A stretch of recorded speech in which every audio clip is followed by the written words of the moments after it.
139. Counsel for the state are present. Counsel for the defense are present with Ms. Richins. Mr. Bloodworth, anything on the record before we begin this morning? No, Your Honor. Ms. Nestor? No, sir. Is Ms. Gibson close by? She's ready. Okay. Are we ready for the jury? Yes. I do. I'll get that happen. Ms. Nestor, are we ready for the jury? Yes, Your Honor.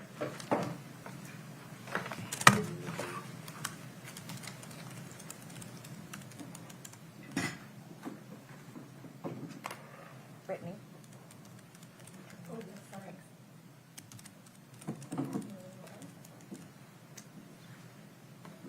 Thank you for our screen. Oh, is it working? Very good. That's really nice. Thanks, Brittany. It's great. Much better. You can.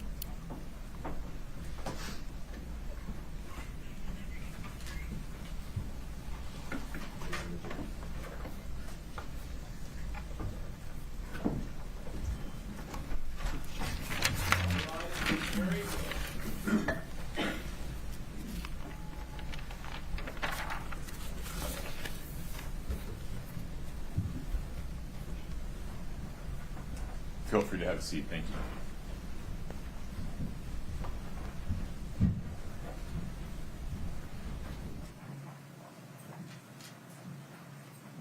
Please have a seat. Good morning. Thank you for your patience. We will continue with cross-examination of Ms. Gibson. Ms. Gibson, you are still under oath. Do you understand that? Yes. Okay. Ms. Nestor, please proceed. May it please the court. Good morning. Good morning. We're going to try this one more time.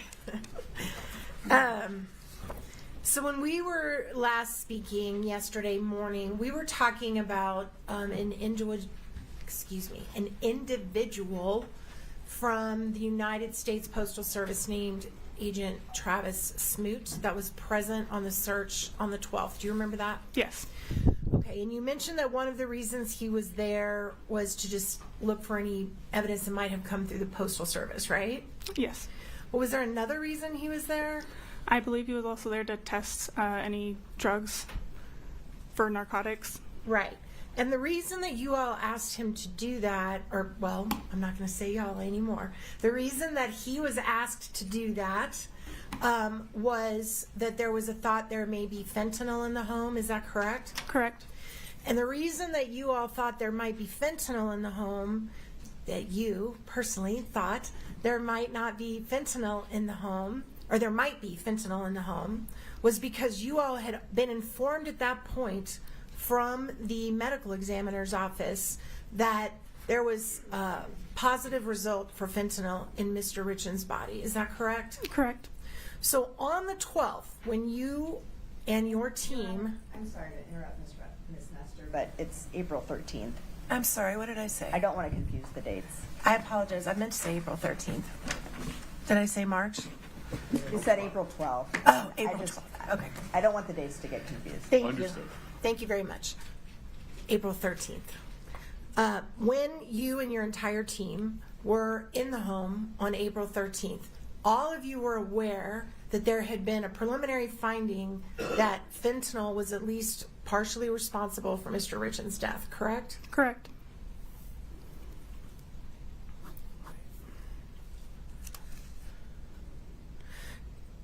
When you were there, you noticed, I'm sure, and you have noticed since you've done the Matterport videos, that there was a very large garage detached from the home, behind the home, correct? Yes. And in that garage, did you all examine any vehicles that were in that garage? Not that I recall. Are you aware, or were you aware then, of what vehicle Mr. RIchins regularly drove in? Not that I recall, no. Did you know whether he had a work truck, a personal truck? Did you know any of that? I believe he had both. And were those vehicles within, you're about a month away from his death, a little over, a month and a week. Did anybody search his vehicles? I'm not sure which one you're referring to. I believe we did search a vehicle that was inside the main garage of the home. A personal vehicle, right? I'm assuming it's a personal vehicle. I don't know for sure. Were any of the vehicles that Mr. Richins drove in the detached garage searched? I don't believe so. I'm also interested in that warrant that you had on the 12th. It was also included I did it again. It's because I have the 12th written on my paper, so I'm fixing it right now. The 13th. The warrant, the search on the 13th, it was also for electronics. Is that correct? Correct.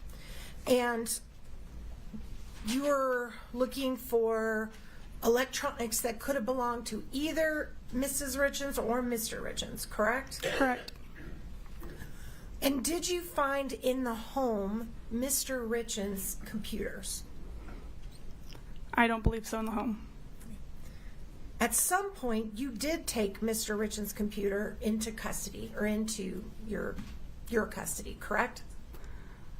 We've located a computer in the office shop. I'm not sure whose computer that one was, though. But in fact, didn't you actually get the computer from Mr. Todd Gabler? If that's who turned it in, yes. I'm not sure who exactly turned it in. So, being the person responsible for everything that was checked in on the day of the 13th, when you all did this search, did anybody turn in a computer for Mr. Richins on that day? I don't believe it was that day. I'd have to double check the records on which day it was booked into. And if you check your records, would you be able to tell, well, strike that. So just to be crystal clear, on the 13th of April, Mr. Richins' computer was not in that home or the detached garage where his office was located, correct? I don't believe so, but it's a large home, and I'm not sure who owns what. Okay. Did you ever go back and get a warrant to search that truck that Mr. Richins drove on a regular basis? Which truck are you referring to? The one that was in the home or outside? The red truck. Yeah, I believe we searched it that day. The red truck? I believe that's the one that was inside the garage. Okay.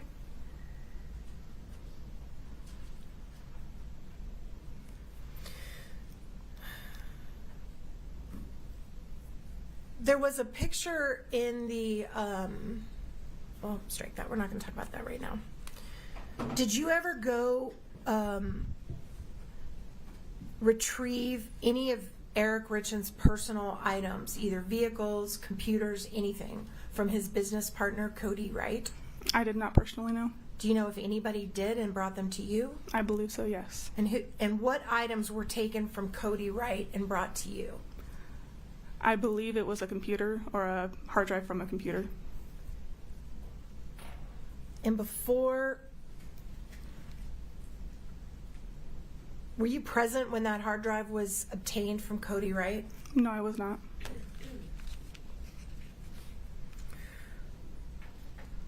And just to keep the searches clear, when you were doing your Matterport, did you prepare kind of like a key that has all the purple dots are from this search, all the orange dots are from this day's search, all the green dots are from this day's search? Did you prepare a key like that? Yes. All right. Can we please pull up State's Exhibit 1-15 and just show it to the witness, please?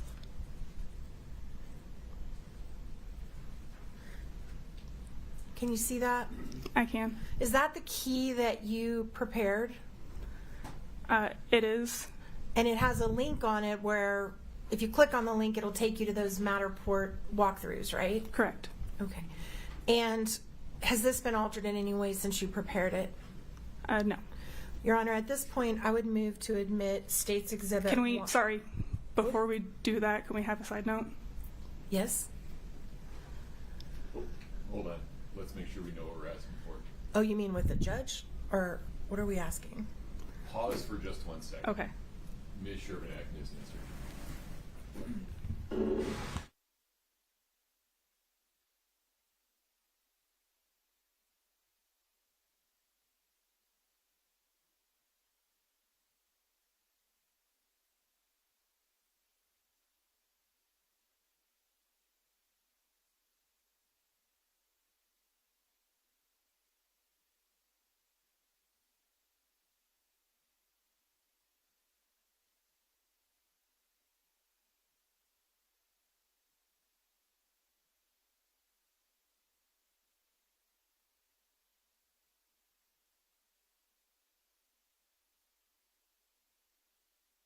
that redaction.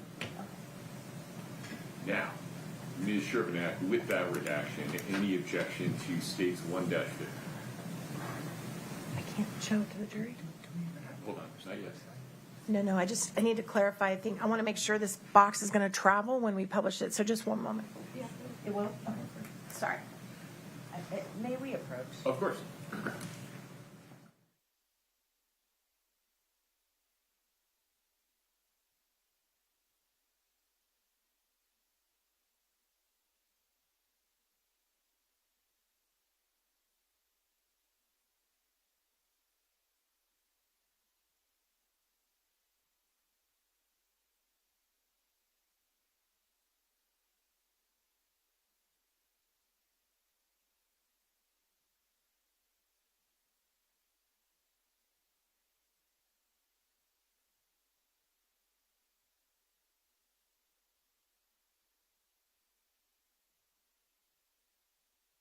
Below 12/19/24, please.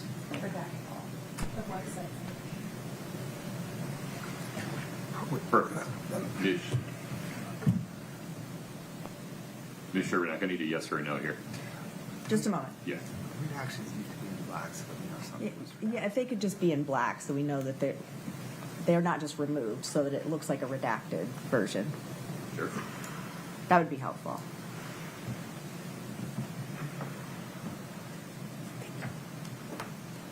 Any objection from the state? No. Okay. 1-15 as redacted is now published. So, From there, Ms. Mr. My apologies. no worries. Thank you, Your Honor. So that list right there, that is the list of the dates of every single time through December of 24 when the home was searched by law enforcement, correct? Correct. And in your Matterport videos, which have been introduced, if the jury wants to use this key, they can go back and compare. The little pink dots were from the search on March 5th, and the magenta dots were from the search on August 9th, correct? Correct. Okay. Since this list was prepared, you all have been back to the home again, right? Correct. And what date did you return to the home that is not listed on this list? I don't remember the exact date, but it was about a month or two ago. So sometime in February of 2025 or 6. Yes, I believe it was February 6th around that time. Okay. Were there any other searches after December 24 and between the one on February 6th of 26? I don't believe so.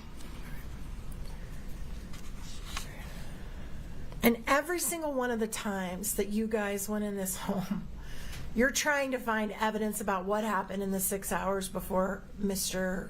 RIchins' body was discovered, right? Correct. And you kept going back and back and back. Yes.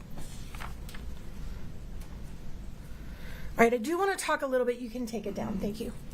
I do want to talk a little bit about the Matterport. You mentioned you did some measuring. Correct. With, is it the same device you do the video with that does the measurements? Yeah, it's the Matterport. Okay. And I believe you said you measured the distance from the master bedroom to the front door? Correct.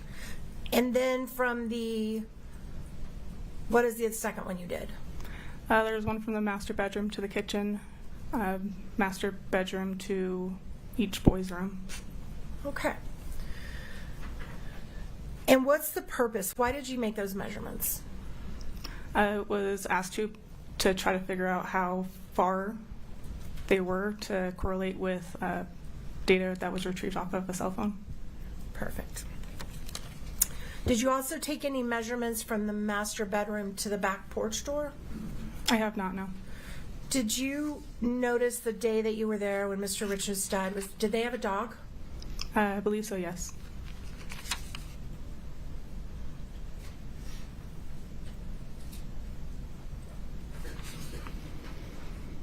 Did you also measure the distance from the master bedroom to the master bathroom?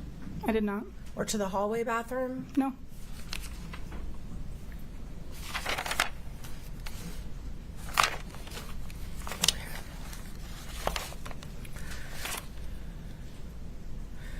Also, in your report from the search on the 13th, you mentioned that you all collected some hydrocodone pills. Is that accurate? Correct. Where did you find those? Hold on. Okay, my apologies, Ms. Nestor. Keep going. Where did you find those pills? I didn't personally find them, but they were located in the laundry room in the cabinet. And how many hydrocodone pills did you find? Like I said, I wasn't the one that found them. I collected them. I don't know the exact, approximately 10 around that. And were they in a bottle or were they loose? They were in a bag. And in the garage, I know you were very careful about marking where every single thing was found. When these hydrocodone pills were found in the garage, what were they near? They weren't in the garage. They were I'm in the sorry. laundry room. The laundry room, which is right at the door where the garage starts, right? It's near it, yes. And what was it near? It was inside the cabinet in the laundry room. Up high? Correct.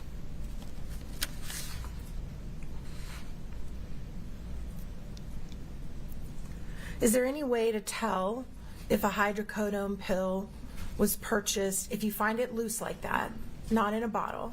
Is there any way for law enforcement to look at it and say, hey, this is bought on the street or this is bought in the drugstore? Not that I know of on scene.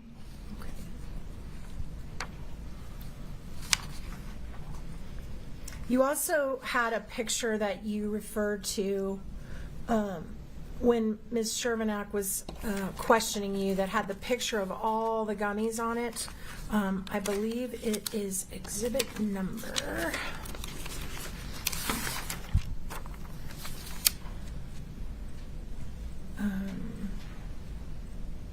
Sorry, give me just a second.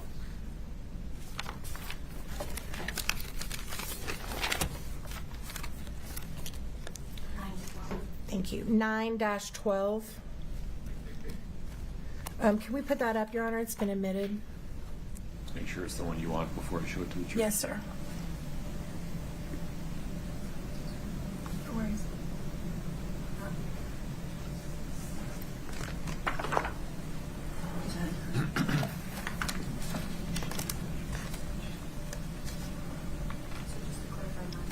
Yes. Yep. That's the one I want. The one that's on the screen. Can we publish that, Your Honor? Any objection, Ms. Sherman? No, Your Honor. One moment. And I need to approach the screen. Do I need permission for that? Or No. Okay. Just make sure your mic is working. We're not going to pick you up.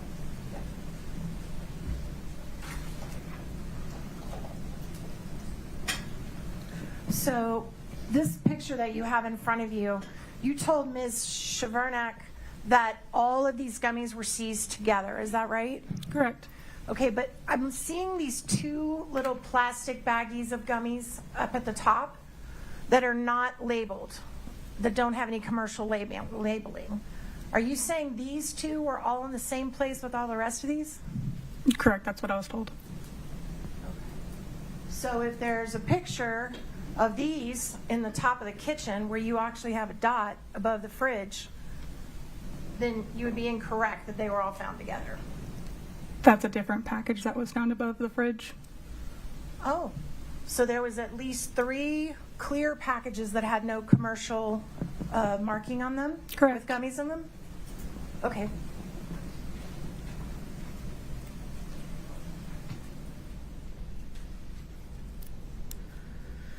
And the gummies that are on the screen that have the red packaging, at least one of those was found in that green jacket in the closet, right?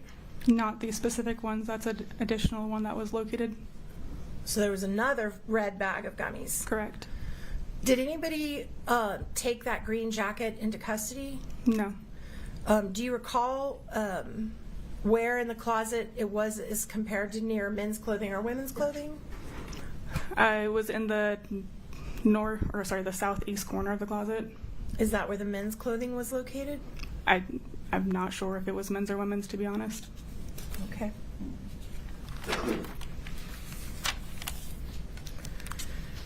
All right, now I want to move to the search that occurred on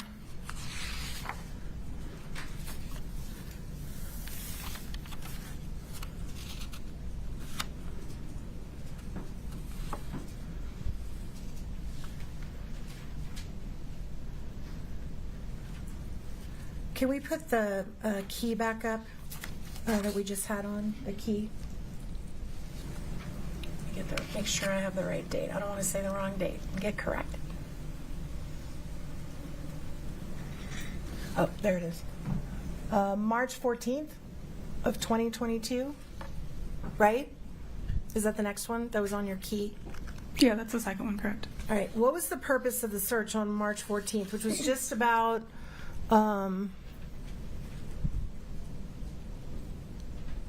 I think that's a typo because you that is a typo. Yes. Okay, can we It's April 14th. Can you pull that out, Katie? Can you pull that out? Make it bigger so the jury can see it. So where it says 3/14/22 sunflower yellow, that actually should read April 13th, right? Correct. So is that the only mistake on there? I believe so. Okay, just want to make sure the jury remembers that. All right, so the next search would have been May 8th of 2023, correct? Correct. And those are going to be forest green dots on your Matterport. Correct. And what was the purpose of going back to the house a couple months or a year later on May 8th of 2023? What were you looking for that time? I believe that one was to obtain additional electronics and also documents and drugs. And when you went to that search, was any fentanyl located in the home? No. All right. And then the next search you did, which was October 24th of 2023, what was the purpose of going back for that search? I'd have to double check my notes. I believe that's one that we were collecting some more electronics. All right. Was there ever a time prior to any of those, well, let's just keep going. On the 31st, do you remember why you guys were searching a week later? Why you went back? I believe that one was also for electronics and or documents.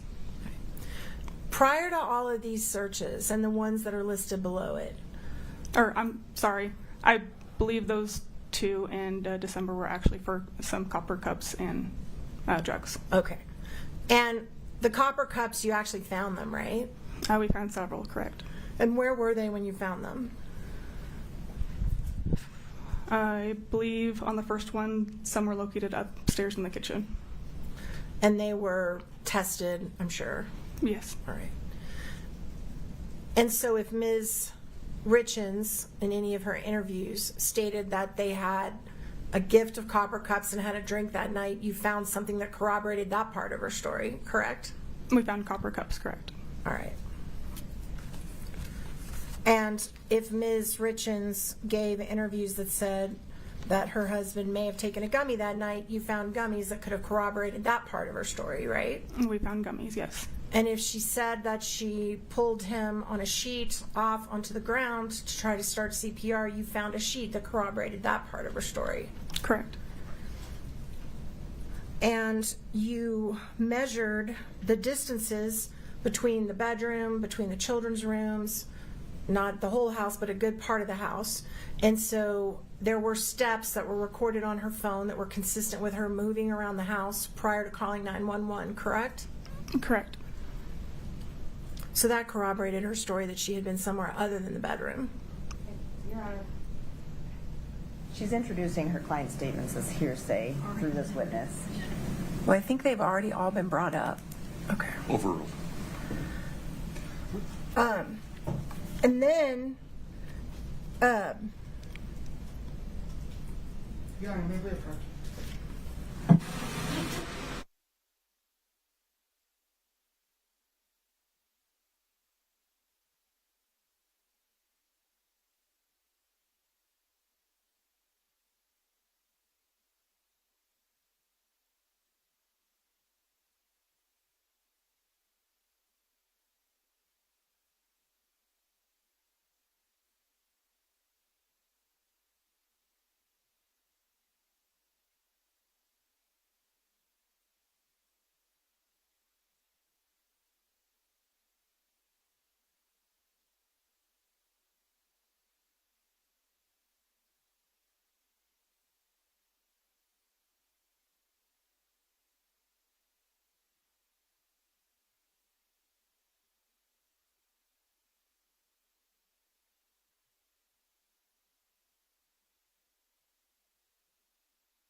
In these searches that you all were conducting, was there ever a time where you were conducting a search because the private investigator had revealed to law enforcement that there were items worthy of going back to the house for?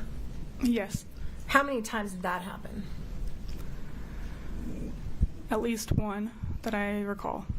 All right, I want to talk about that one time. Does that involve the letter that was recovered from the bed? Okay, there's two. Okay, 2 times. So tell me about the first one that you remembered. I believe it was a voice recording or a recording device that was located. And you all got information from a private investigator that had been in the scene on the house that he'd found something he thought you wanted to see.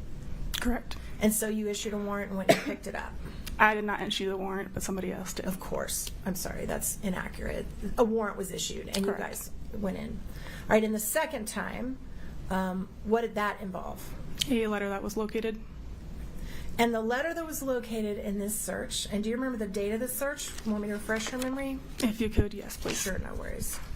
11/7/24. Okay.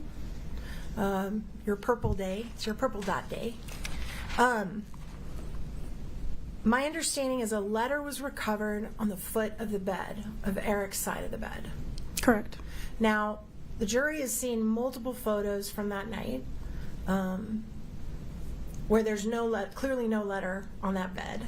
Correct. And there were several, at least 1, 2, 3, 4, 5, 6, 7 searches prior to November of 24 where that letter was not seen on the bed, right? Correct. And that included walkthroughs of defense counsel, walkthroughs of prosecution team, you doing Matterport videos where there's no letter on the foot of the bed, right? Correct. And then when all of a sudden, when you guys get there in November, there's this letter on the bed. Yes. Right. And you took that into evidence. Yes, we did. Same when you went and you got the tip off that there's a recording device, you went and were you showed exactly where it was by the private investigator? Yes. How many times when you all searched the house was the private investigator there and present? I don't know. I wasn't told. When you saw him with your own eyes, right? Just the one time. Just once that you saw him. Correct.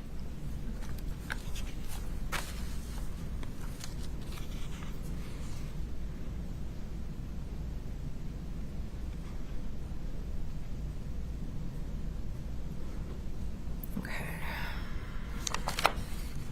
At some point, and I just need to clarify this for the jury too, in addition to the physical evidence that's seized at the scene, documentary evidence, electronic evidence, you also were in charge of maintaining video footage of witness interviews. Is that right? Correct. And every witness that was interviewed that had an audio or videotape, you saved it and did all those procedures we talked about at the very beginning of your testimony. Correct. At some point, did you become aware that 2 witness interviews, the audio or the video was missing? I vaguely recall that, yes. Does it refresh your memory if I tell you that you were unable to locate interview footage for witnesses Nick Bonsavage, and Nancy Peterson? I don't know for sure if those were missing or if they hadn't been booked in yet. Have you ever located those 2 interviews to this day? I'm unsure.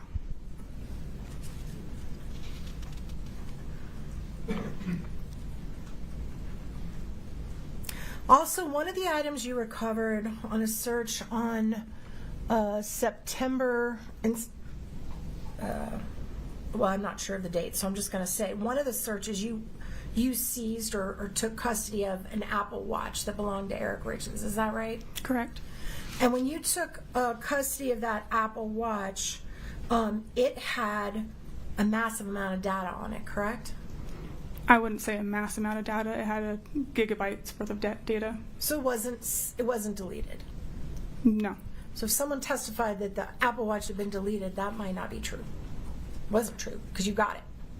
On Eric's Apple Watch, we had very little data off of it. You had how much data? I don't recall the exact amount. But you had data on it. We had some data, yes. So it wasn't deleted. I don't recall if anything was deleted off of it. Thank you.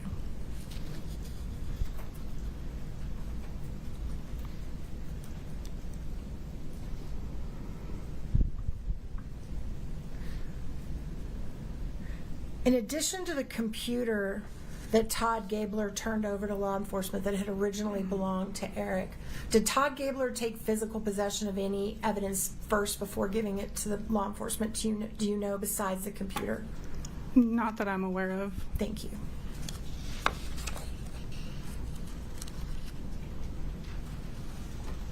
One of the things you found on the search in November 7th of 2024, you all found what's called an epinephrine medical injection unit, right? Correct. And can you tell us what that is?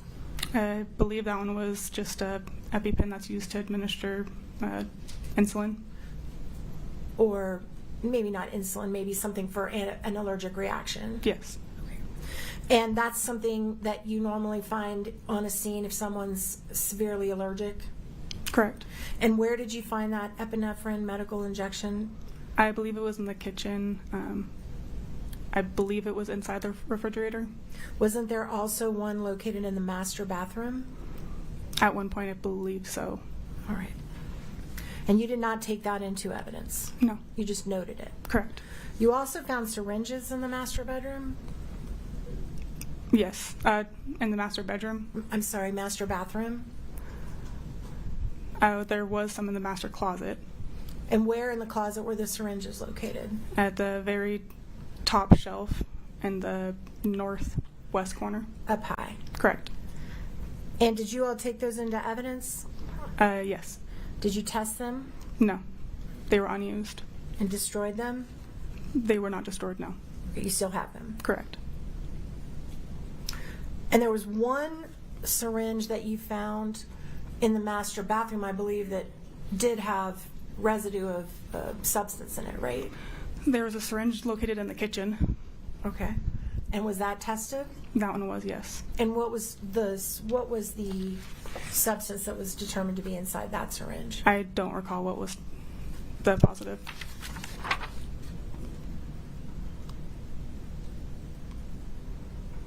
When you were searching the home, did you also find oxycodone pills? I'm unsure.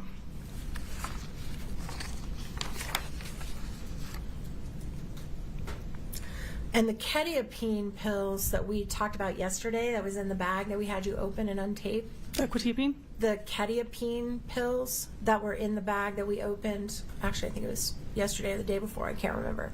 But it had some little substance in it that The was, 2 half pills. that's what I was about to ask you. Quetiapine. Quetiapine. Yes. And that pill was cut in half, correct? I don't recall if it was. It's in 2 halves right now, yes. So the pill was in 2 halves. Correct. And you didn't do that. No. And you've protected that, so that must be the condition it was in when you got it. Yes. All right.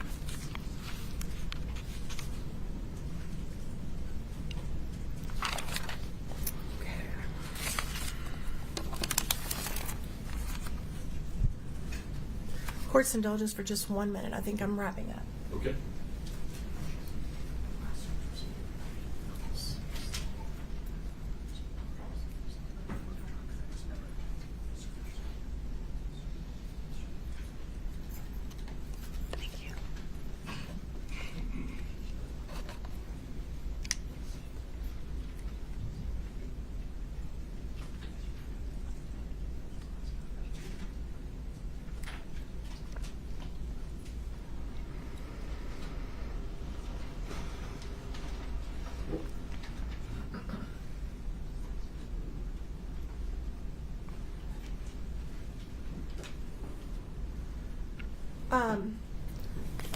I believe, if it refreshes your memory, that the last search that was conducted on the house might have been February 9th. Does that sound familiar? Yes.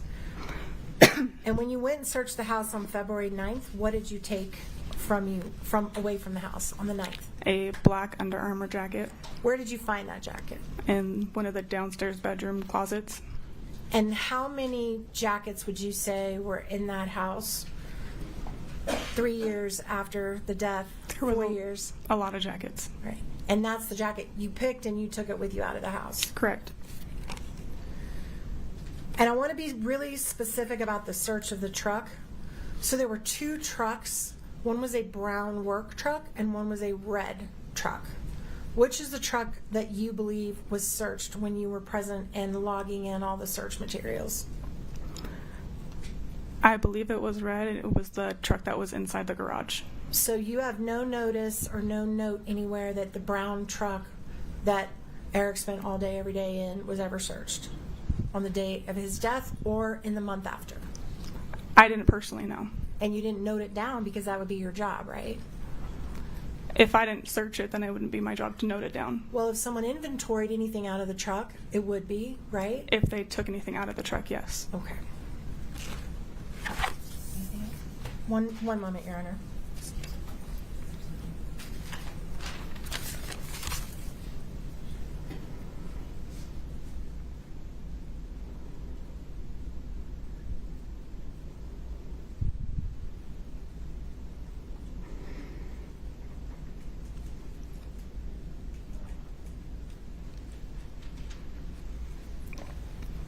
There was a canine search run at one point with a dog. Yes. When was that approximately? You don't need to know the exact date. That was on the April 14th of 2022 search. And was the canine just run through the home? I can't attest to where it ran. I believe it just ran through the entire home. To your knowledge, did the canine go into any vehicles on that day? I'm unaware. Okay, thank you, Your Honor. I tender the witness. Thank you, ma'am. Thank you. Ms. Sherman. Let's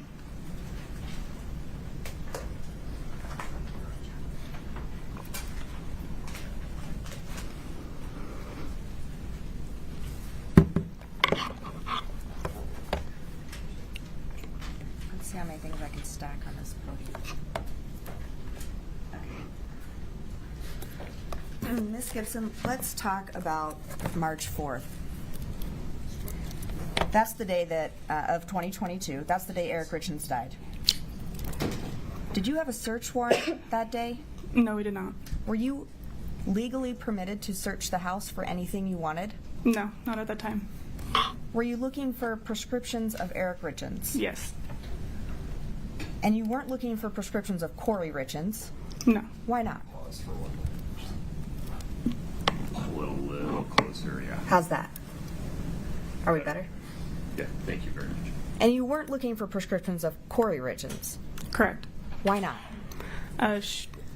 Typically, when we have a death investigation, we only look for the decedent's medications or any other medicine that could be potentially misused. I think we did note some prescription bottles of Kouri Richins just to verify, make sure there wasn't an overdose possibility on those. And you didn't find any hydrocodone that day? No. So let's move forward 5 weeks. April 13th, 2022. That's the first time the house is searched by a search warrant. Correct. You weren't in the house between March 4th of 2022 when Eric died and April 13th of 2022. Correct. There was no search warrant on the home in that time frame. Correct. And you went back on April 13th with a search warrant looking for fentanyl Yes. because fentanyl killed Eric Richins. Correct.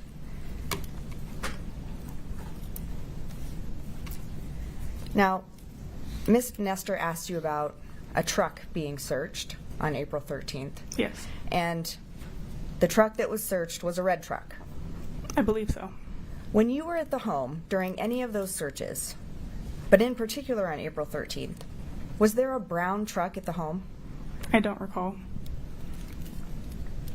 If there was a brown truck there and something was found in it, would you have been made aware of that? Yes.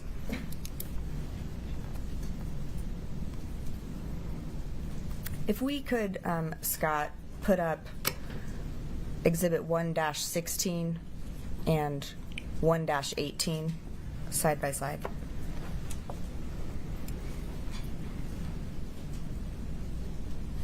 Are they up? I can see one picture. Let me know when you're ready. I messed something up. Is this what you wanted to show the witness? Yes, Scott, is there a second page to 1-18?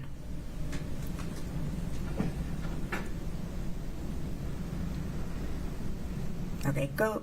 That's the view that I would like, please. If we could publish that to the jury. Any objection, Ms. Nestor? No. So when we're looking at these two photographs, the photograph on the left, I just want to make this clear for the jury. These items were located on April 13th, 2022. Correct. And the items on the left were located in the cupboard above the toilet. Correct. The item on the right was located in the kitchen. Correct.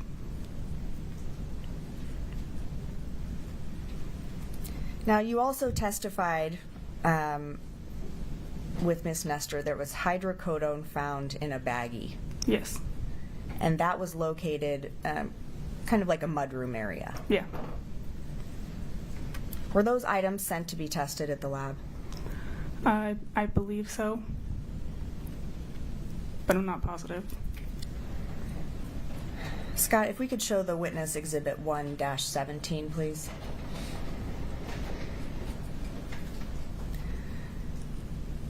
Is there a second page to that one?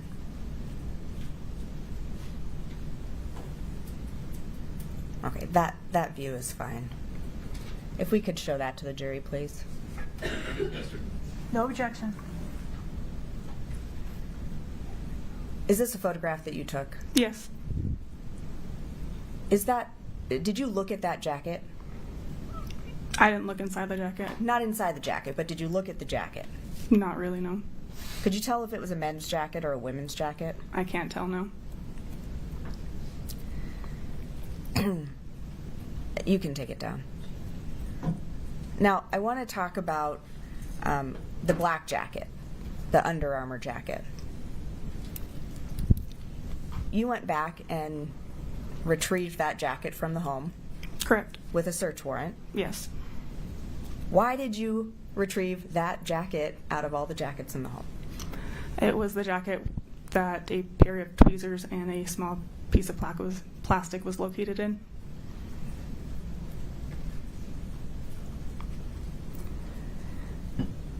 So, Ms. Nestor has gone over these multiple searches with you. Why do you keep going back to the house? We obtained additional information that could potentially lead to something else that we could have missed originally. We're looking for different items. The investigation, is it developing between those searches? Yes. You're receiving new information? Yes.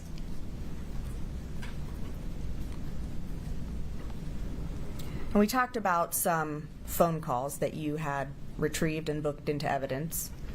Were you ever, is that correct? Yes. Were you ever involved in downloading, storing, retrieving, preserving any secret phone calls? What do you mean secret phone calls? Yes or no? No. Give me just a minute.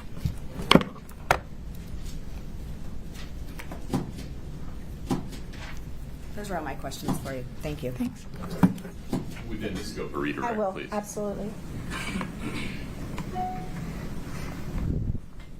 So what you just said to Ms. Chevernick, you would go back in case you missed things, And we obtain additional information in case you missed it.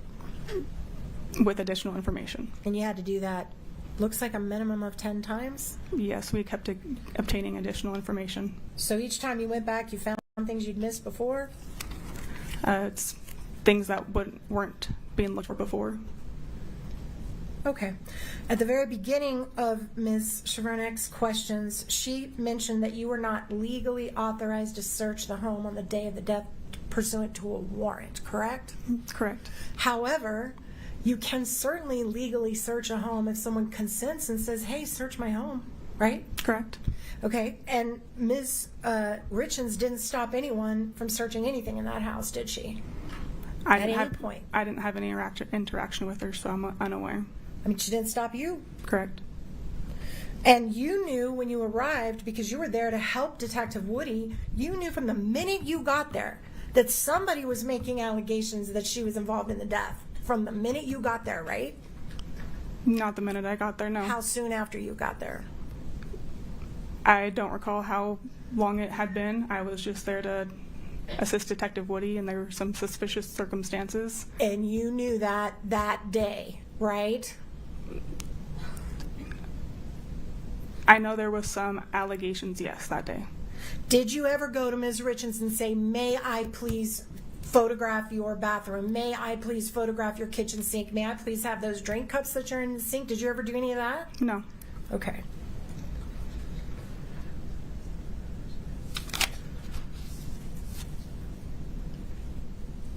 I think that's all I have. Thank you, Your Honor. Ms. Shervinack, anything else? No, Judge. Okay. Ms. Gibson, you can step down. You can take the things in your custody with you. Thank you. Very good. Am I released from my subpoena? Or am I gonna I'm actually not sure. Let me ask. That's a fair question. Do we need to release her or just hold her? If we could just not release her, but we promise if we need her, we'll give her much advance notice that Fair she needs to notice, come yeah. back. So you're not released. We'll make sure you get fair notice. Okay. Thank you. Thank you. All right. And if she could be advised not to discuss her testimony. Yeah. Counsel, would you approach? Yes.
You're free to go.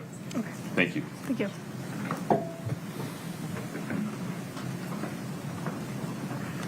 Ms. Shervinack, Mr. Bloodworth, the state's next witness. The Dr. Peterson. Okay.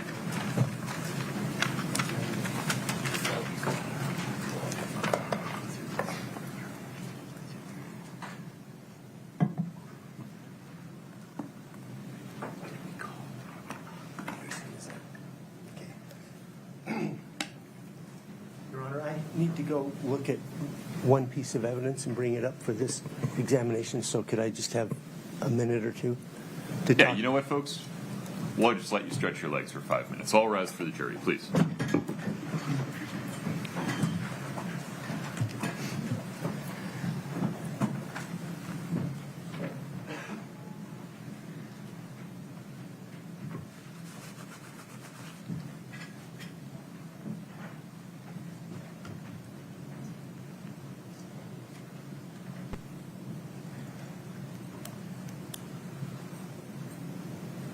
Have a seat. The court will be in recess until Mr. Burmester. Why don't you do that, and I'll give Mr. Bloodworth the benefit of the record. How about that? Okay. Very good, Mr. Bloodworth.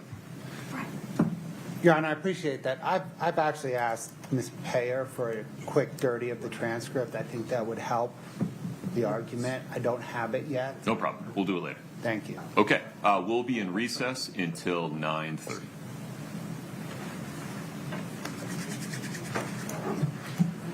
All right.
We invite the jury in. No, Your Honor. Ms. Lewis. No, Your Honor. Okay. We need Mr. Burmester.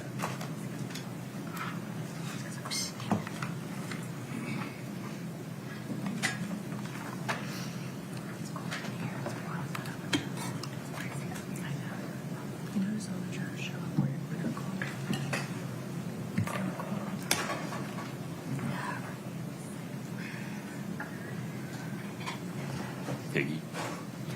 Tom, would you get the jury lined up for me? Oh, thank you.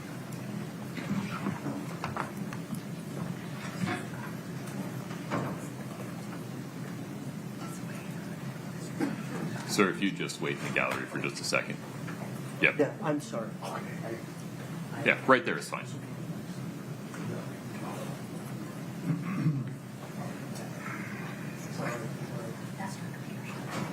Okay. Mr. Burmester, are we ready for the jury? Beyond. Okay, let's bring the jury in, please.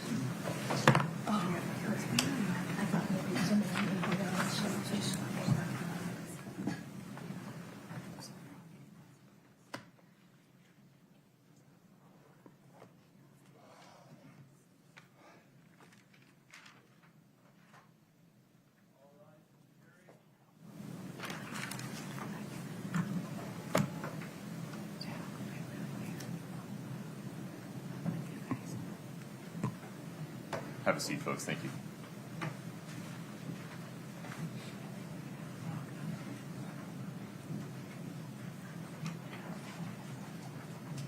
All right. Have a seat. Thank you.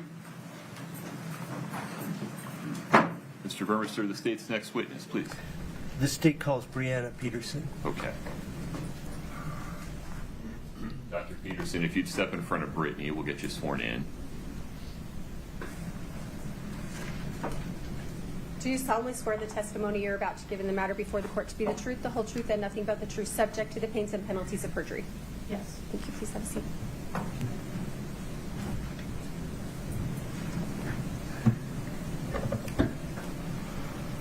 Hello, doctor. Can you please state your full name and spell your last name for the record? Brianna Lynn Peterson, Peterson. Are you employed, ma'am? Yes. How are you employed? I'm a forensic toxicologist with NMS Labs. How long have you been a forensic toxicologist? Over 20 years. And with NMS?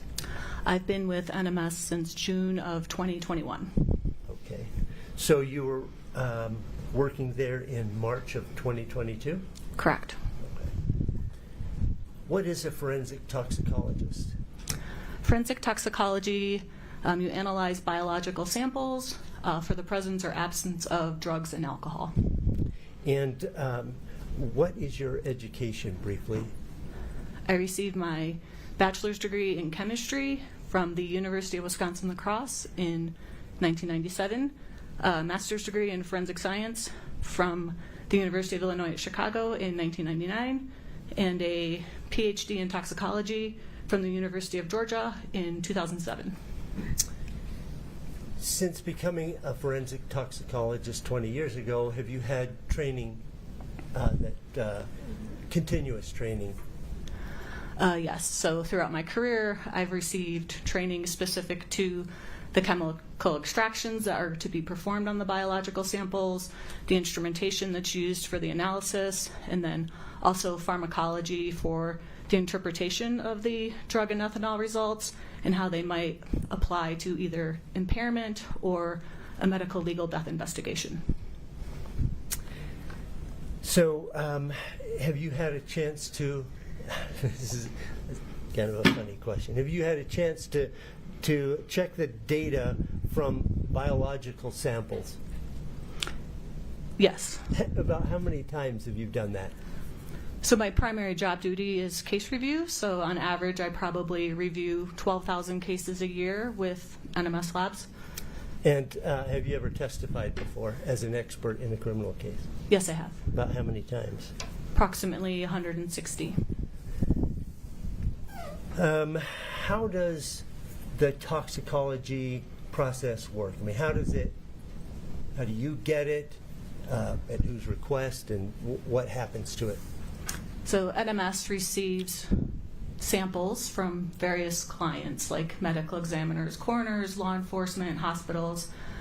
So we receive the evidence and the client will request specific testing to be performed. And you said they come from all over the country?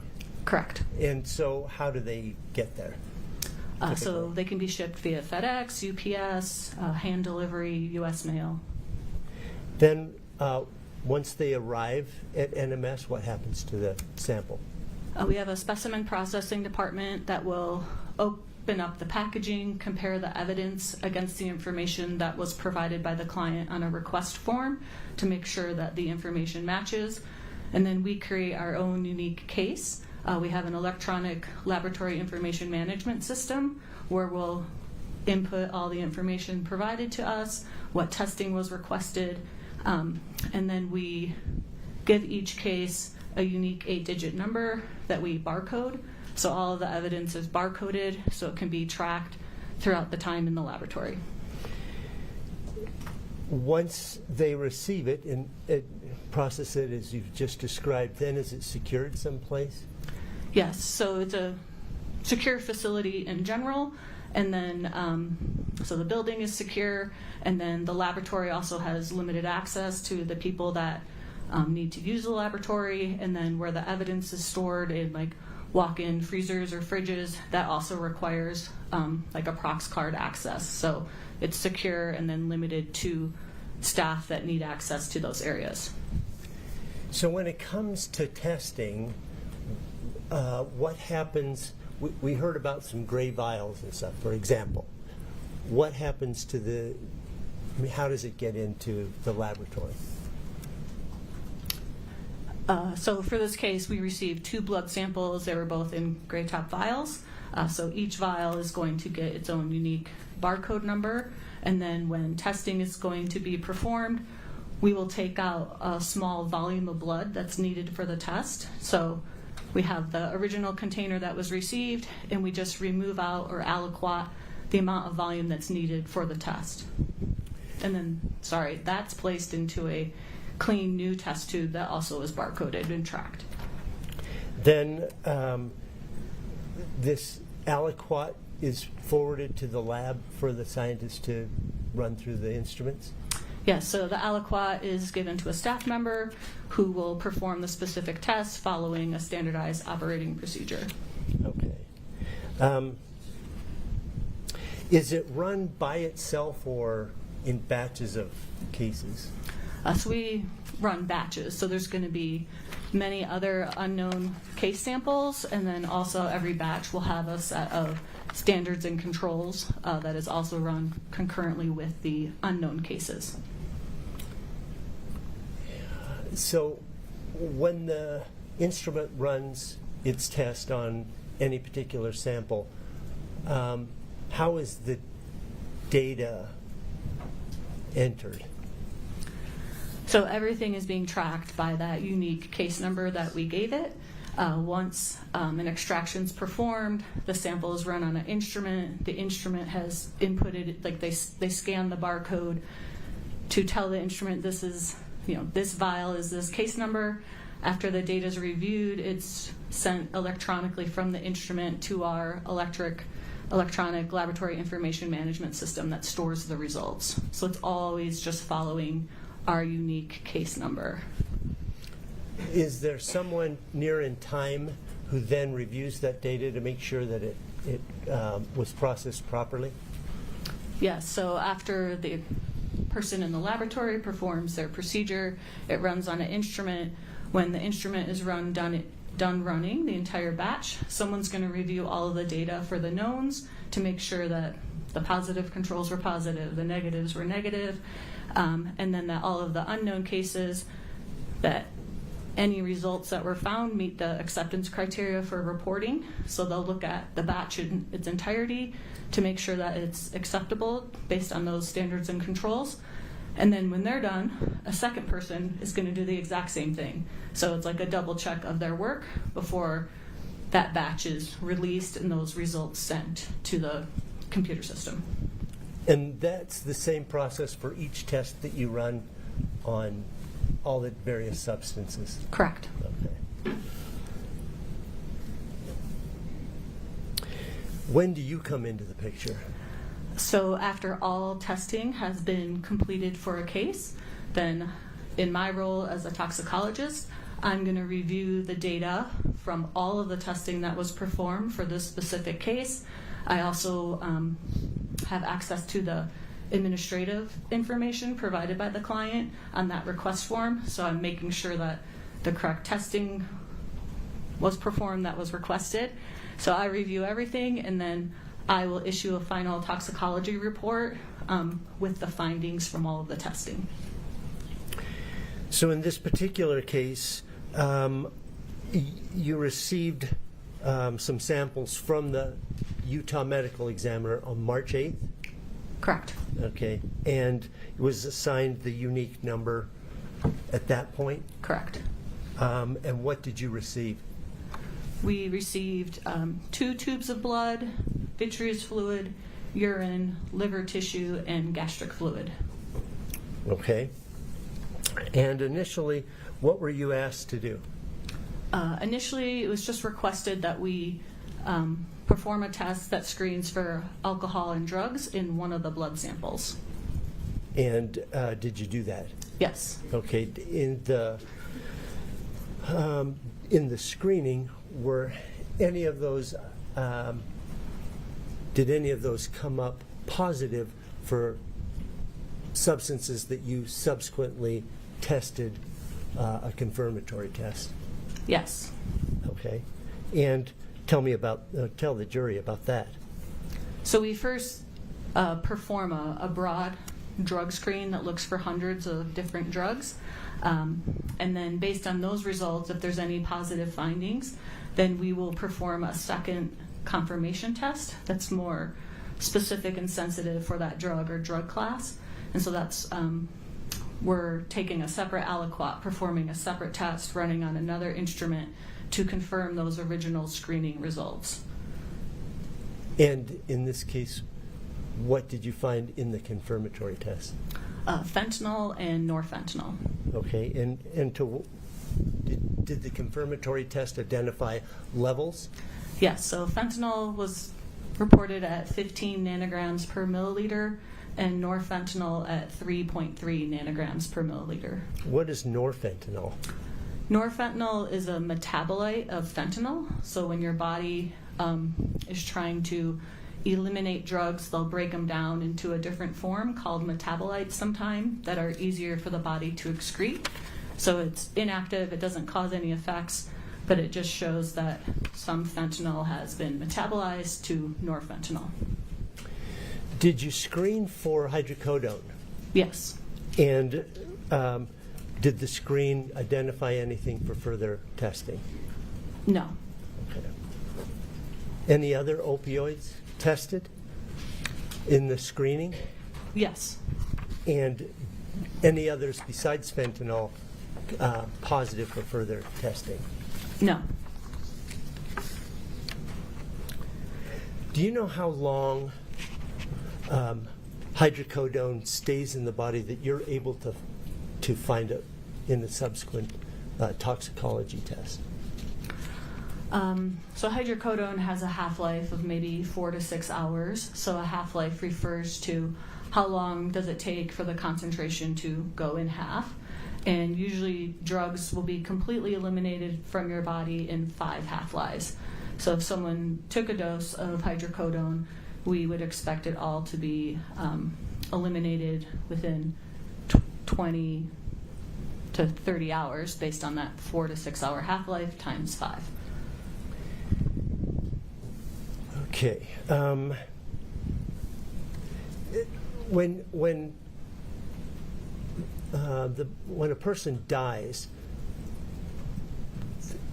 does it freeze in place whatever is there? I mean, you don't continue to eliminate it, or it doesn't evaporate once the blood is drawn out. It freezes it in place. Is that correct?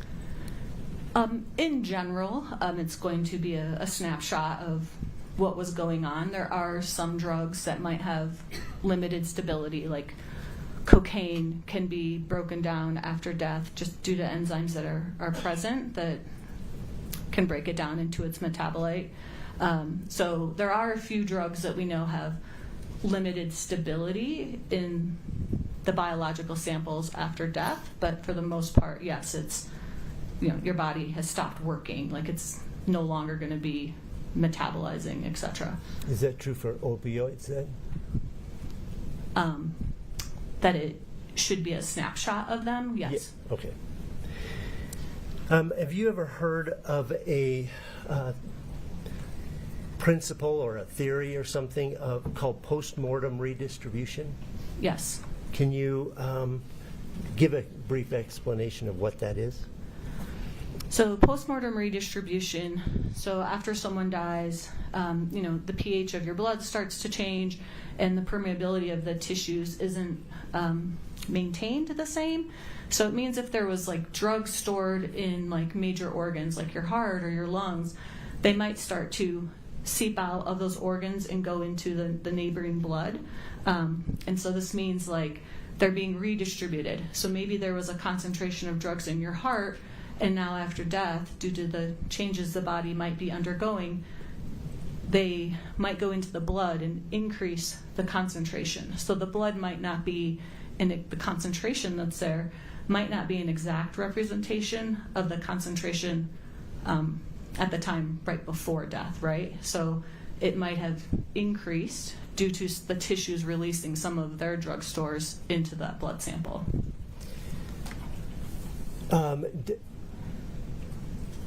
When you obtain the blood, when the person, the OME or whomever is obtaining the blood, does it, after death, does it matter where they obtain it from with regards to this redistribution? Post-mortem redistribution should occur less if you take from a peripheral blood source like the femoral vein, because those veins aren't as close to the major organs, versus if you take blood from a central source like a cardiac, that is closer to your heart and all of the other organs. So it's more likely to have post-mortem redistribution in a central blood source compared to a peripheral, but it doesn't mean that it can't happen in a peripheral blood source. Okay. So does the literature say, identify what is a lethal dose of fentanyl? So studies are published that provide concentrations of drugs found where it's been determined that fentanyl contributed to the death. So there are studies that give these concentration ranges, yes. And does it vary from person to person? Yes, so based on an individual's history of use with the drug, they might have a tolerance to it, which means that you might need a higher concentration to obtain the same desired effect. And it also means that you might need a higher concentration from someone, a chronic user, compared to a naive user for that drug to cause their death. So it can vary what is a lethal concentration for individual to individual. For a person who has never taken fentanyl before, what is the literature say is a lethal dose? So just in general, the lowest reported concentrations of fentanyl are 3 nanograms per milliliter, where it's been contributed to their death. Okay, so in this case we had 15. Correct. Which is 5 times that. Correct. Okay, now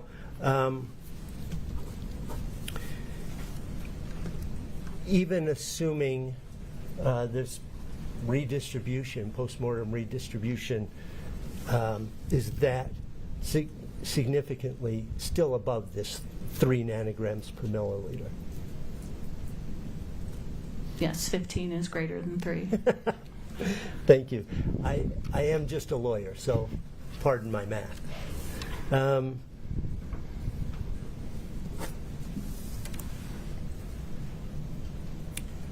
Okay, at a later time, were you asked to examine other of the samples that you were sent by the Utah medical examiner? Yes, in October of 2022, the client requested that we perform a alcohol and drug screen on the gastric fluid. And did you do that? Yes. Did, following that screen, did you get positive results for which you subsequently performed confirmatory tests? Yes. Okay, can you tell us about those? Yes, so ethanol was detected at 279 milligrams per deciliter. Quetiapine was detected at 16,000 nanograms per milliliter. Fentanyl was detected at 20,000 nanograms per milliliter. Norfentanyl was detected at 52 nanograms per milliliter. And acetylfentanyl was detected at 29 nanograms per milliliter. We haven't heard about acetylfentanyl. What is that? Acetylfentanyl is a fentanyl analog, so it's similar in structure, but it's an illicit drug. So there's no prescription pharmaceutical drug where it's going to be prescribed. It's solely illicit, and it's often seen in illicitly manufactured fentanyl as a co-product. So for purposes of an analyst or a criminal investigator, that would be a marker that this came from a source, this fentanyl came from a source that was illicit? You could provide that interpretation, yes. Okay. I mean, they could have just had acetylfentanyl and maybe a fentanyl prescription, but often when you see acetylfentanyl, it's an indication that the fentanyl was illicit. Okay. This 279 milligrams per deciliter of ethanol, I want to go into that. First of all, how much alcohol is that in layman's terms, like in order of, say, shots of liquor or 12-ounce beers or whatever? So this will be kind of a multi-step answer. So the 279 milligrams per deciliter is a concentration. And so your question was asking just about milligrams. So like if you have a beer or a shot of alcohol, that's just in terms of milligrams of ethanol. So to figure that out, you would have to take the 279 times the total volume of gastric fluid that's available. Were you made aware of the total volume? Yes, I was. From whom? Dr. Ulmer. Okay. And did she give you a figure? 700 milliliters. Okay. And so from that, you were able to make a calculation?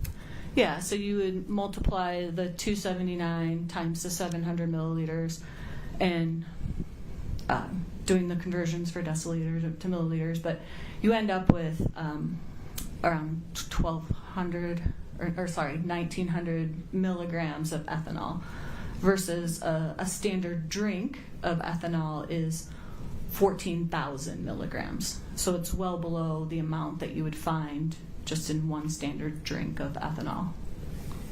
Is there another possible source for this alcohol than alcoholic beverage? Yes, so it's known that if you have a source of glucose and bacteria, that ethanol can be formed post-mortem. So the bacteria convert glucose, because it's carbon, hydrogen, and oxygen, just like ethanol. It can convert glucose into ethanol. And so obviously, like in gastric contents, you might have a source of glucose if there's food there, and then your stomach naturally has bacteria. So this postmortem formation can occur either in the body prior to sample collection, but it could also happen in the collection container because often they don't have a preservative that would inhibit the bacteria from doing this process of postmortem formation of ethanol. Is there any way you can chemically identify whether it's this post-mortem decomposition or vodka? Not in the testing that we performed. Okay.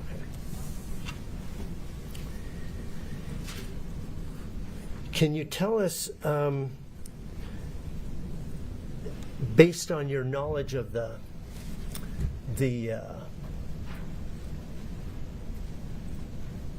volume in the gastric fluid,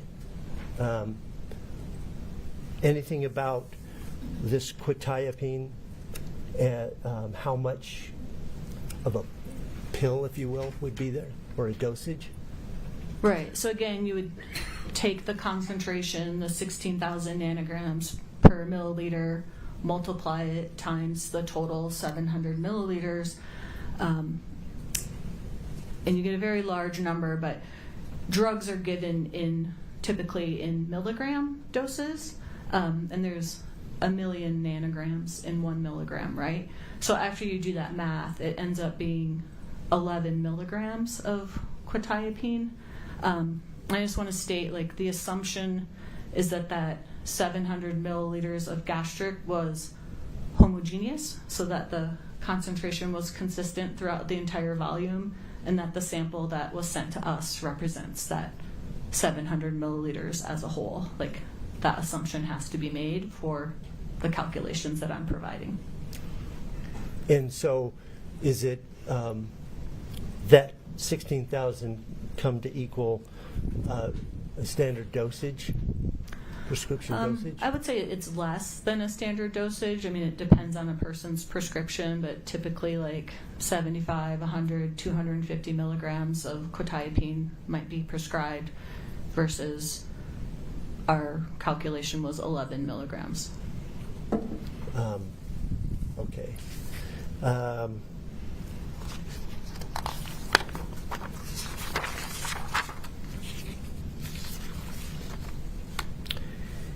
Did you, a few minutes ago, did you have an opportunity to look at State's Exhibit 9-1,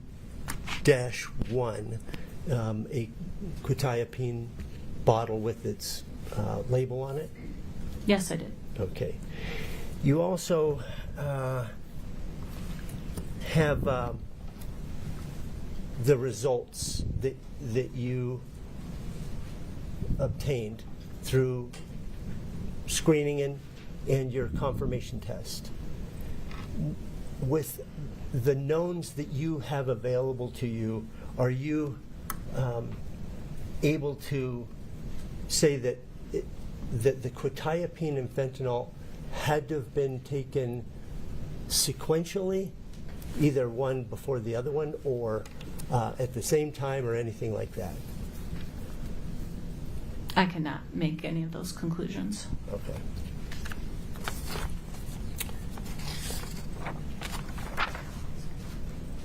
I have nothing for this. Ms. Lewis.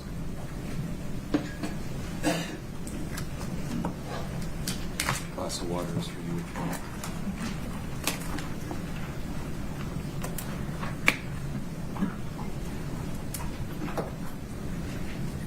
Good morning, Dr. Peterson. Morning.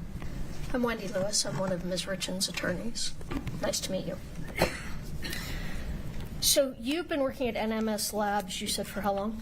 Since June of 2021. All right. And prior to that, were you still doing the same type of work, forensic toxicology? Yes, I was. All right. So part of your job isn't working with live patients, true? Correct. All right. So you don't deal with when someone comes in who's maybe possibly overdosing from some kind of drug? That's correct. All right. So you look at what's happened only after death by looking at samples, correct? I look at the data generated from those samples being tested. That's fair. That's fair. How a scientist would describe it rather than an attorney. Okay, so I want to talk about fentanyl and follow up a little bit on what Mr. Burmester asked you regarding lethal doses of fentanyl.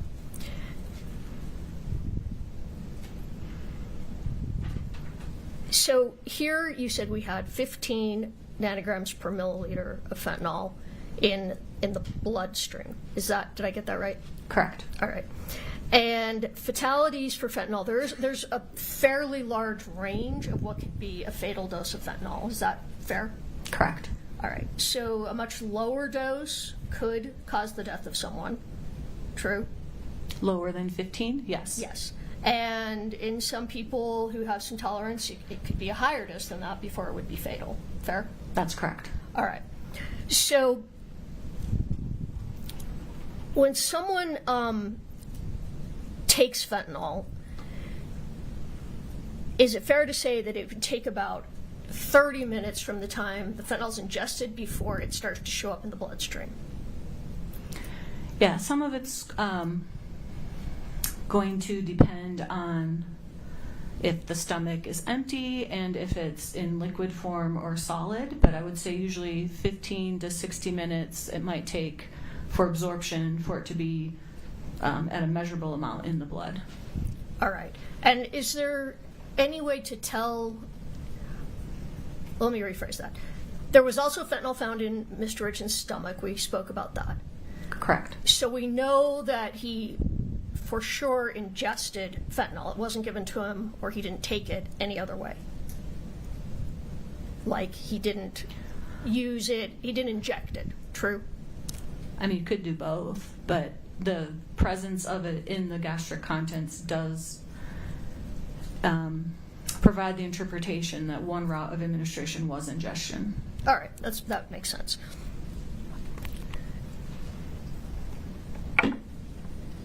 Now, you mentioned that also present was norfentanyl.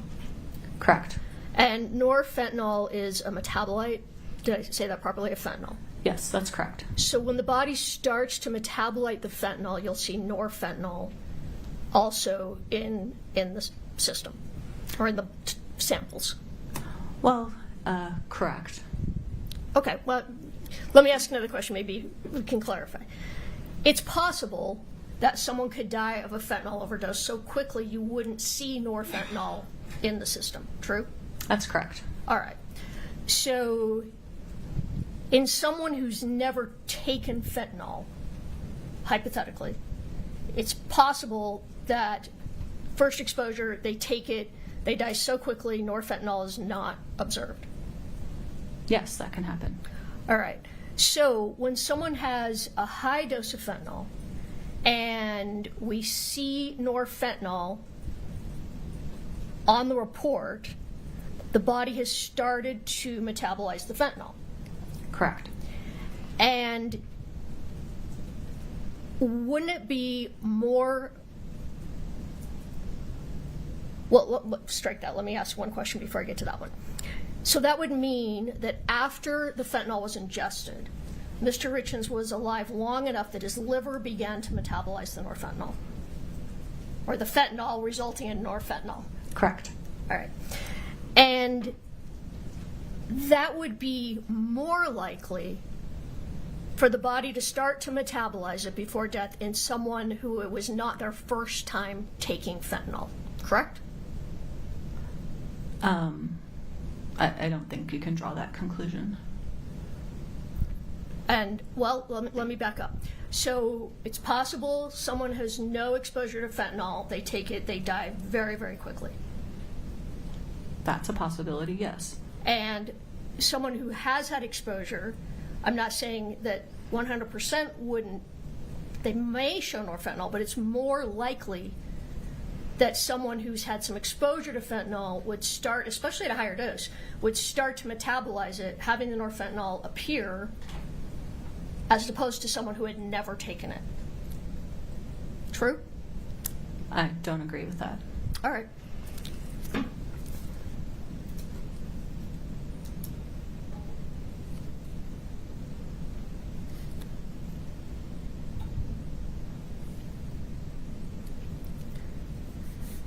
You talked about things that were not found in the blood, and was naltrexone tested for?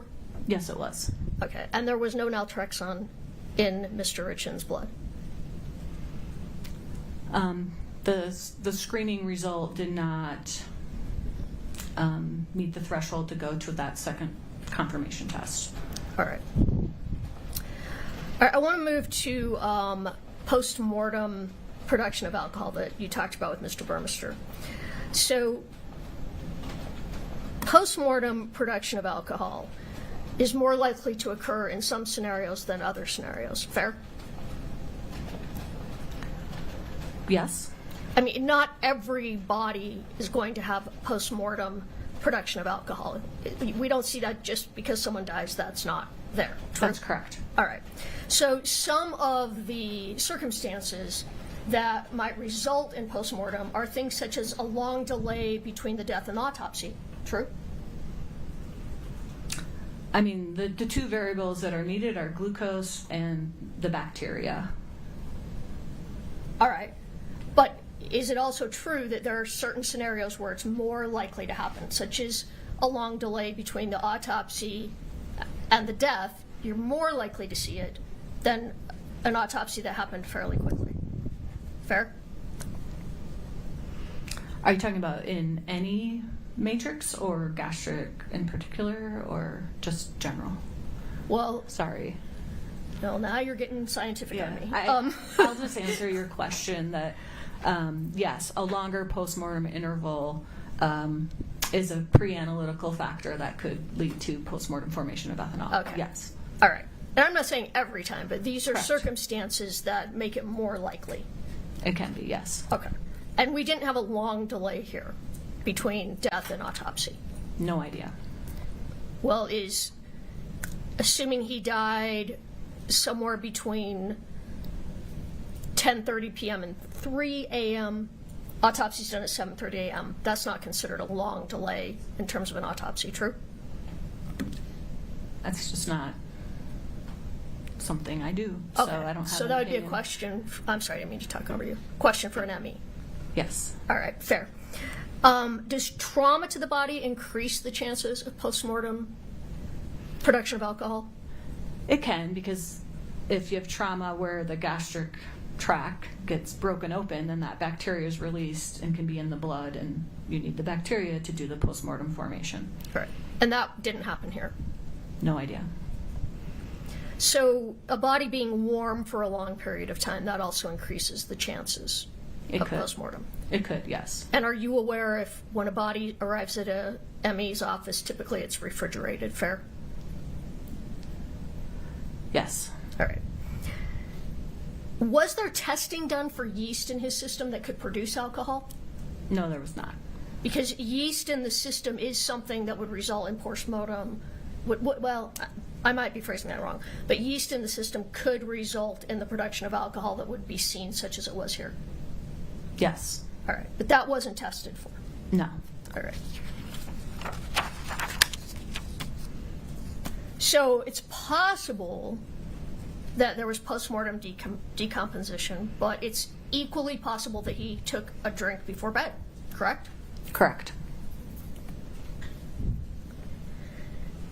How long after taking a drink of alcohol? Well, is it fair to say alcohol takes about 10 to 15 minutes to hit the bloodstream? Again, it depends on the stomach and if it's full or not. So if you have an empty stomach, then the alcohol can get to the intestines faster, which is where the majority of the absorption occurs. So yeah, maybe 15, 30 minutes if your stomach is empty. But if you have delayed gastric emptying, then it might take longer for you to reach that peak alcohol concentration. Right, But, peak alcohol concentration. yeah, for that's some alcohol to be in the blood, sure, 15, Okay. 30 minutes. within 30 minutes. Yes. And some fentanyl would be in the blood probably within 30 minutes of ingestion.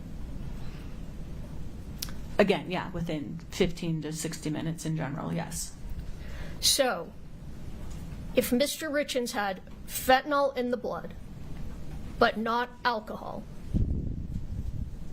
a real possibility is that he ingested the fentanyl and then took a drink, give or take maybe 30 minutes later.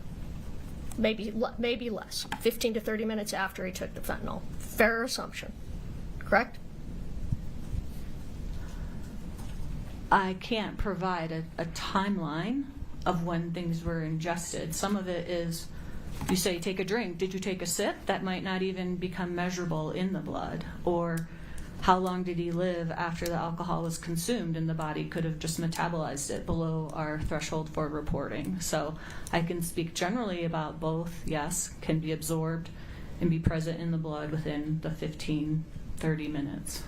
Well, that amount of fentanyl, typically someone would pass away, would die from that dosage of fentanyl within 20 minutes?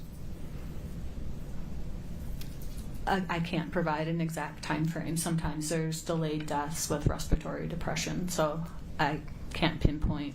Okay, you can't I understand. I mean, we're talking in generalities here.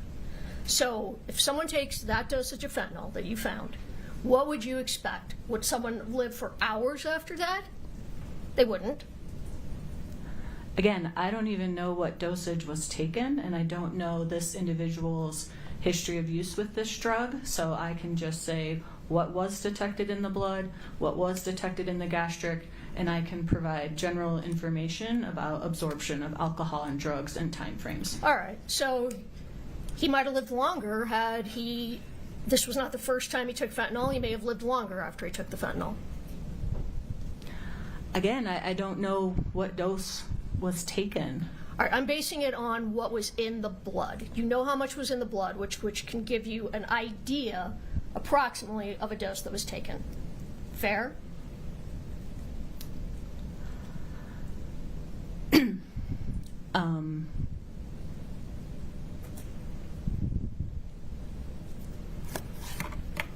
I mean, assuming it, I'm not sure what you mean by dose, like how many micrograms of fentanyl were taken.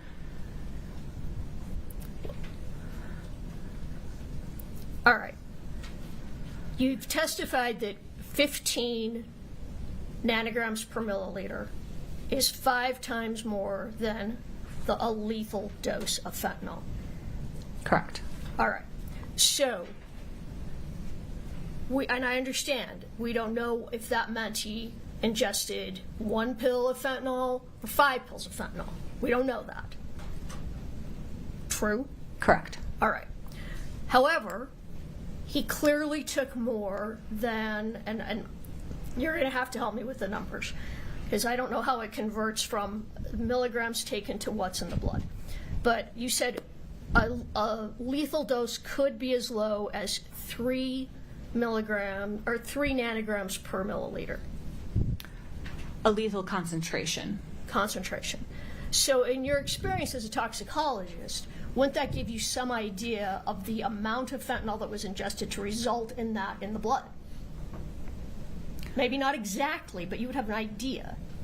Well, again, previously I testified about postmortem redistribution, so I'm not aware if that happened or not and could have elevated that concentration of fentanyl. So there's limitations to being able to say what dose ended up with this concentration. All right, let's try and put this in terms for a layperson. You're handed a fentanyl pill. It's got 1 milligram of fentanyl in it. Is that a lethal dose of fentanyl? Could it be? I know you don't know because it would depend on the individual. Yes. All right. And if someone took 1 milligram, a 1 milligram pill of fentanyl, and give me a range of what you would expect to see in the blood. Would that be more or less than what you saw here? A range. I know you can't tell me exactly. So let's say you're given a 800 microgram dose of fentanyl, because fentanyl is very potent. 1 so milligram would be a lot of fentanyl, yeah, we don't right? give milligrams, Okay. we give micrograms, so 1,000-fold less. Thank you. But therapeutically, you're trying to get into that 2 to 5 nanogram range, because it's a very small window of when it's therapeutic and when it's fatal. So, All right. I think that helps me with my question. So someone's given a therapeutic dose of fentanyl in the hospital, which apparently is nanograms, because milligrams is a lot when it comes to fentanyl. Micrograms, yes. Micrograms, thank you. Yeah, I don't know if I ever took a science class in college, so. What would you expect to see range-wise in the blood had someone had a therapeutic dose of fentanyl in the hospital? Let's say they died, not for some reason or another, after they had that therapeutic dose of fentanyl. What range would you expect to see in the blood? All right, so clinically, when they dose people, then like 2 to 3 nanograms per milliliter. All right. So he clearly took more, obviously, than a therapeutic dose. I can't make that conclusion. Well, it would be pretty unusual to see 15 nanograms per milliliter if normally you think you'd see 2 or 3. Or I think you even said lower than that, I'm sorry. But again, I don't know if postmortem redistribution occurred. I don't know this individual's history of use with this drug. And so if they had tolerance, they could take a higher dose and be able to be alive with a higher concentration. All right. And we don't know that. Okay, let me just boil it down. Is it possible, based on the findings here, that Mr. RIchins ingested fentanyl and then after he ingested the fentanyl, he had a drink of alcohol? We don't know how much, but he had a drink. That's a possibility. True? True. All right. I want to talk about the quetiapine for a minute. Now, quetiapine is not naturally produced in the body after someone dies, right? Correct. So he had to have ingested quetiapine. Correct. And it appears that it was not a very high dose. You said it was probably a fairly low dose of quetiapine. In the gastric, yes. In the gastric. And again, the quetiapine had not made it to the blood. He died before there was a chance for the quetiapine to make its way into his blood. Correct? There was no quetiapine above our threshold for performing a confirmation test. Well, you couldn't measure any quetiapine in the blood. True? No. You did measure some in the blood. Yes. And where's that in your report? It wasn't above our threshold for reporting or performing a confirmation test. So in your report, there's no indication that quetiapine was found in the blood? Correct. All right. And your report's accurate? Correct. All right. So, again, quetiapine takes about the same amount of time to hit the blood as fentanyl, more or less? About 30 minutes? Correct. So a very possible scenario, likely scenario, is that he ingested the fentanyl before the quetiapine. Fair? No. Well, if he took them together, they would have both been in the blood, right? That's not true. I mean, if you didn't take a dose that would lead to a concentration that's reportable in the blood, doesn't mean you didn't take it. It just means that it wasn't at a concentration high enough to be above our threshold for reporting. All right, I understand that, but maybe my question wasn't clear. Whatever amount of quetiapine he took, there was not a measurable, reportable amount in his blood. That is correct. The fentanyl he took, there was. That is correct. The fentanyl had made its way to his blood prior to him passing. That is correct. The quetiapine had not. Not above a concentration that would be reported by us. Not even in a concentration that you noted in any way. Correct. So it is possible that he took the fentanyl and then later took the quetiapine. That's a possibility. Sure. All right.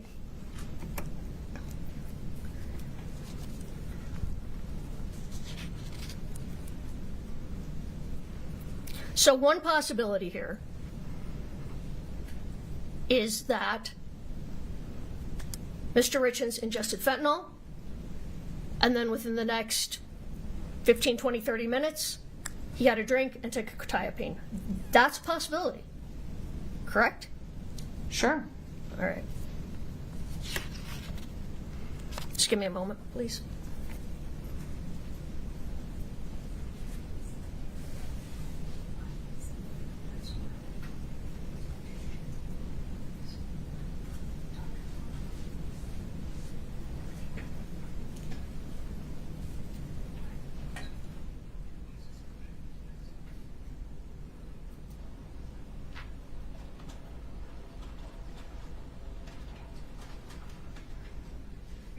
have no further questions at this time. Thank you, Dr. Peterson. Mr. Burmester, within the scope of cross, please.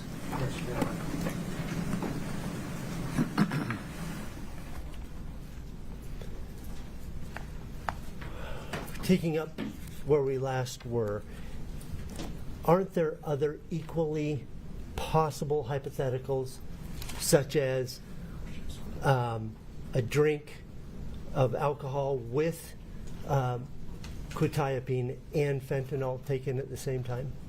Sure. Okay. Is the problem that there aren't enough, there are too many variables that are left unknown that we can't fix any of those? We can't fix the hypothetical and say one is more likely than another because there are too many variables? Yes. One of those is that you can't tell this jury whether the alcohol in the gastric fluid came from an alcoholic beverage or decomposition. Correct.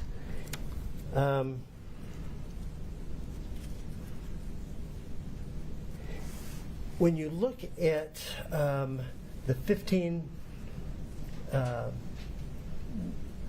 nanograms of fentanyl and the 3.3 of norfentanyl, can you give any insight as, is there a relationship, those numbers have some sort of relationship that we can tell anything from that? For example, how long ago it was taken, that sort of thing? So assumptions still have to be made. So you would have, one assumption is this person has never used fentanyl before. Then that means that they lived long enough for the body to form norfentanyl. But for me, I have no idea their history of use. So there could be norfentanyl still present from a prior use, and then the new fentanyl was taken, and maybe they died before it started to metabolize, but that norfentanyl is still present from a prior use. But once fentanyl is absorbed into the blood, as soon as that happens, it's circulating, can get to the liver, and that norfentanyl can start to appear right away. So within a few minutes, you're going to start having norfentanyl formed and present in the blood once the fentanyl is absorbed into the blood. Whether you're a previous user or a new user? Correct. Okay.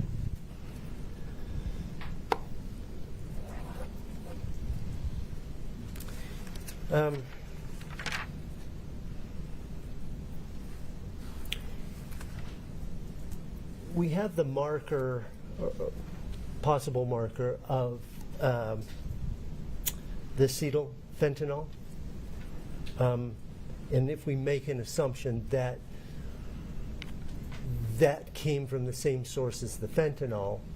Your Honor, I think that's beyond the scope. I didn't ask her anything about the fentanyl. Well, let's see what the rest of the question is, and then you can renew your objection. Go ahead, Mr. Burmester. We can make the assumption that it was an illicit source as opposed to a illicit source. Same objection. Sustained. Just keep going. Okay, it's fine. That's all the questions. Anything further, Ms. Lewis? No, Your Honor. Okay. You're welcome to step down. Thank you. Thank you. Detective Frank Root. Give me a sense. Is this a 15-minute witness or a longer? Shorter. Okay, let's do it.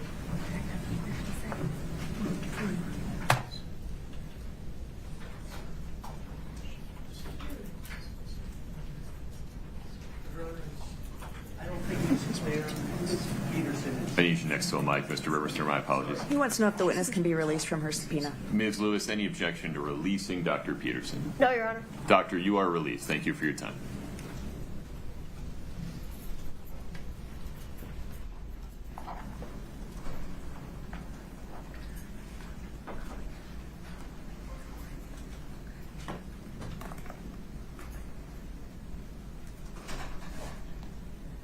Detective, if you'd step in front of Brittany, we'll get you sworn in.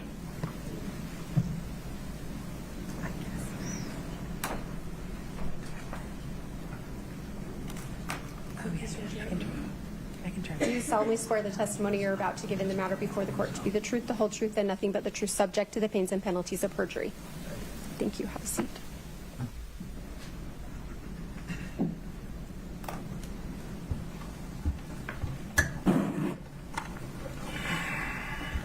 Good morning, sir. If you could state your name and spell your last name, please. Frank Root, R-O-O-T, Where do you work? Summit County Sheriff's Office, How long have you worked there? 6 years, And what's your assignment with the sheriff's office? investigations detective. And as part of your role in this case, did you meet with Robert Josh Grossman?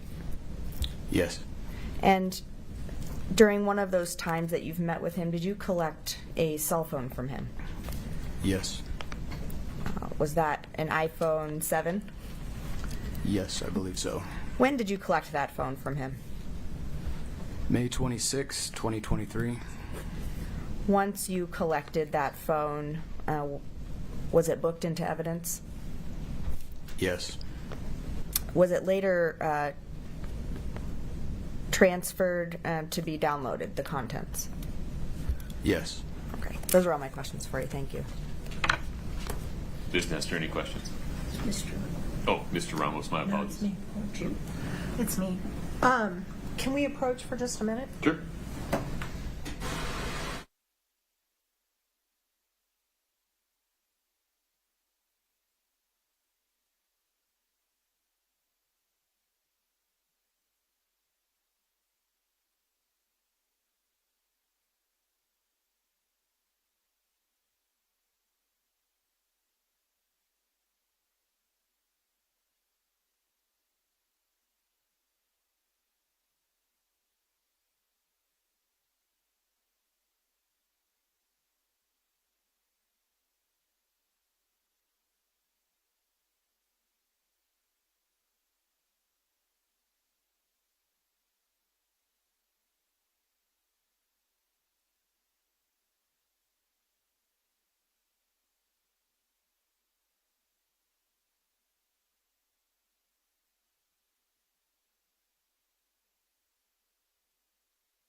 Are there any questions for Detective Root at this time? Very briefly.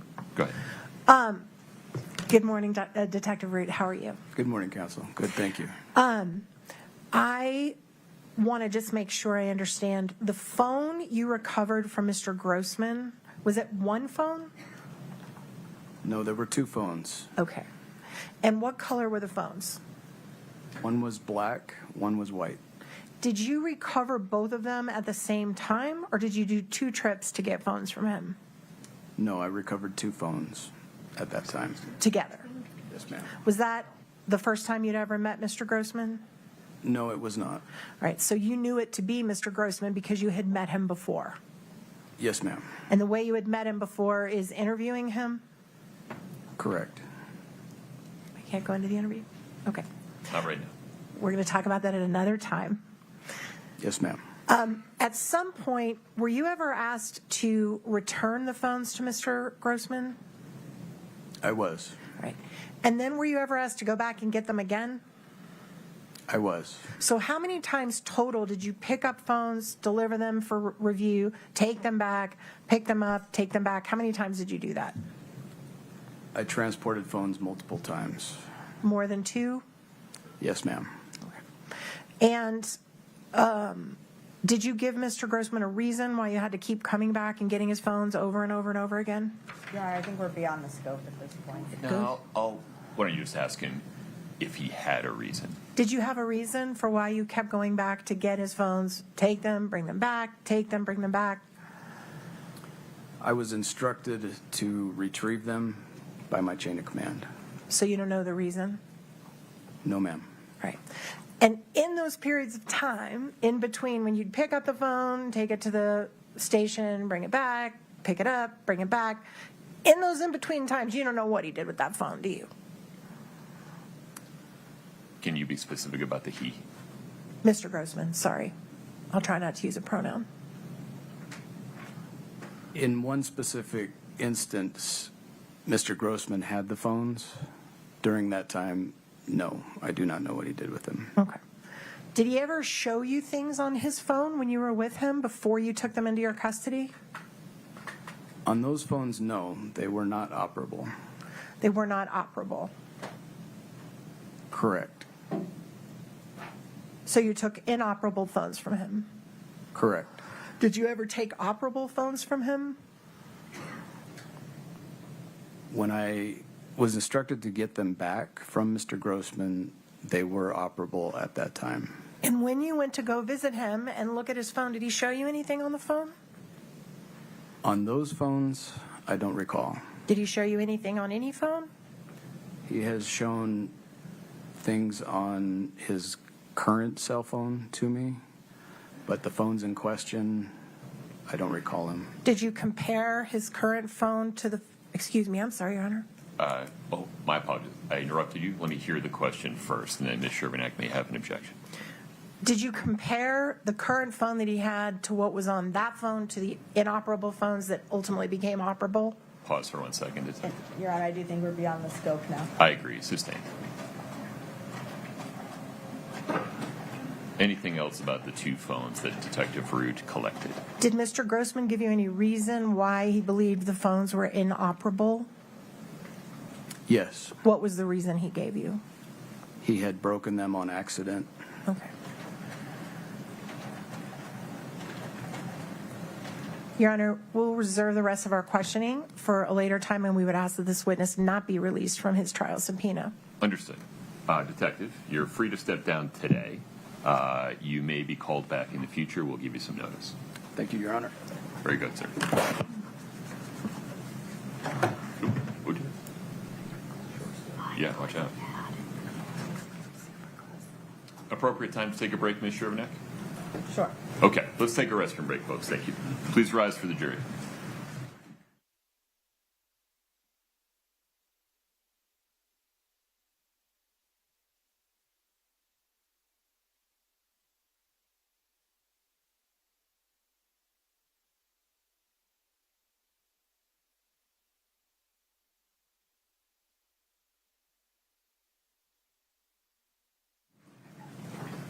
Mr. Bloodworth, Ms. Shervinack, who's on deck?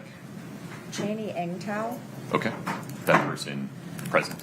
Yes. Okay, if you would let them know to be ready to go at 10:45, court's in recess until 10:45. All right. Very good, thank you.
Ms. Nestor, okay, here comes Ms. Lewis.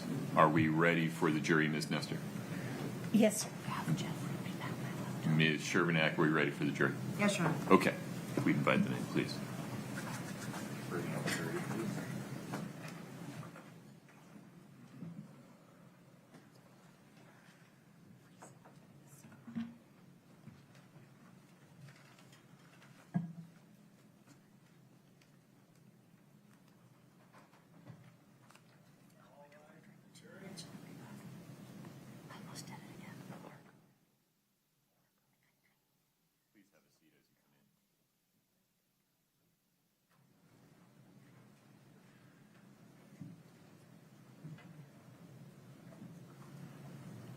All right, folks, have a seat, please.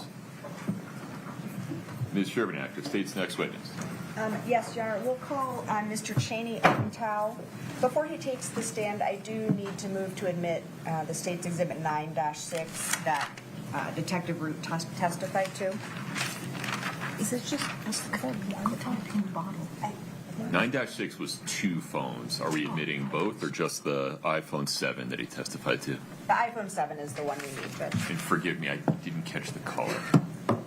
The color? Yeah, it's either white or black. Do we know? It's the only iPhone 7. Understood. Okay. Any objection, Ms. Nestor? I'm so sorry. Can you repeat the exhibit number, please? It's 9-6. 9-6. No objection, Your Honor. Okay, so the iPhone 7 that is part of 9-6 is admitted. Thank you. We're ready for our witness. Sir, if you would please step in front of Brittany, we'll get you sworn in.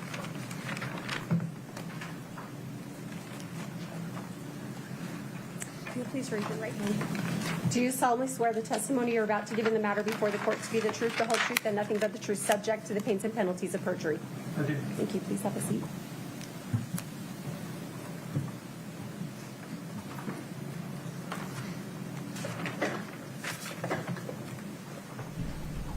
Good morning, sir. Good morning. If you could state your name and spell your last name, please. My name is Cheney Engtow. Last name is spelled Echo November Golf hyphen Tango Oscar Whiskey. Where do you work? I work for the State of Utah Department of Public Safety Bureau of Forensic Services, but I'm assigned to the Intermountain West Regional Computer Forensic Laboratory. How do we refer to that place in shorthand? IWRCFL.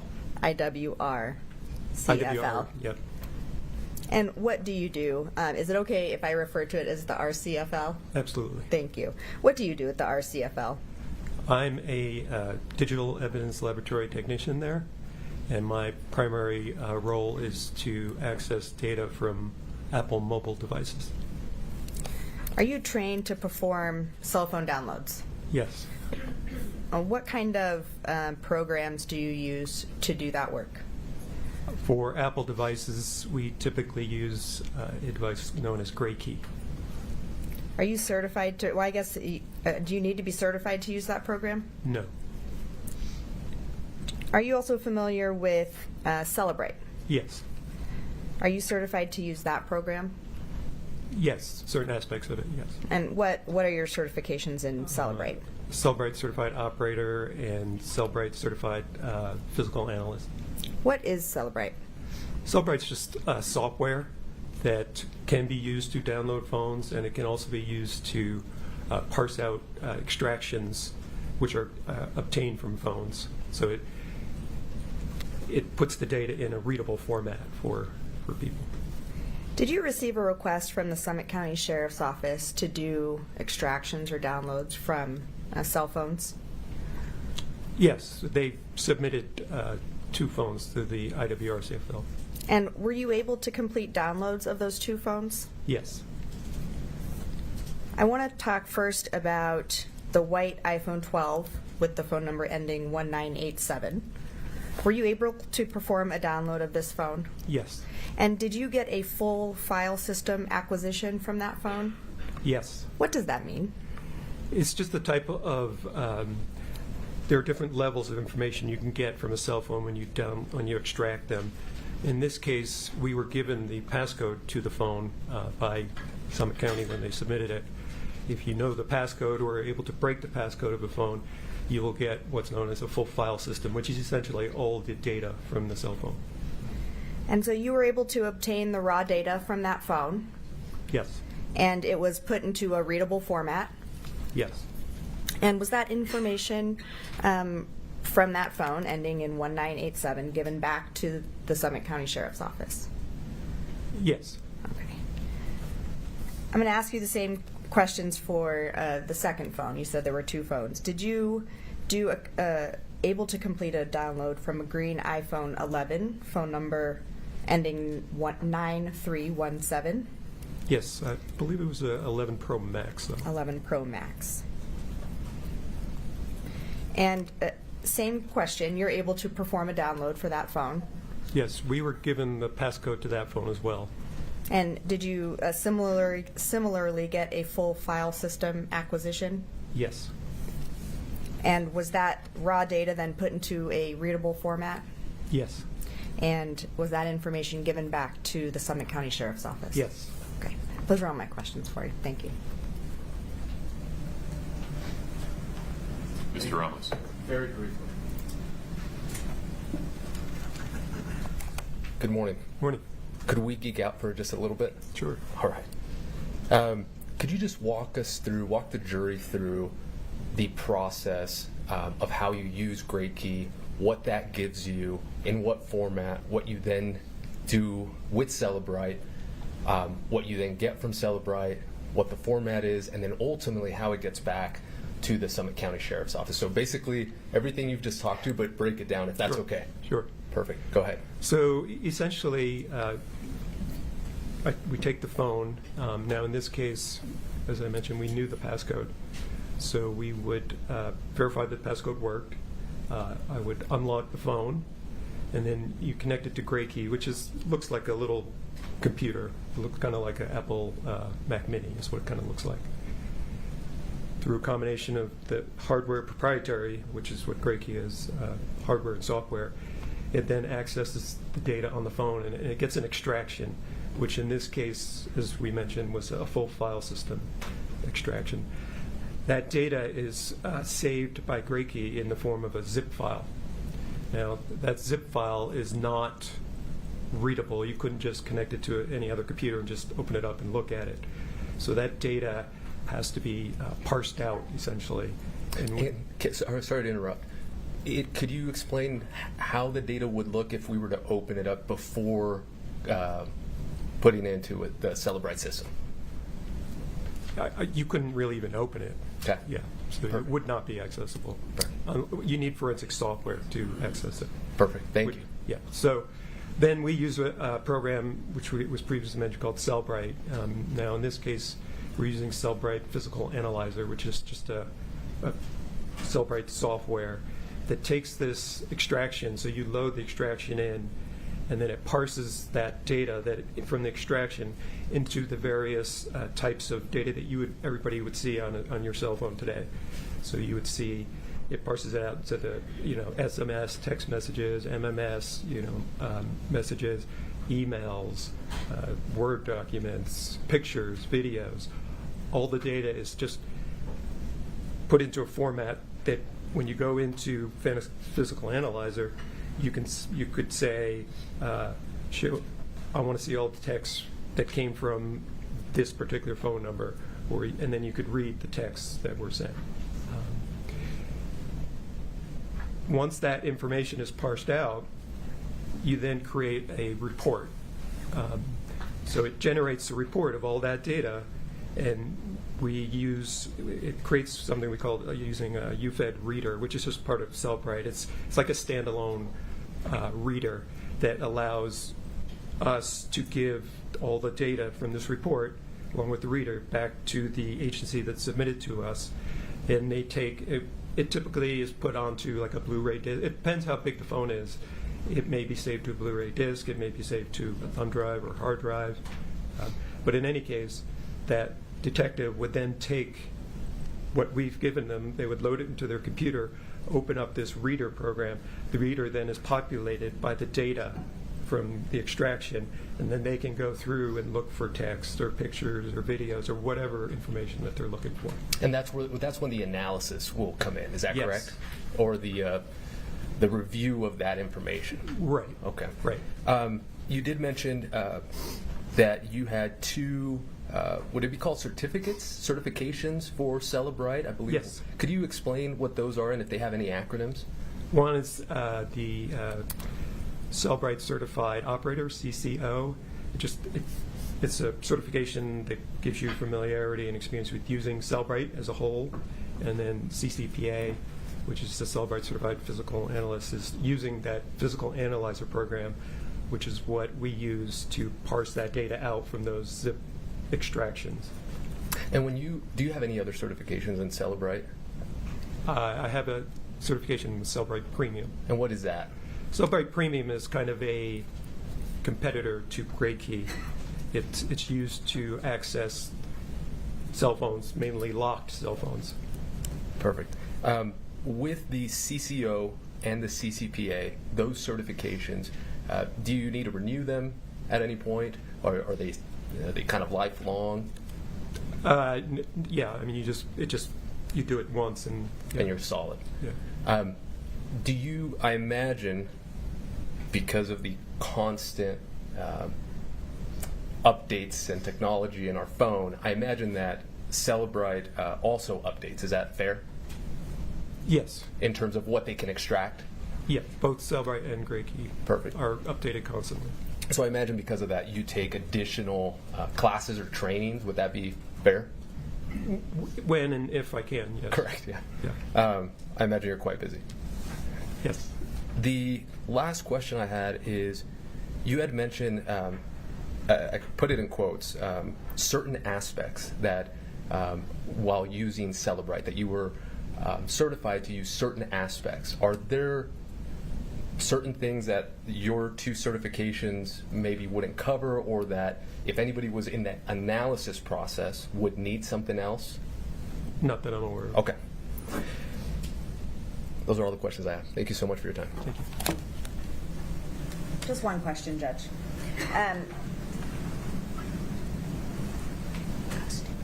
So you went through the process of how the raw data comes from the phone and then it's placed into a readable format. When that's taking place, is it correct that the data can't be manipulated in any way? Yes. So when we get an extraction from GrayKey creates what is known as a hash value. You can think of a hash value as kind of like a digital fingerprint. So every file is unique. For instance, if I went into a Word and I created a file and I typed hello and then I saved that file, and then I ran a hash, I got a hash value from it, which is just a hash is just a mathematical algorithm that looks at the file and then it gives you a unique like fingerprint, which is basically a big long hexadecimal set of alphanumeric characters. But they're unique to that file. So in my example with this Word document, it would give me a value. Now if I opened that document again and I put a period after the O and then saved it, and then I would hash that file again, that hash value would be completely different. So the way we use that is, now that I have the hash value for the extractions that I got from these two cell phones, I copied those to staging media, which is essentially a forensically wiped hard drive. Once I copy it to that hard drive, I then hashed the extractions on that hard drive.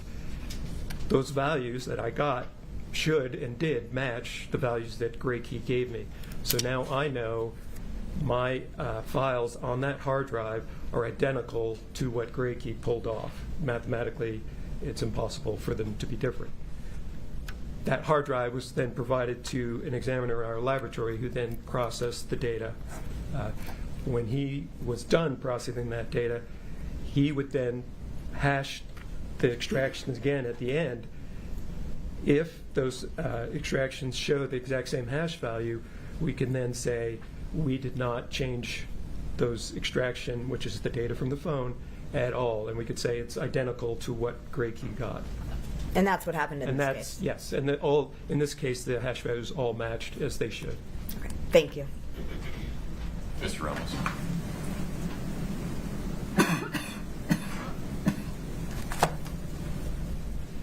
So that's kind of like a double-blind kind of validation process, correct?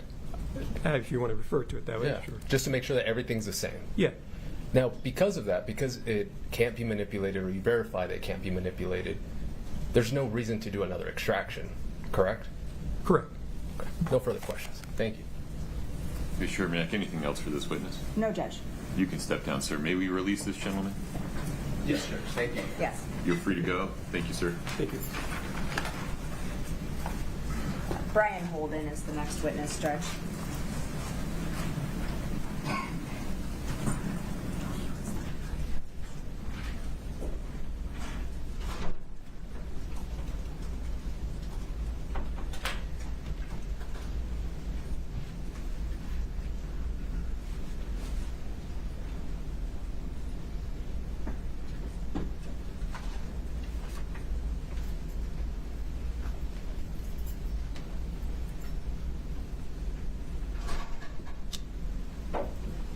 Mr. Holden, if you'd step in front of Brittany, we'll get you sworn.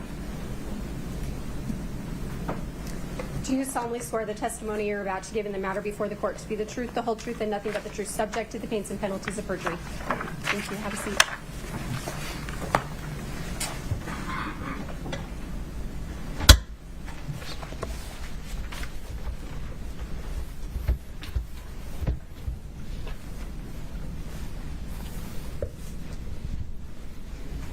Thank you, Your Honor.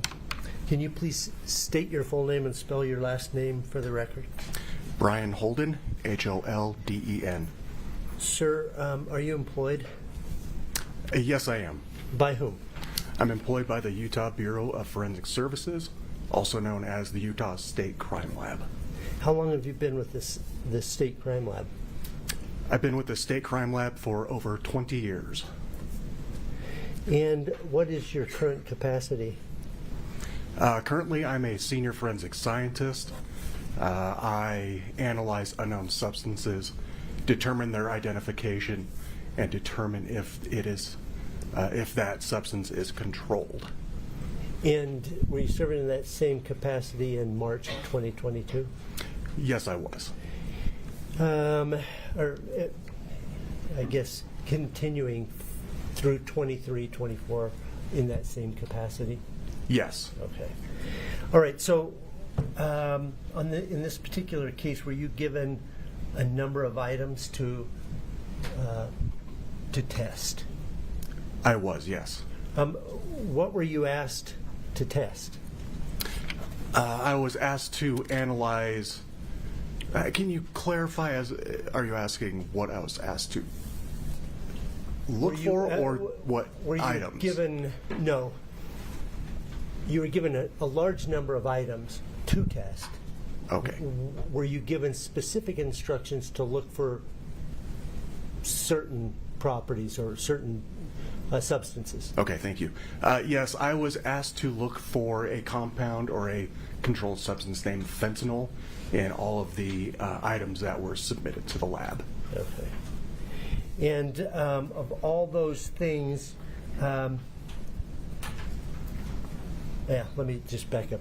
When you receive something, is there a two-process testing that you do? Yes. To be able to identify a controlled substance based off of our operating procedures, we do a presumptive test followed by a confirmation test. And the initial presumptive or screening then tells you, oh, I can move on to this next step? Correct. I see. Okay. So, of all the items you were given, did you run this screening? I did, yes. And after doing that, did you find, what were you looking for, I guess, is what I should be asking. Like I previously stated, they asked me to look for fentanyl. Nothing else? No. Okay.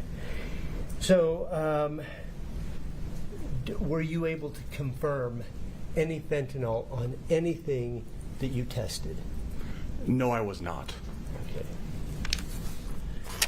May I have one moment, Your Honor? Of course.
you were, what items, let's go through this. Are the items still up here? Chelsea has them. Okay. That's all the questions I have. Ms. Nestor. Thank you, Your Honor. May it please the court. Good morning. Good morning. My name's Kathy Nestor. I'm one of the attorneys representing Kouri RIchins. Okay. I do have just a few questions for you. Sure. If we could pull up for the witness only, State's Exhibit 1-19.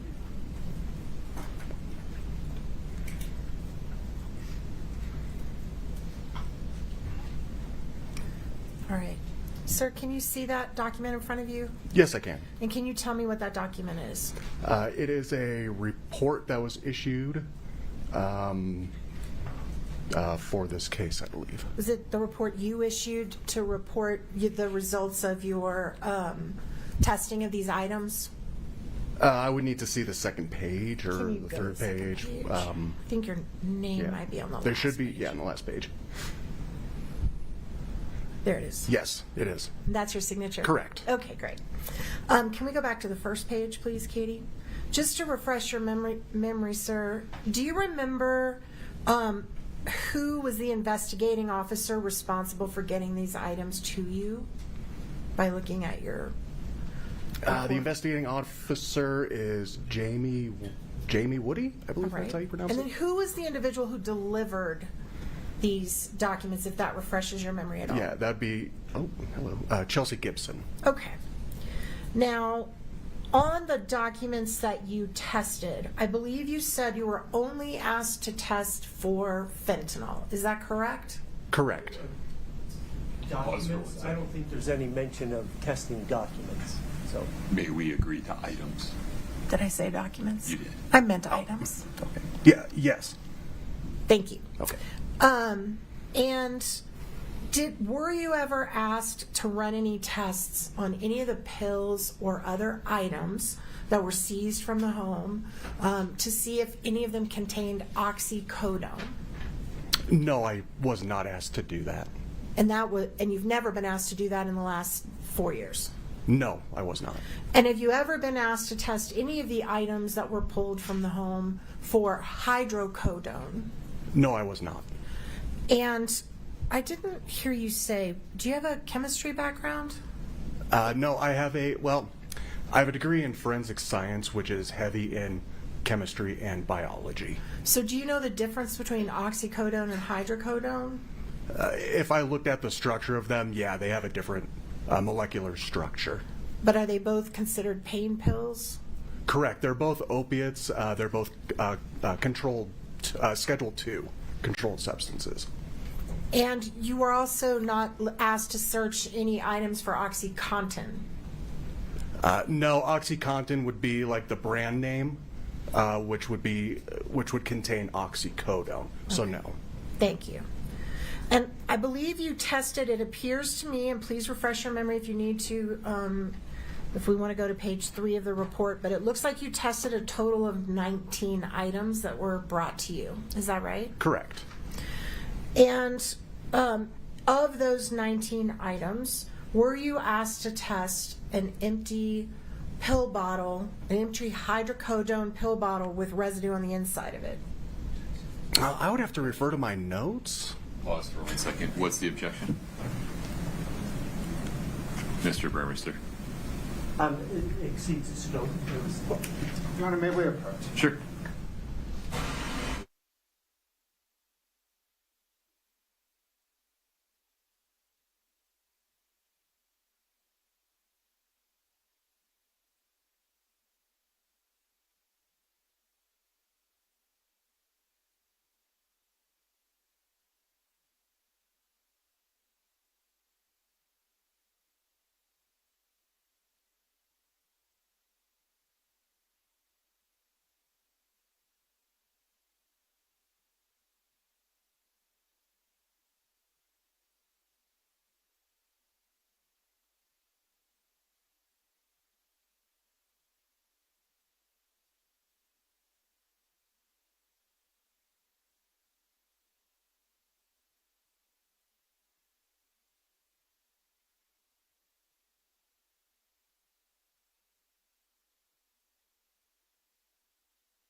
And as for the foundation, objection is sustained. Would Thank you you. please lay some foundation? I'd be happy to, Your Honor.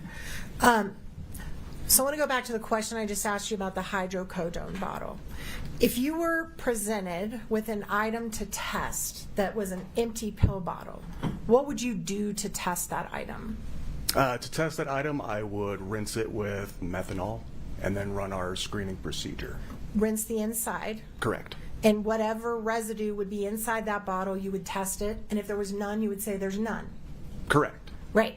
So were you given the opportunity to do that with a hydrocodone bottle in this case?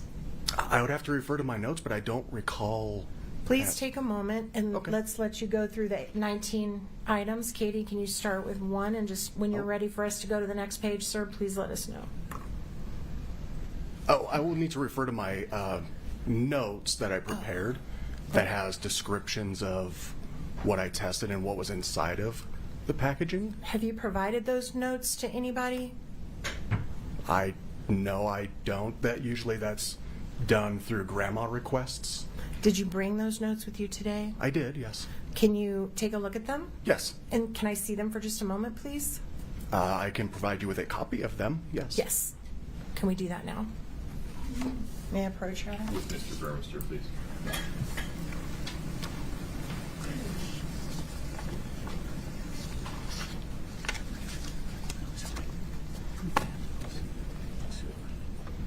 Counsel, if you need a brief recess to sort this out, let me know. Yeah, I think it would be helpful. Okay. Folks, let's let you stretch your legs. Please rise for the jury.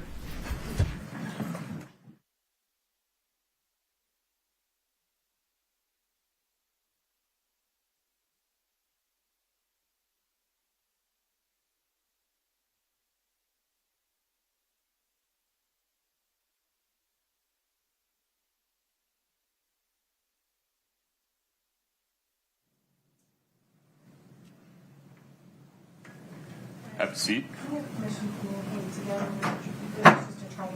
Yeah, one of the two. If we're going to stay on the record, though, one of the two of you, Vordi or the witness, about what he's referring to when he says notes. referring to is just like Mr. Burmester's already there.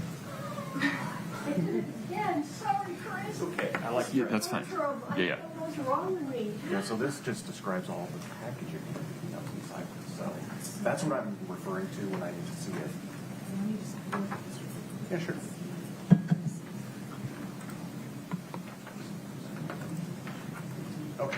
Okay, yeah, that's fine.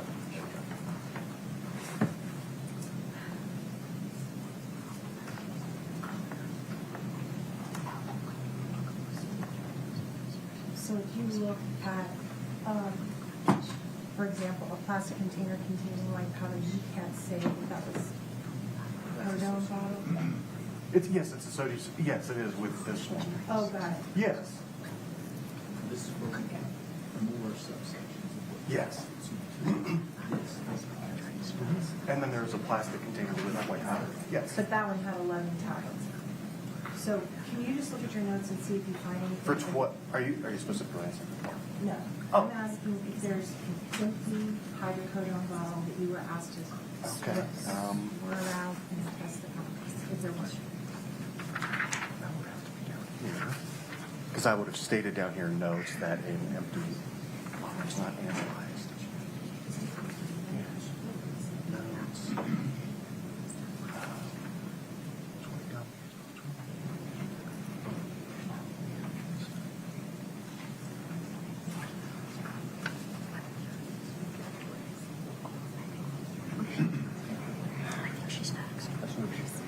She's not.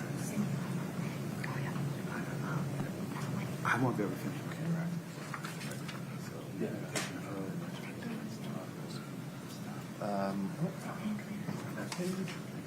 No, it doesn't appear like there was. Yep. I don't. No, typically, if I suspect highlighting something I don't analyze, I'll put it in my notes on the bottom. Like, hey, this was not analyzed. Yeah.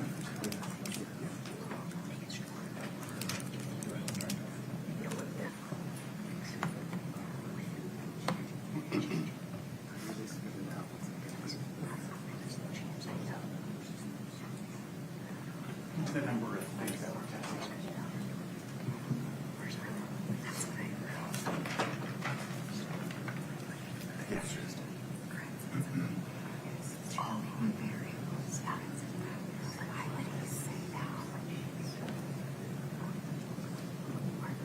Yes.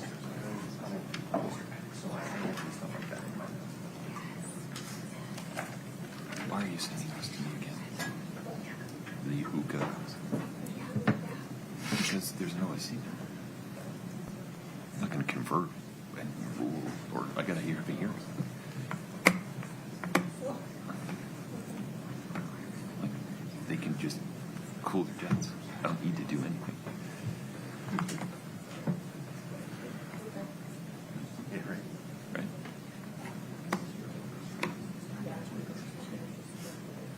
Well, maybe, but maybe not. We're going to find out when this no-bail warrant that's existing is executed and we handle it. Oh, I mean, forgive me, I'm looking it up. Ah. Now I'm following. Well, 2019, but yeah. Because they were still sealed. Okay. Yeah. So, yes. Yeah, they're manufactured on like. Now, my apologies. Okay.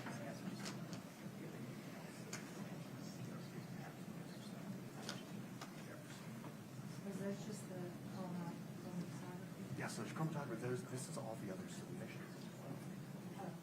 Oh, from other than the one that they had. Yeah. Yeah, you're welcome. Yeah, let's just have a clear record. You okay? Yeah, this chair is sucks. awful. No, I agree. Jeez. I apologize. I was expecting wheels. You're the 10,000th person to say that. I'm so sorry. Ms. Nestor, anything else before we invite the jury back in? No, sir. I only have a couple more.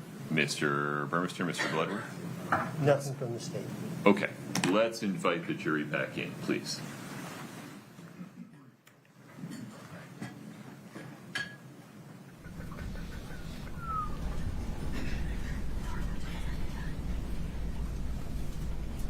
Is this my water? I believe it is. Nikki, is that his water? Yes. Yes. Okay, thank you. Let us, if you know, let us know if you need a read. Okay.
Please have a seat as you come in.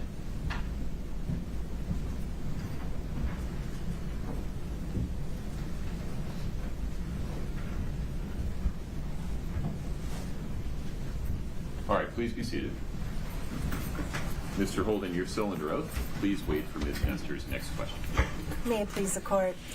Okay, so we took a little break and you had an opportunity to review your notes that would refresh your recollection if you were handed or asked to test an empty hydrocodone bottle. After reviewing those notes, what is your answer to that question? There was no empty bottle that was submitted for me to test. Thank you, Your Honor. At this point, that's all I have. Thank you, sir. I appreciate your time. Mr. Burmester, anything further for this witness? No, Your Honor. Counsel, may we release this witness? Yes, sir. Mr. Burmester? Yes. Mr. Holden, you're free to go. Thank you for your time.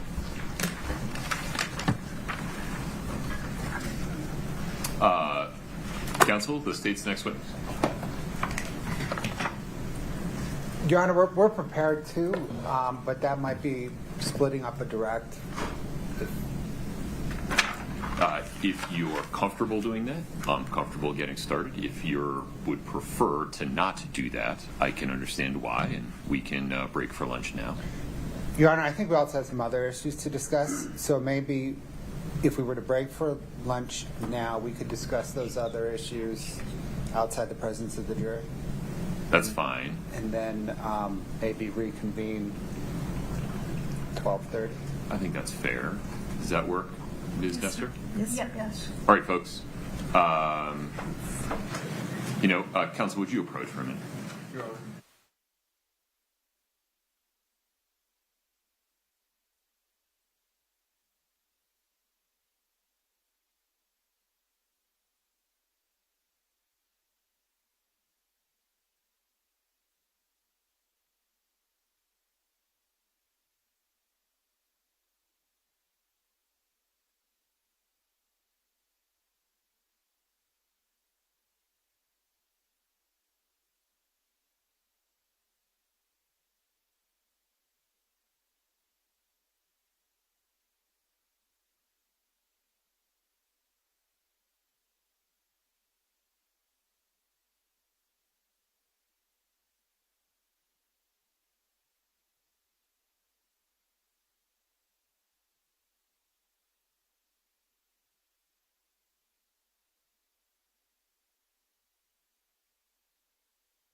Recess for lunch. It is 11:25.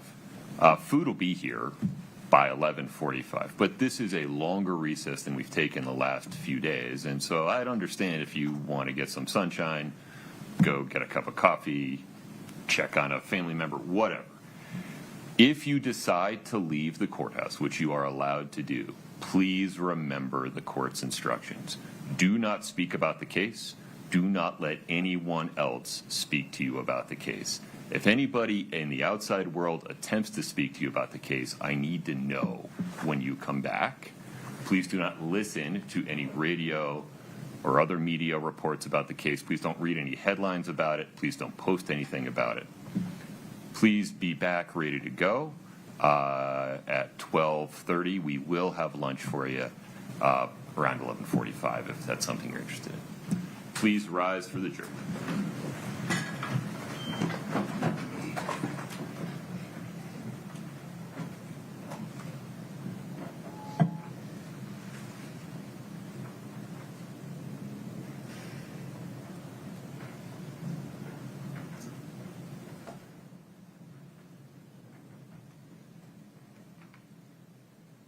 Have a seat.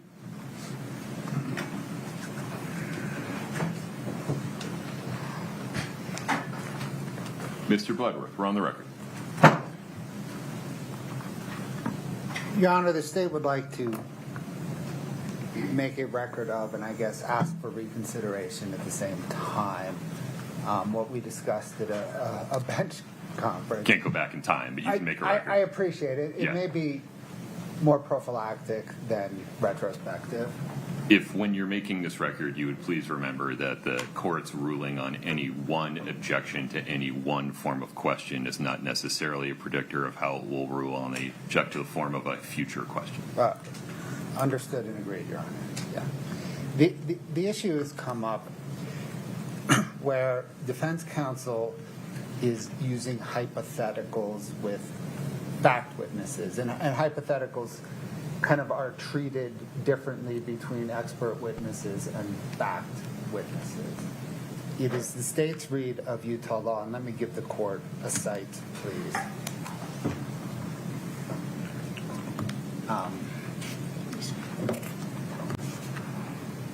It is Utah Department of Transportation versus 6200 South Associates, 872 P. 2nd, 462. Quick and dirty, that's kind of, I think, the case, at least to start with. I also think, to be fair, it's a little unclear because it deals with hypotheticals in a expert witness context versus a fact witness context. But it's the state's read of Utah law that for a fact witness, a hypothetical has to involve admissible evidence. I think the defense, and I can give examples, I have a dirty of this morning's transcript, is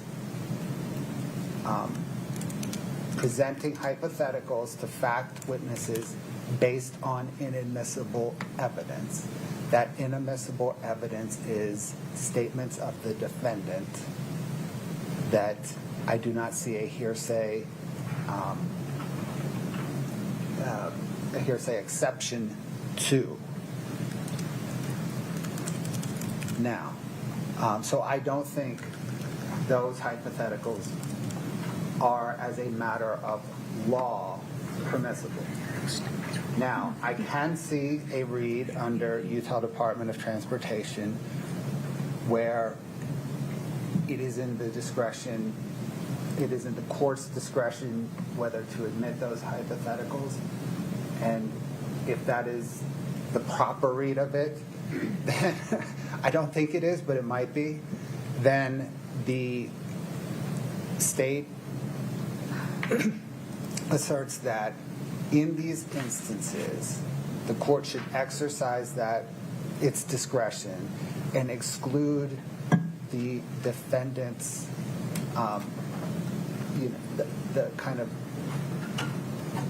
the defense counsel's hypotheticals that are based on inadmissible, self-serving evidence of defendant's statements.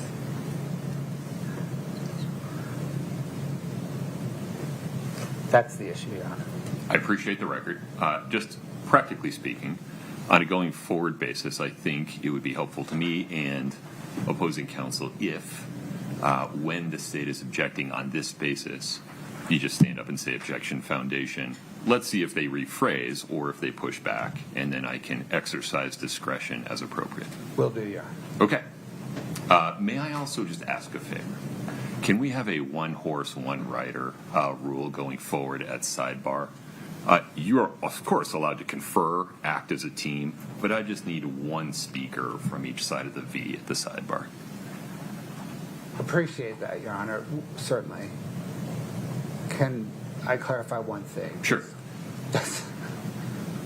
Does the rider at sidebar have to be the same rider that's examining the witness?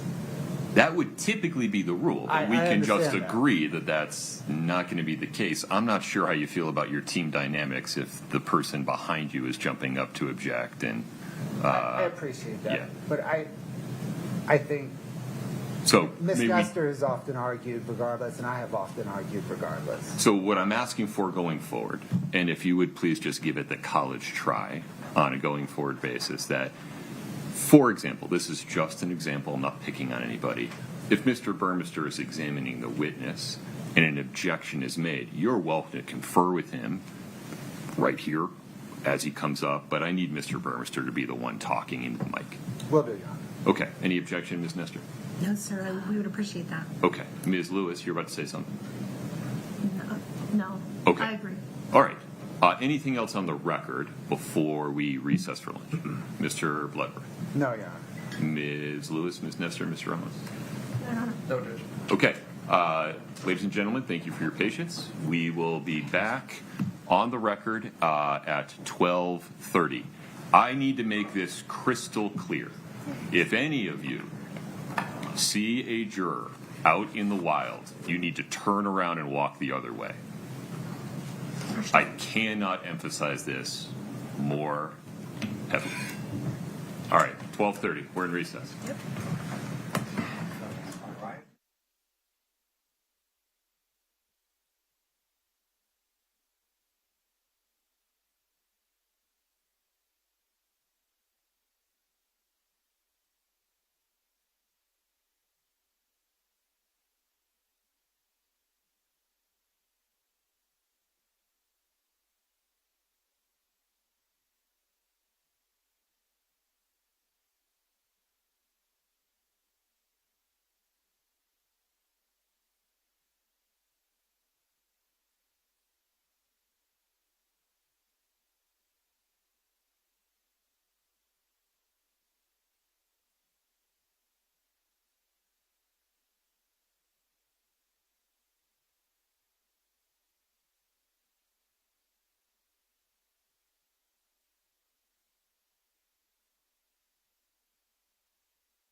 9.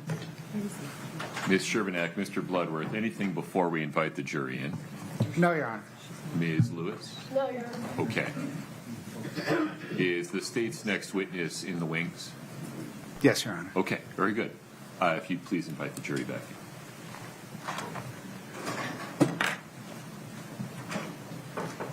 Do you want me to move over so you have space? Do you have your portable on? Oh, you do. Okay. Great.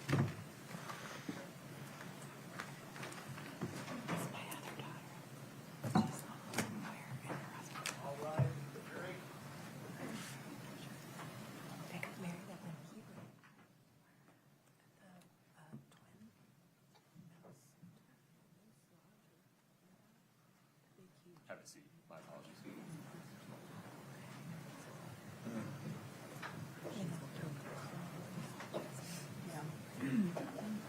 All right, folks, have a seat. Thank you. Mr. Bloodworth, the state's next witness. Thank you, Your Honor. The state calls Carmen Lauber.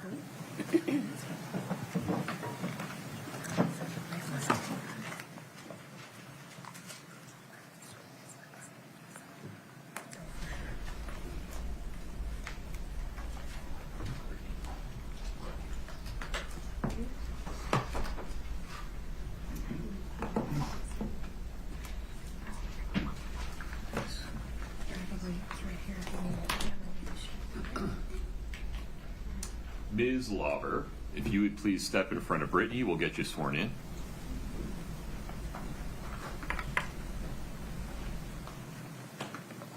If you'll please raise your right hand. Do you solemnly swear the testimony you're about to give in the matter before the court to be the truth, the whole truth, and nothing but the truth, subject to the pains and penalties of perjury? Please have a seat.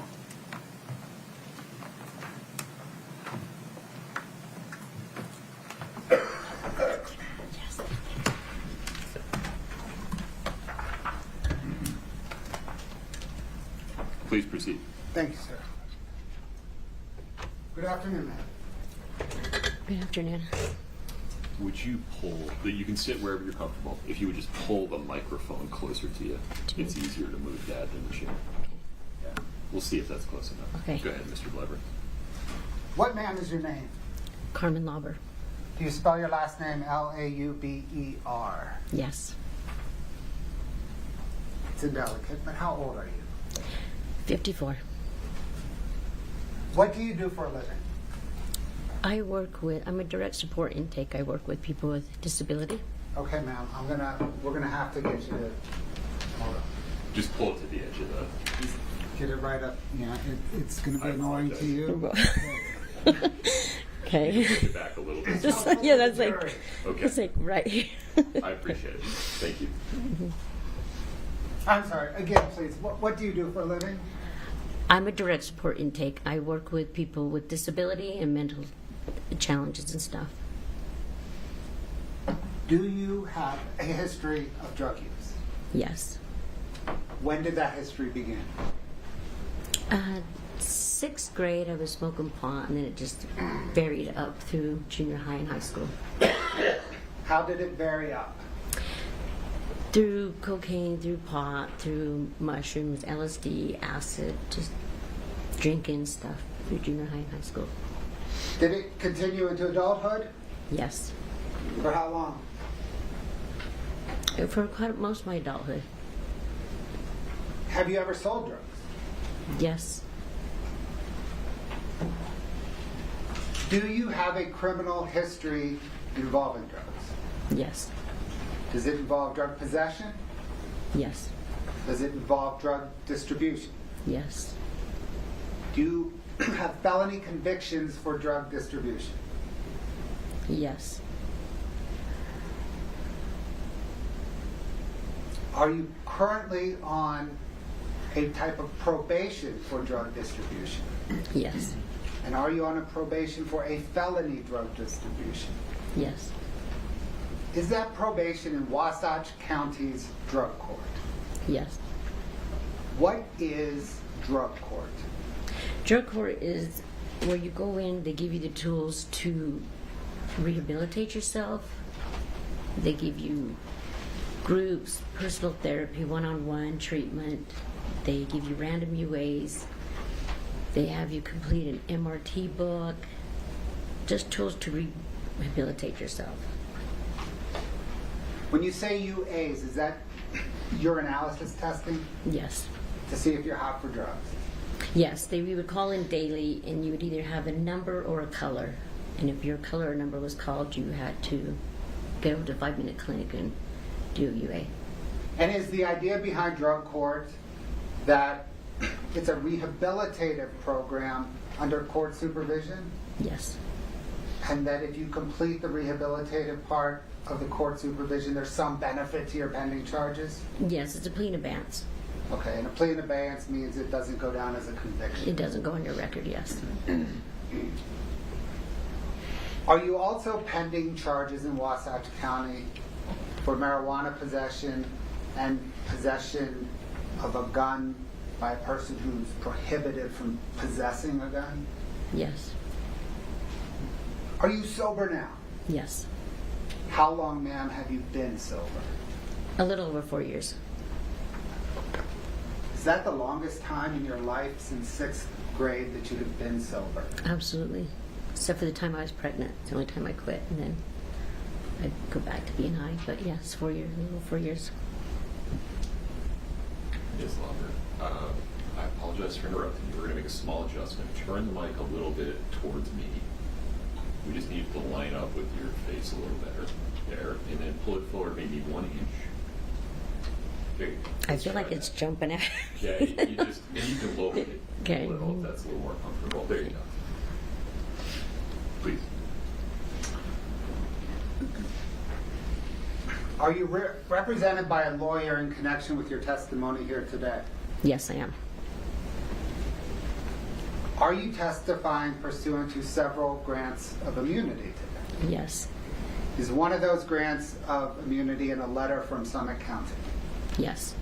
Is one of those grants of immunity in a letter from Salt Lake County? Yes. Is one of those grants of immunity in a letter from the federal government? Yes. And is there also an understanding between you and Wasatch County, or at least your attorney and Wasatch County, that there is immunity for the gun and the marijuana in Wasatch County? Yes.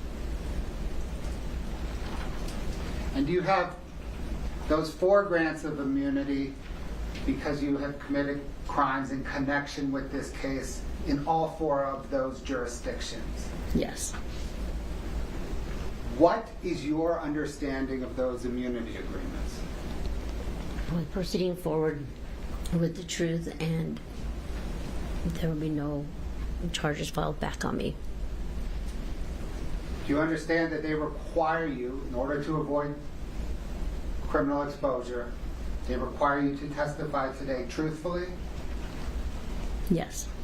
Do they require you to testify today fully, Yes. regardless of who's asking you the questions? Yes. And that if you don't testify truthfully and fully, you could lose all of that immunity? Yes. Did your lawyer assist you in getting that immunity? Yes.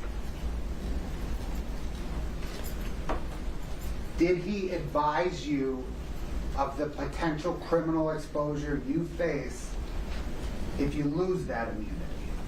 Yes. I need you to speak up just a little. Yes. Sorry. Yeah. I may need to remind you from time to time. Yeah, because It's not it's personal. just like, yeah, you're fine.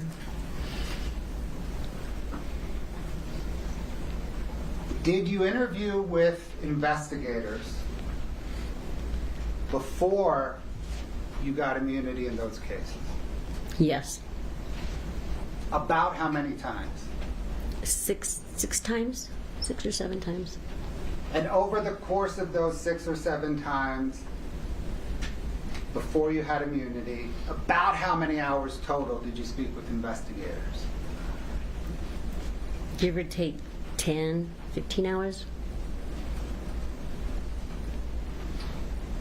Why did you speak with investigators before you were granted immunity?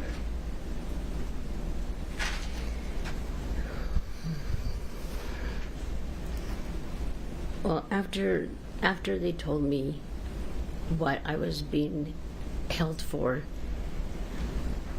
sorry, I wanted to make sure it was the right thing to do, if this is actually what happened. What do you mean, if this is actually what happened? If they told me that Eric had died of an... Well, Your Honor, why don't we approach them?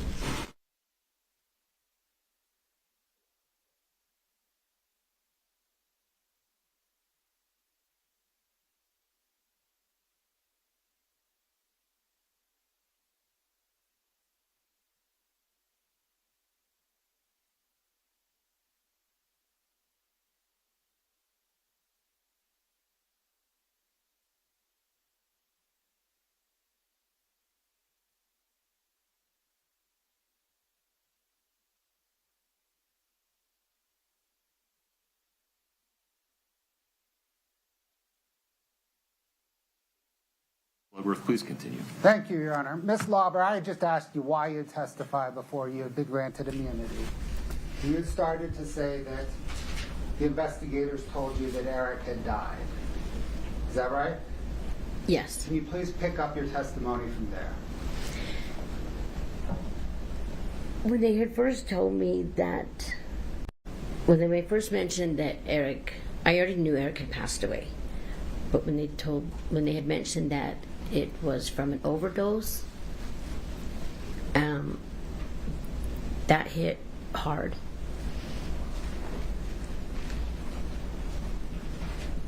Only for the fact that if that's what happened, I needed to step up and take accountability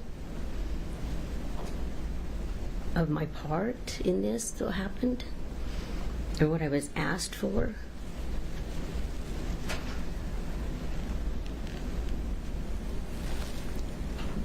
At first, it took a minute to process everything.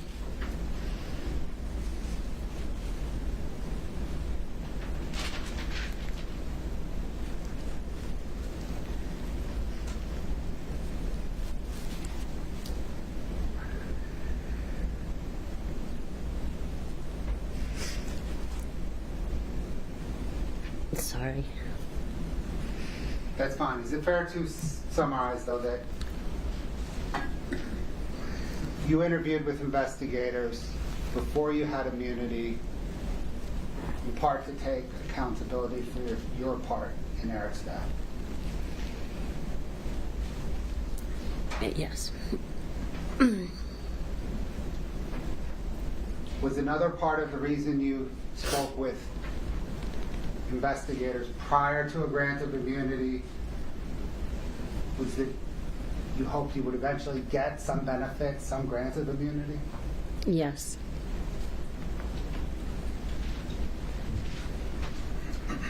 Before you interviewed with investigators prior to the grant of immunity, right, the 6 interviews over 10 to 15 hours, had you consulted with an attorney? No. Had you reviewed any materials to prepare for those interviews? No, I was in jail. I was in, yeah.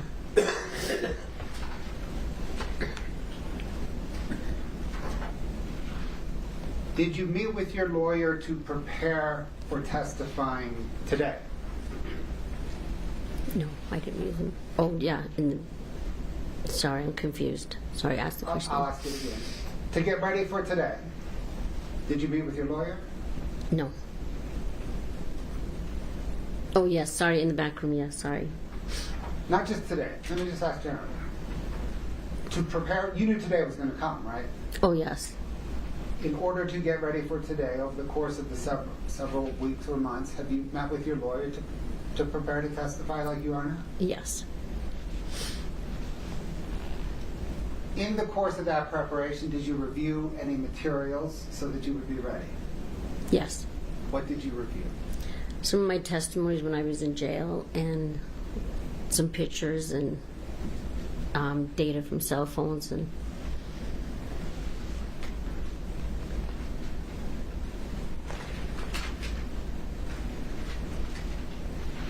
Ma'am, did you know Kouri Richins? Yes. How did you know her? I worked for her aunt for LTD's personal house cleaning. And as part of working for Kouri Richins' aunt's house cleaning business, did you clean Kouri Richins' home? Yes. Every other Friday, unless she needed an extra clean or a deep clean. About how long did you know Kouri Richins? I worked for her aunt for 9 years. And did you know Kouri Richins that whole 9 years? Yes. We got to know each other throughout the years. Did you also perform other cleaning services for Kouri Richins? Yes, when I wasn't working for Doreen, I reached out to her and asked her if she had any house cleaning or landscaping or anything that she needed help with. Did you ever discuss your drug history with Kouri Richins? Yes. How so? We just talk about how how I was going in drug court and when I would graduate, and she would reach out and ask how things were going, or if we'd run into each other, I'd tell her I'm almost graduating. And that's the drug court in Wasatch County. Yes. When did you go into drug court in Wasatch County? Late 21. I had my evaluation in 2019, and I entered in late 2021. So then am I right that your drug court discussions with Kouri Richins would have been while you were in drug court beginning in late 2021? Yes. Did you know Eric Richins? Yes. How did you know him?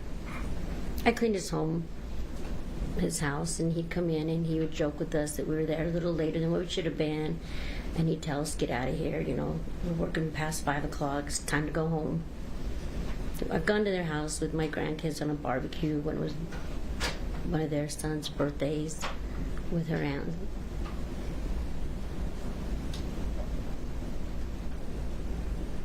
Did you know that Eric Richins owned a stonemasonry business? Yes.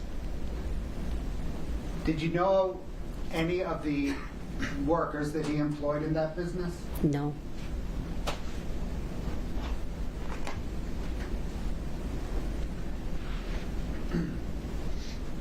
Did Kouri Richins ever ask you to purchase for her illicit drugs? Yes. How many times? 4. Did you purchase illicit drugs for her? Yes. How many times? 4. When you purchased illicit drugs for Kouri Richins the first time, who did you purchase the drugs from? Susan Kohler. When you purchased Kouri for Kouri Richins drugs the second time, who did you purchase the drugs from? Robbie. By Robbie, do you mean Robert Crozier? Yes. How about the third time? Robbie. The fourth time? Robbie.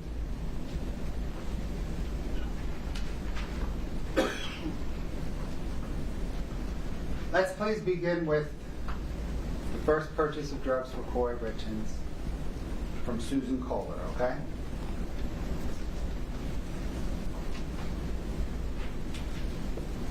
How did Kouri Richins approach you about purchasing drugs?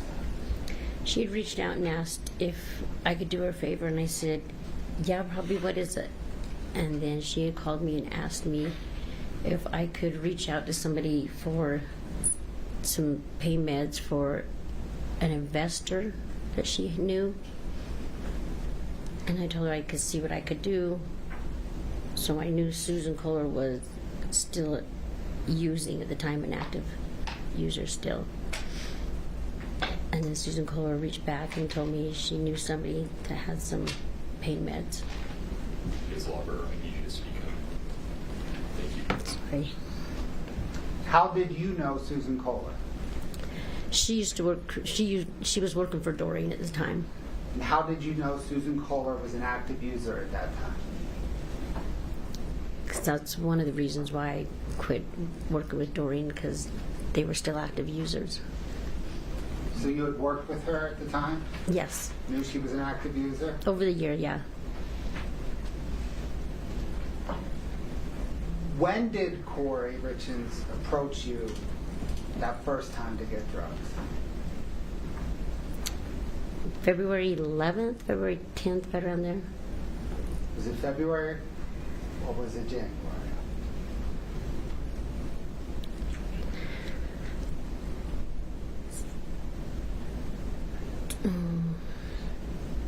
Was it early February?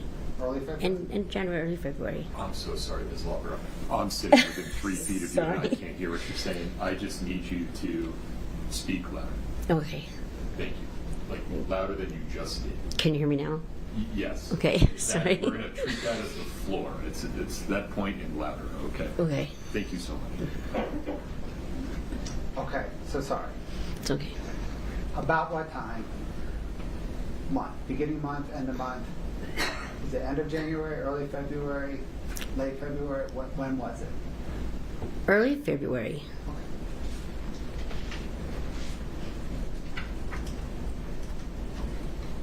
And would that be 2022? Yes.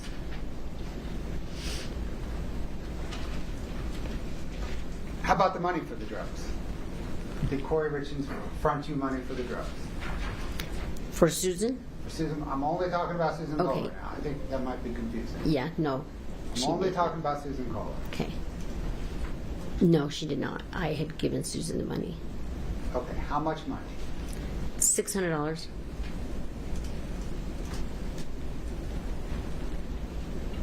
What drugs did you ask Susan Kohler? What type of drug did you ask Susan Kohler for on Kouri Richins' behalf? Just some kind of pain pillar, an opiate. Okay. And you gave Susan Kohler $600 of your money? Yes. What in return did Susan Kohler give you? A couple hours later, she had returned back to my house with an envelope full of pills. Okay, what type of envelope? Just a mailing envelope. The normal letter? Just a white envelope, yeah. Okay. Did you look in the envelope? No. How did you know it was full of pills? Susan told me that's what was in there. Did you feel the envelope? Yeah. Did it feel like there were pills in Yeah, it? they were just little round pills. What did you do next? Then I had texted Kouri and told her that I had got some pills for her and asked her what she wanted me to do with them. Told me she would, it was late when Susan returned, so she showed up in my driveway the next morning. Okay, when you say she showed up in your driveway, Kouri. Kouri Richins showed Yes. up in your driveway the next morning. Yes.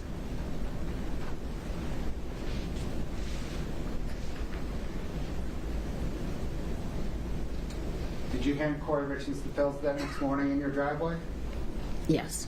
Did she give you any money for those pills? Yes. She gave me back the $600 that I put up for them.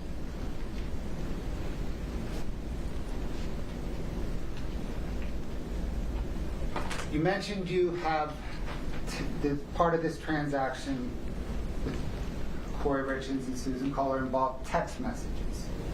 Do you have any of those text messages? No. Do you know what happened to those text messages? I deleted them. Why? Because if I had lost my phone or anybody else got a hold of my phone or anybody in drug court wanted to see my phone, it was evidence that I was not following drug court rules. I was still involved with people that were using It was evidence that you're dealing drugs, and right? participating in selling drugs.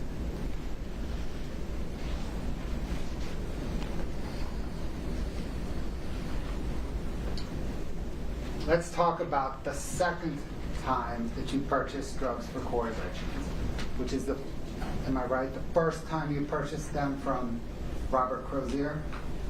Yes. All right. right, let's talk about that first purchase from Robert Crozier.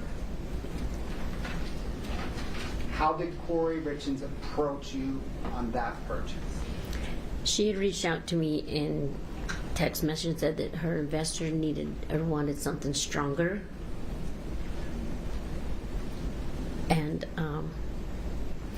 I kind of told her, well, I can reach out to the people I don't know. You just can't say, hey, this is what I'm looking for. When you're buying drugs off the street, you pretty much purchase what you get.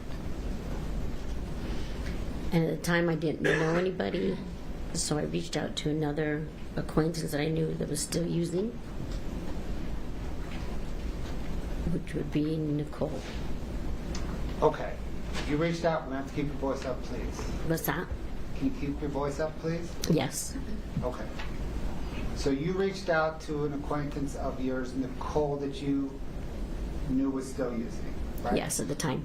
And is that Nicole Cummings? Yes. How did you reach out initially? How did you reach out to Nicole Cummings? On Facebook Messenger. Scott, can I get 3-3, please?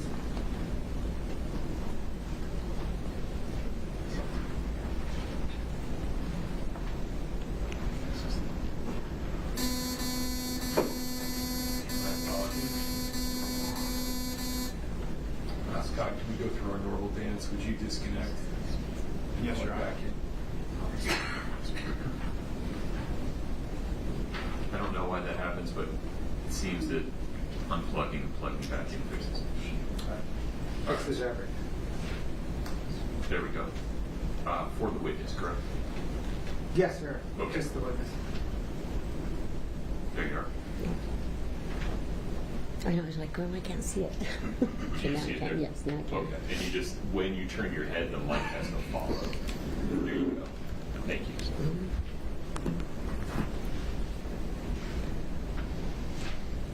Ms. Lauber, do you recognize that document as a,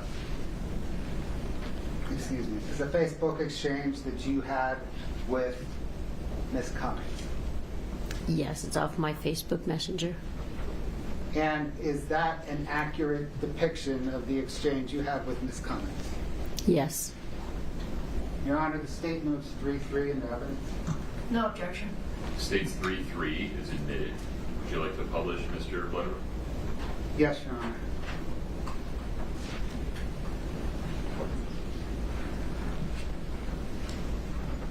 Ms. Lauber, do you see there, blown up out of 3-3 where it says, text me, I got a question and won't do it on this? Yes.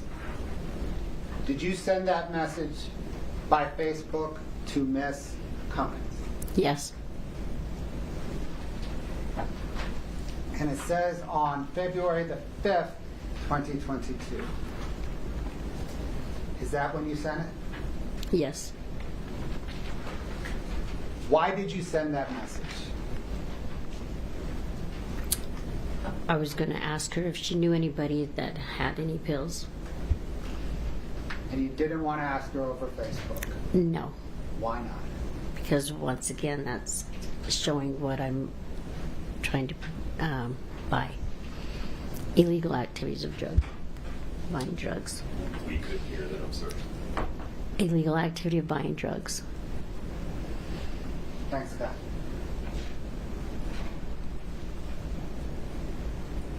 Did you ultimately speak to Ms. Cummings over the phone?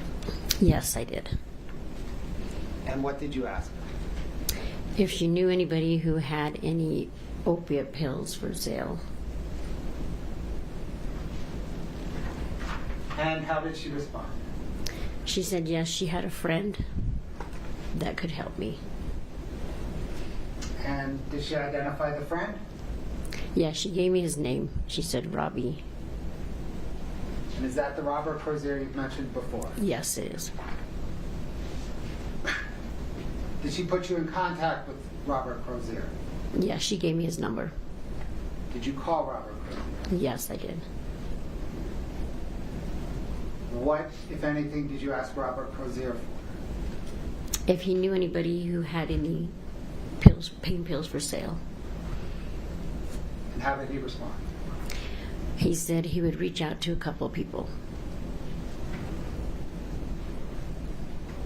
Did he ever get back to you after that? Yes, he did. When he got back to you, what did he say? He said he had a buddy that had some fentanyl pills. What then did you do? I had texted Kouri back and told her that I had a friend that could get them, but they were fentanyl pills. So you told Kouri you had a friend, a hookup for fentanyl pills. Yes. How did Kouri Richins respond? She said, okay, go ahead and get them. So, did you go ahead and get them? Yes. What was the next step in getting them? The next step was reaching out to Robbie and tell them to go ahead and get them.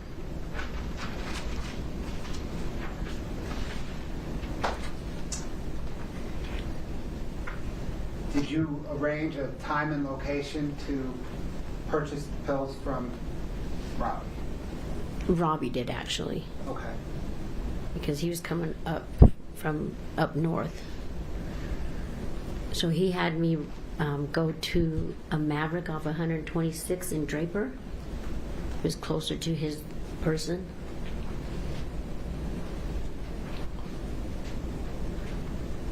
Let me maybe do this one more time. The text messages between you and Robbie, do you have them? No. Are they deleted? Yes. Did you delete them? Yes. Because they were evidence of drug distribution? Yes. Objection leading.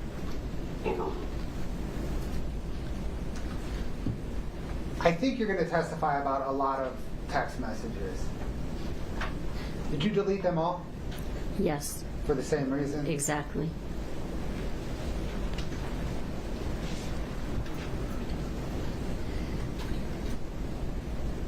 Okay, so you set up to purchase fentanyl from Robert Crozier at the Maverick in Draper. Yes. Did you front the money for these? No. That was more, way higher. How much money was involved in this transaction? $1,000? How did the money come about? Who? So I reached out to Kouri and told her yes, that it was going to be kind of pricey. And then so I asked her how she wanted me to grab them. I had to go to the house in Midway, not the mansion, it was a Midway house that she was flipping. And that the money would be in there. Okay. So, let me make sure I understand. Kouri Richins said she would leave you $1,000 at a small house in Midway. Yes. Scott, can I get 8-12, please?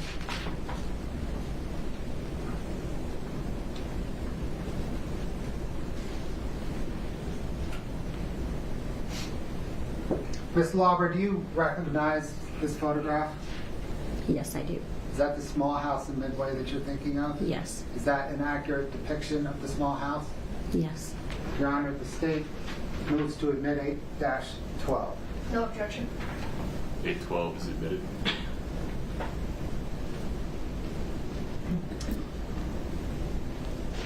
Ms. Lauber, did you enter that house and get the $1,000? Yes, I did. How did you enter the house? Kouri told me the back door was unlocked. Was it? Yes. Did you enter through the back door? Yes, I did. Where inside the house was the money? In a closet in a box with a couple of coffee cups.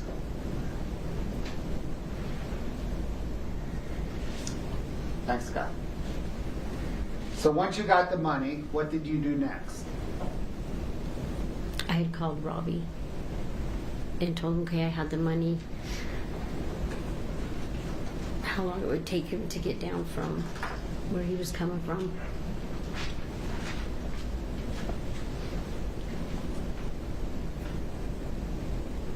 Did you then drive to the Maverick and Draper? I didn't drive at the time. I didn't have a car. Who drove? Did somebody drive you to the Maverick? Yes, Nancy. Okay. Is Nancy Peters? Yes. Where did she drive? Where did she pick you up? At my house in Heber, off of Center Street. And then she drove you from your house in Heber to Maverick and Draper? Yes, down Provo Canyon. Down Provo Canyon.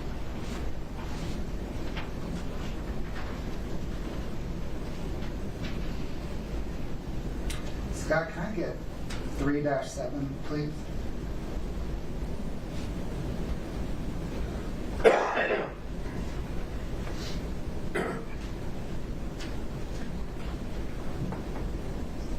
Ms. Lauber, do you recognize that document? Yes, I do. Is that an extraction of your some photographs on your from your cell phone? Yes, it is. Is that an accurate depiction of the photographs extracted from your cell phone? Yes. Your Honor, the state moves 3-7 into evidence. Your Honor, we'd object. I don't think that Ms. Lauber can identify the Celebrite. The Celebrite hasn't even been introduced into evidence. I suppose she could introduce the photos if they want to pull up the photos separately, but she can't identify the Celebrite, which is not She can evidence. identify them as photos from her cell phone, correct?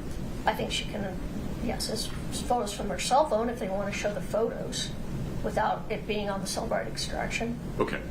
For the moment, Scott, can you...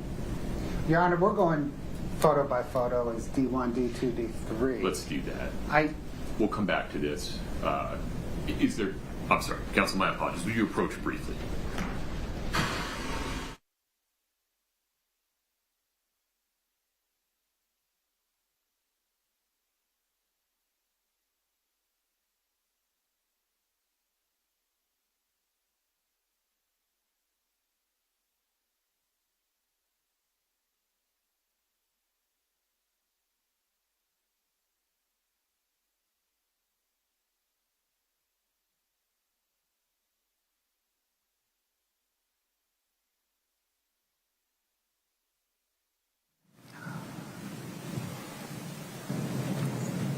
Ms. Lauber, those 4 photographs, do you recall where you were or where you were traveling to and from when they were taken?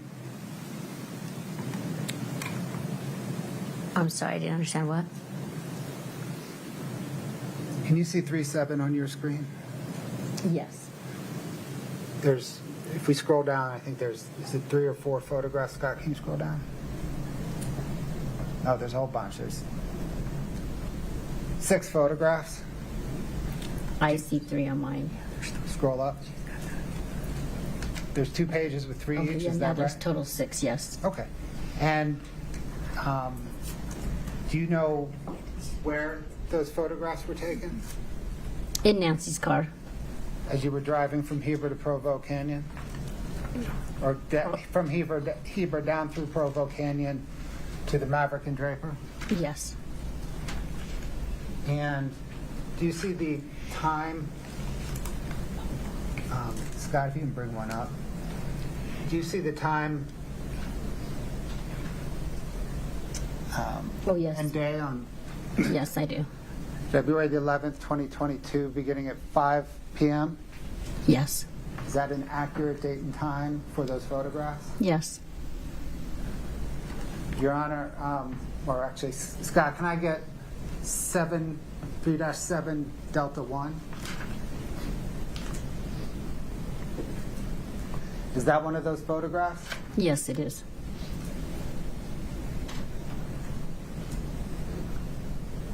Can I get, Scott, 3-7 Delta 2, please? Is that another one? Yes, it is. 3-7 Delta 3, please? Are those 3 photographs accurate depictions? Yes. Your Honor, the state moves 3-7 Delta 1, Delta 2, and Delta 3 into evidence. No objection. 3-7, D1, D2, and D3 are admitted. Can we publish, Scott, 3-7 D1?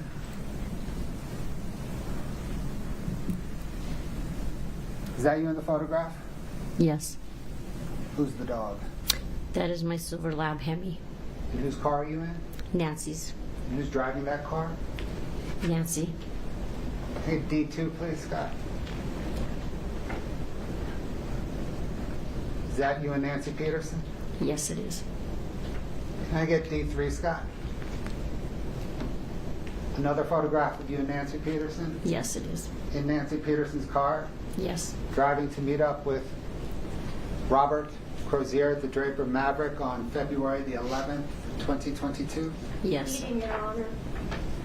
He's already laid a foundation. Overruled. On the way down, thanks, Scott.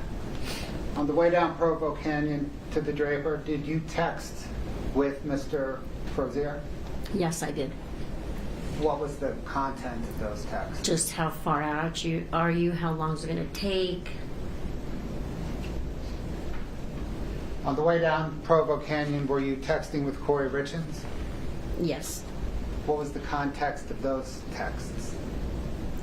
Sorry it's taken long. I'm headed there now. I'll let you know when I leave the Maverick. Did you end up meeting with Mr. Crozier at the Maverick? Yes, I did. What happened once you two met there? He would text me and tell me what kind of vehicle he was in. I would tell him what I was in. He came up to the window. I gave him the money. He told me he'd be back like in 20, 25 minutes. And then he left the Maverick. So the money that you gave him was the $1,000 you got from that small Midway house? Yes. Did he ultimately return? Yes, he came back. Did he have anything with him when he returned? Yes, he did. What did he have with him? He handed me a little clear baggie with some pills in it, little round pills. Can you describe, please, the baggie? Just a little clear baggie. Clear like a plastic cup clear, you could see it through it. Okay. Small, big, like... Just a small. What's small? Kind of small, like, you know, if you buy a shirt and it has an extra button in it, that kind of size. Gotcha. Did you see about how many pills were inside that baggie? No, I didn't sit there and count them. It was 15 to 20 is what he told me. Did you said they were circular? Yes, just round. Did you notice their color? Kind of light green. What did you do once he gave you the pills? Left. Left to where? Back up through Provo Canyon, back up to my house in Heber. On the way back to your home in Heber, did you exchange text messages with Kouri RIchins? Yes, I did. What was the content of those messages? I let her know that I had him. What did she want me to do with them? I really didn't want them with me at my house. Did she tell you what she wanted you to do with those pills? She responded back with, take him over to the Midway house, put him in a shed. There was 3 sheds on that property. I didn't feel comfortable leaving him in the shed out in the open. So I went to the fire pit and kind of dug a little hole and put the gravel back on top of it and then kind of turned a brick to the side to kind of cover it up.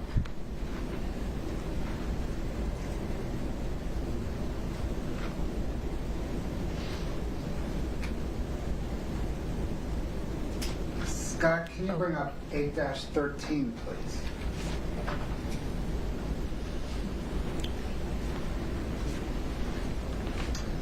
Miss Lauber, do you recognize that photograph? Yes.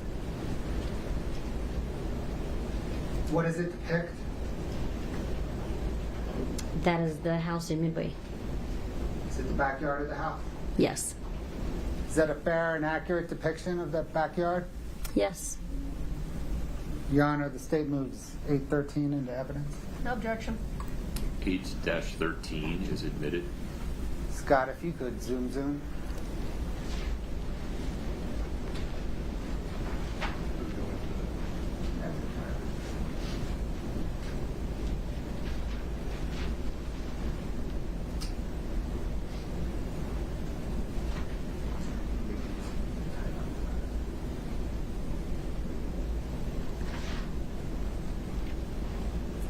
Is that the shed that you just referenced? Yes. Is that the fire pit that you just referenced? Yes, it is. So you put the pills that Robert Crozier sold you, the Draper Maverick, in that fire pit? Yes. There's no fire at the time? Not at the time, no. There was no fire. Thanks, ma'am.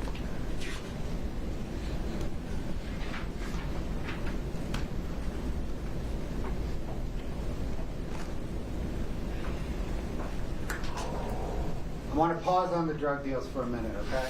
So we've got the Susan Kohler drug deal, the first Crozier drug deal, right? I'm going to pause. Scott, can you bring up 2-33, please? Can you split screen it with 2-34, please?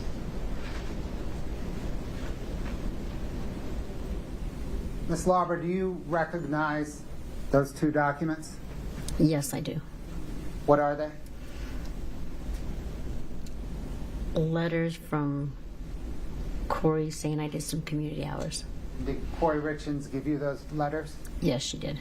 Are they accurate depictions of the letters that she handed you? Yes, they are. Your Honor, the state moves 233 and 234 into evidence. No objection other than previous objection that is ongoing. It's preserved by the record. It's been ruled upon. The court stands upon that ruling.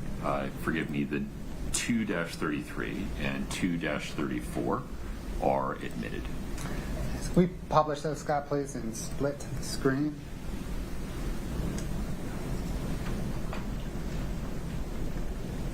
You mentioned, Ms. Lauber, that those are community service.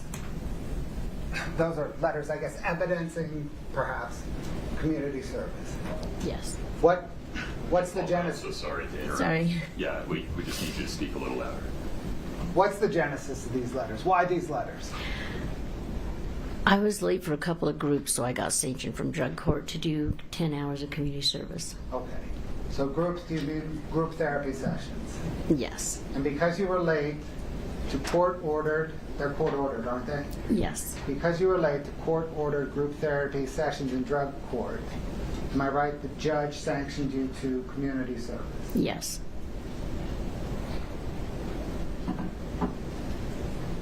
Then did you approach Kouri RIchins about getting community service letters? I had asked her if she knew anywhere I could get a letter with a head on it saying that I did some community hours. Okay. Scott, maybe pick the one on the left and blow it up so that we can just read it a little bit easier. Thank you.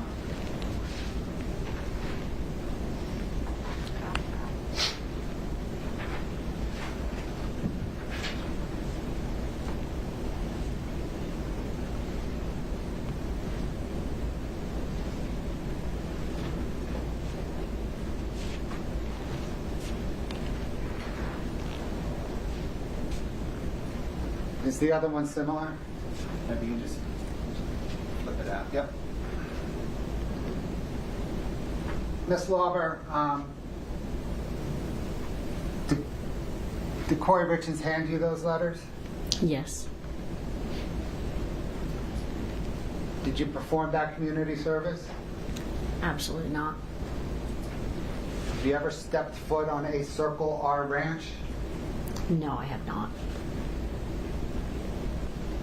Did you submit those community service letters to the drug court in Wasatch County? Yes, I did. How'd that go? Not too well. I ended up in jail for a day and What? got more community hours.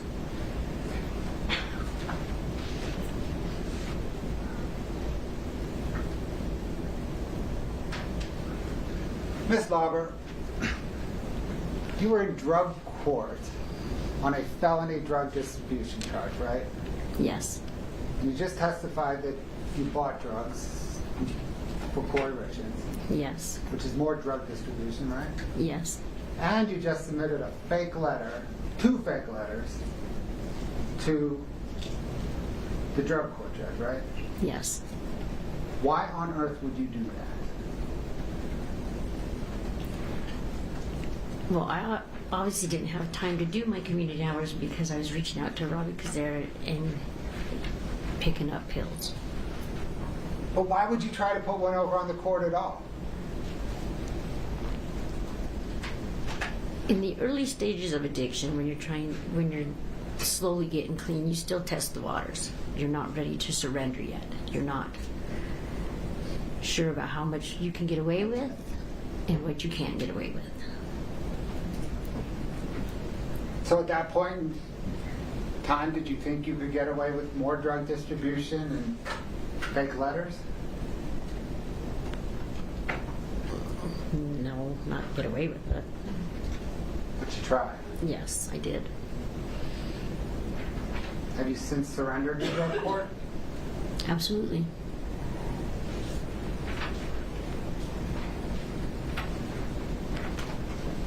Let's turn back to the drug deals. We've been through the first one with Miss Kohler, and the second drug deal, but the first drug deal with Robert Crozier. Let's turn to the second drug deal with Robert Crozier, okay? You all right? Want to take a minute? No.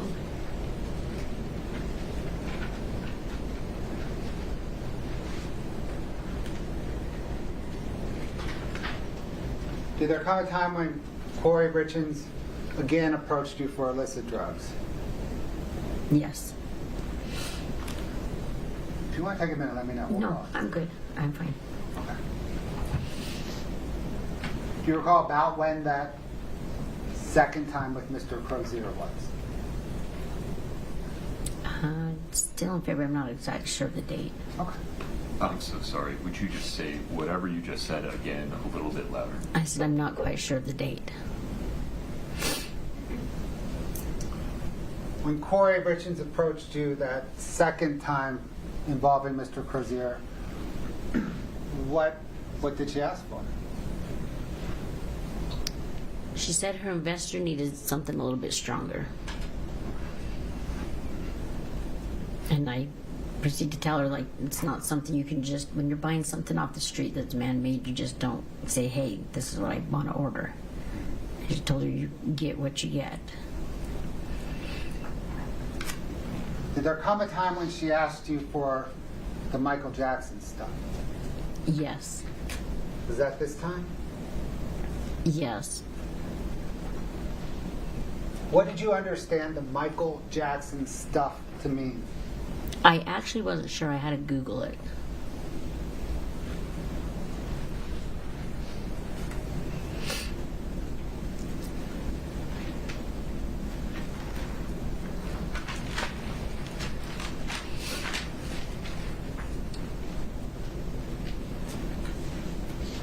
So you said there was ultimately this third buy from Robert Crozier.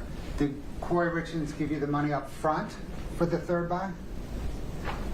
Yes, it was at the Midway house still. Was it the same way she... Same little house at Midway. Okay. Back door. Did you enter the back door of that little Yes. house in Midway? Yes. Did you get some money? Yes. Do you remember about how much? About $1,000. Was it cash? Yes. Was it cash the other time also? Yes.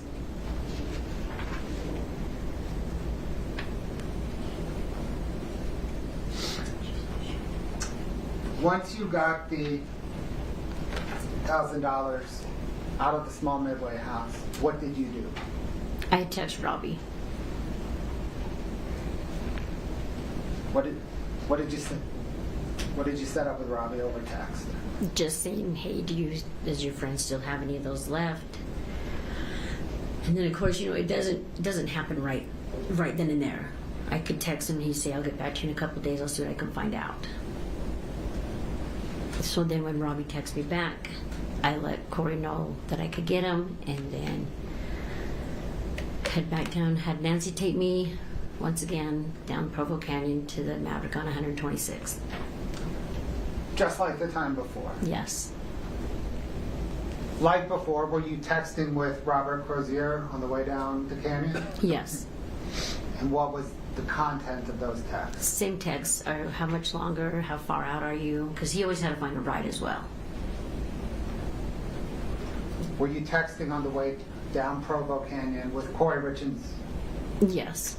What was the content of those texts? Same thing. Sorry it's taken long. I don't know how long it's going to take, but I'll keep you posted.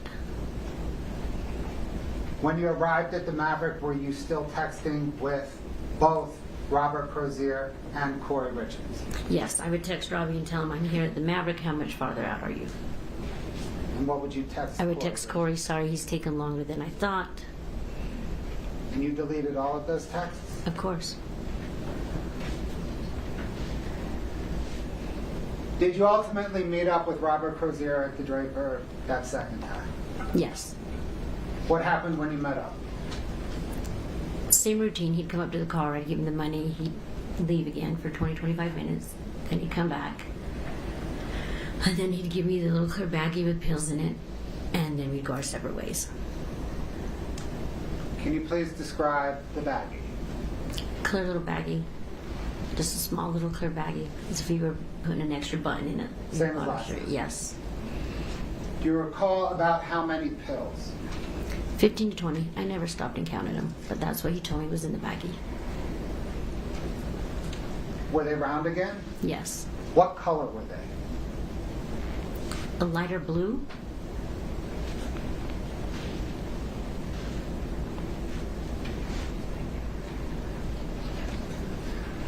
Once you received the pills from Robert Crozier, what did you do? Text Kouri and told her I was headed back up Provo Canyon. And sorry it was getting late, so what does she want me to do with them? Okay. Did you text with Kouri Richins on your way back up Provo Canyon to Heber? Yes. When you got back up to Heber, what did you do?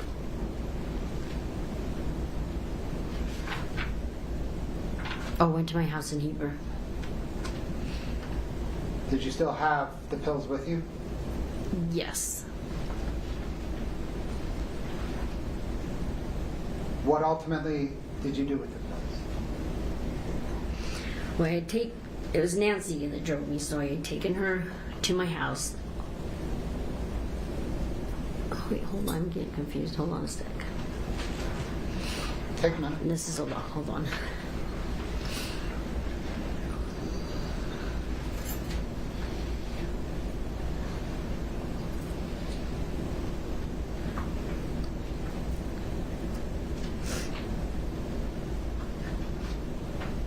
Okay, sorry. You can repeat the question. So, sure. The second buy from Robert Crozier, you went back up Provo Canyon to your house in Heber. Nancy Peterson was driving, right? Yeah. And you had the pills with you when you arrived back at your home in Heber. And the question is, what did you do with the pills? I had them with me. Did you hold on to them? Yes, I did. For how long? I had given Nancy a couple for taking me, because that was her drug of choice at the time. Not very long. What did you do with them?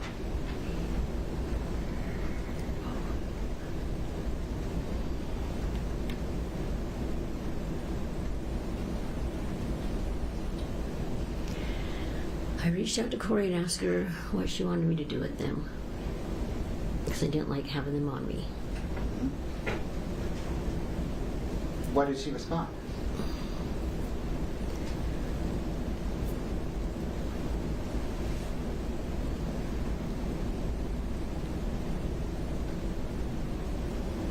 That she would come pick them up.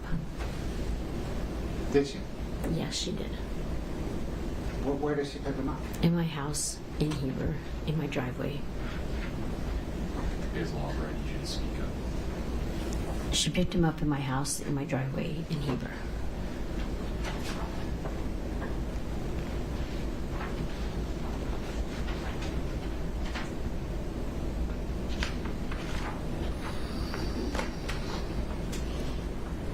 Okay, so we've been through the first purchase from Susan Kohler, and the first purchase from Robert Crozier, the second purchase from Robert Crozier. Yes.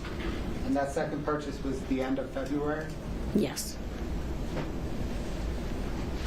Before Eric RIchins' death, did you buy any other drugs from Robert Crozier? Yes. Before Eric RIchins' death? Oh, no. There was just, wait, now you confused me. Can you ask me again? Ms. Lover, my apologies. Pause for 1 second. Hold that mic a little closer to you. We're having trouble hearing you. If you would re-ask that question, Mr. Bloodworth, please. Yes. You testified about 2 drug buys from Robert Crozier, right? Yes. Other than those 2 drug buys, before Eric RIchins' death, did you ever buy drugs from Robert Crozier before? Have I ever bought any from him? Do you remember when Eric RIchins died? Early March. Before Eric died, how many times did you buy drugs from Robert Crozier? Twice. Any more than twice before Eric died? No, those just 2 the times? twice. Before Eric died, have you ever been, other than those 2 times, to the Maverick and Drake? No.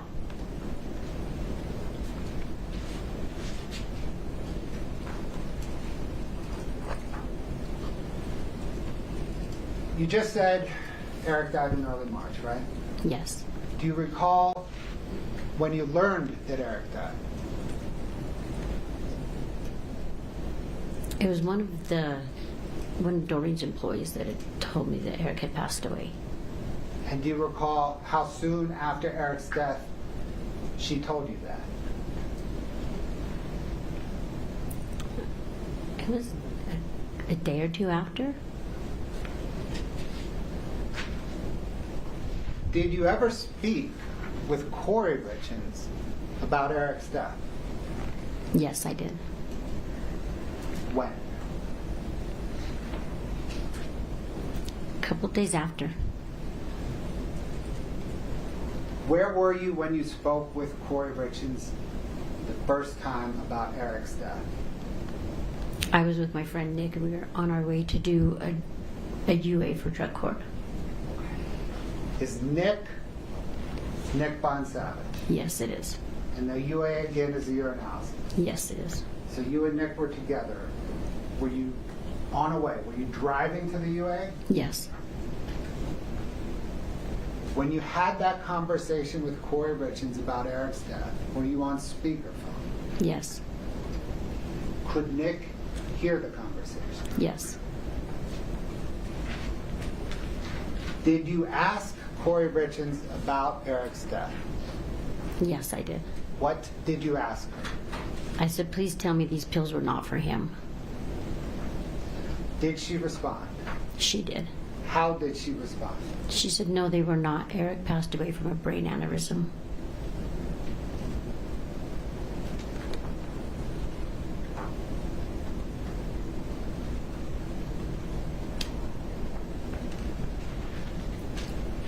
Did there come a time after that conversation where you asked whether Eric died from those pills? Or you asked Kouri RIchins whether Eric died from those pills? Did there come a time after that conversation when Kouri RIchins again asked you to purchase drugs from her? Yes. How did she ask? She asked me if I still had the hookup or my friend. Scott, can I get 2-44?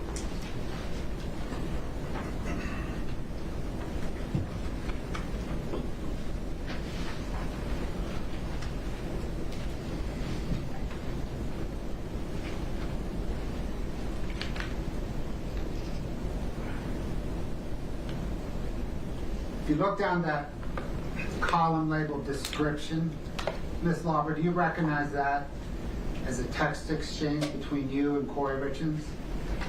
Yes. Yes, I do.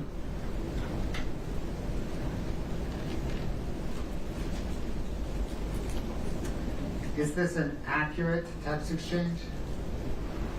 an accurate depiction of the text exchange?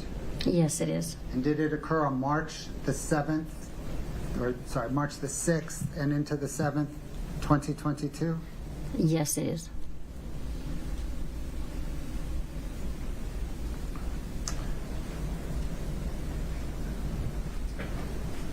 Does it accurately show the type of message and whether it's an incoming message or an outgoing message? Yes, it does. Does it accurately show the sending party, the from party, and the receiving party, the to party?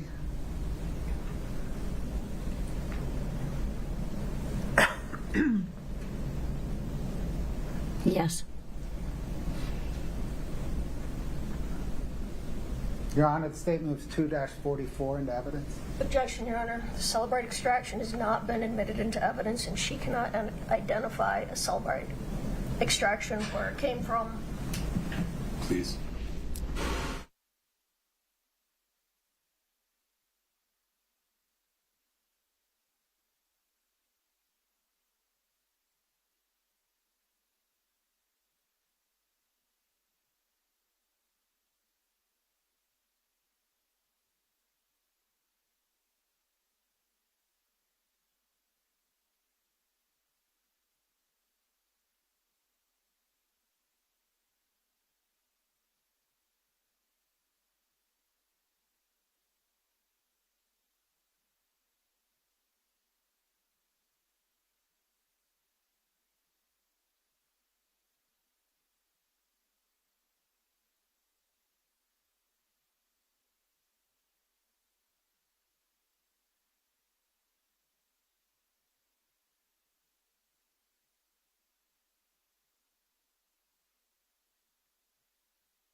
I apologize for that. Please rise, stretch your legs.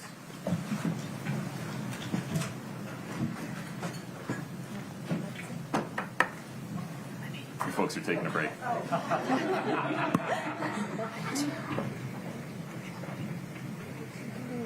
See, we're remember I tried talking about it, and I started to say, wait.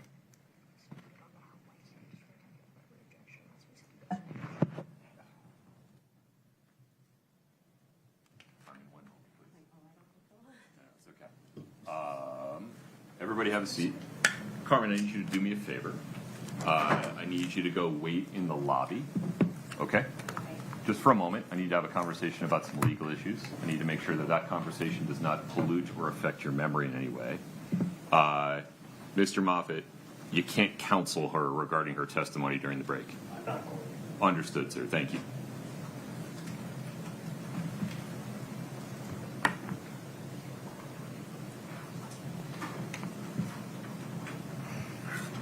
Okay. Mr. Bloodworth, if you would please,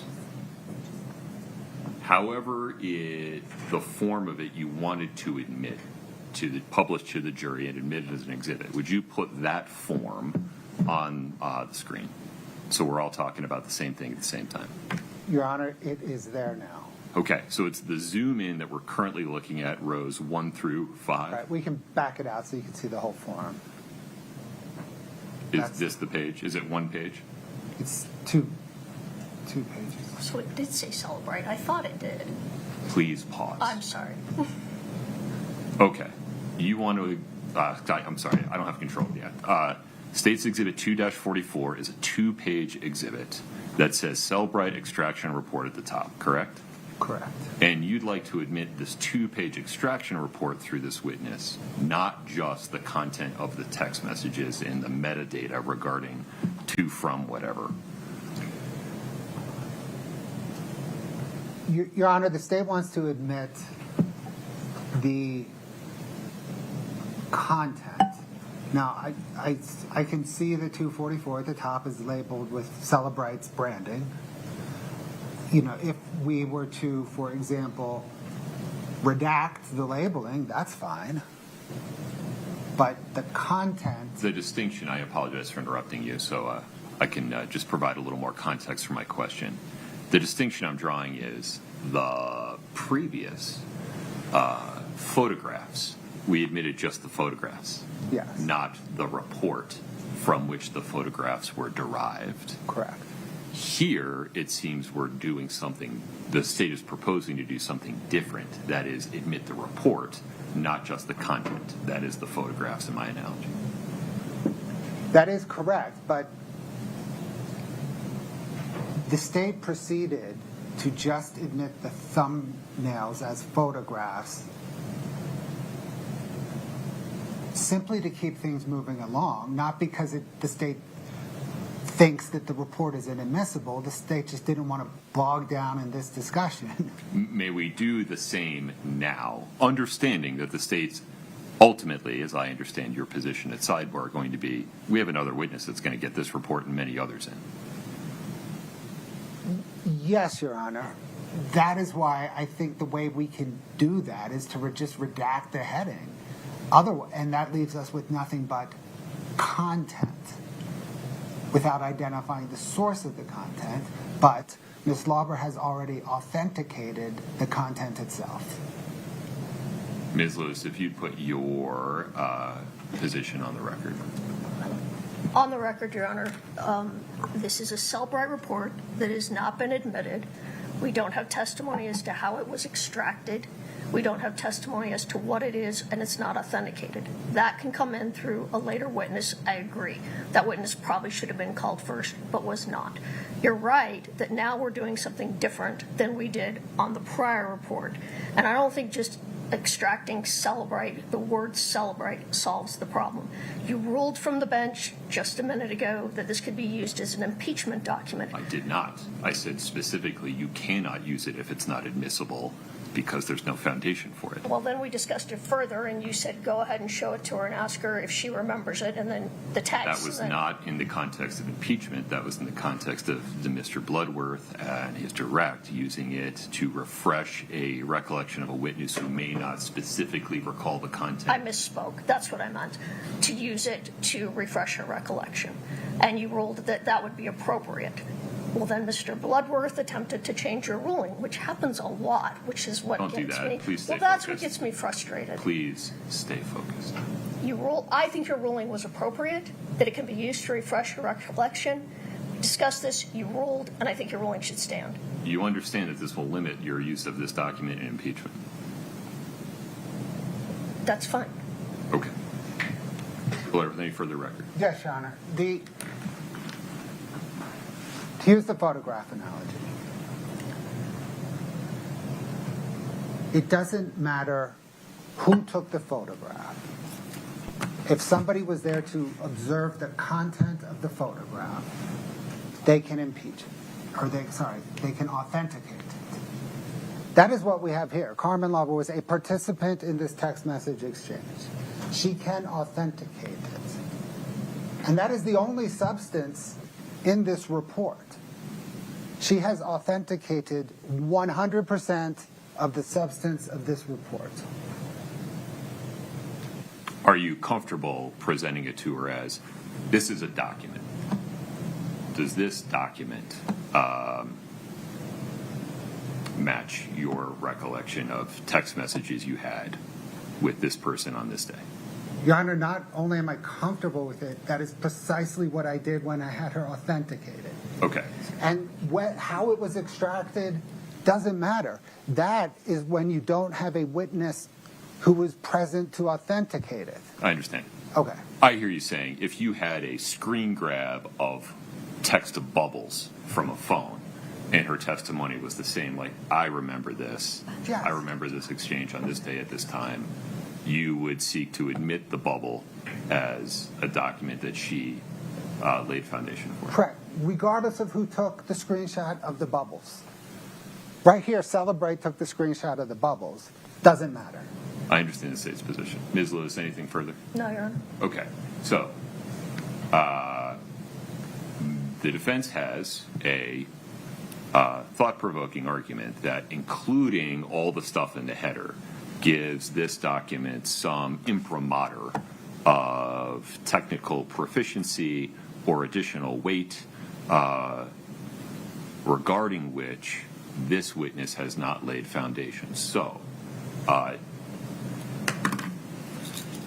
State's Exhibit 2-44, just the table, not anything from that blue line in the header or above, Scott, may come in through this witness. Yeah, show me page 2, Scott.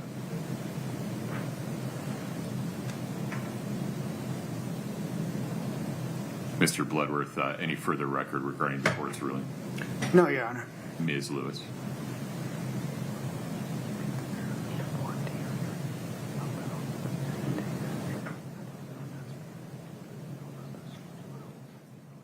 We didn't, 3-7 by itself didn't come in. It was D1, D2, D3 only.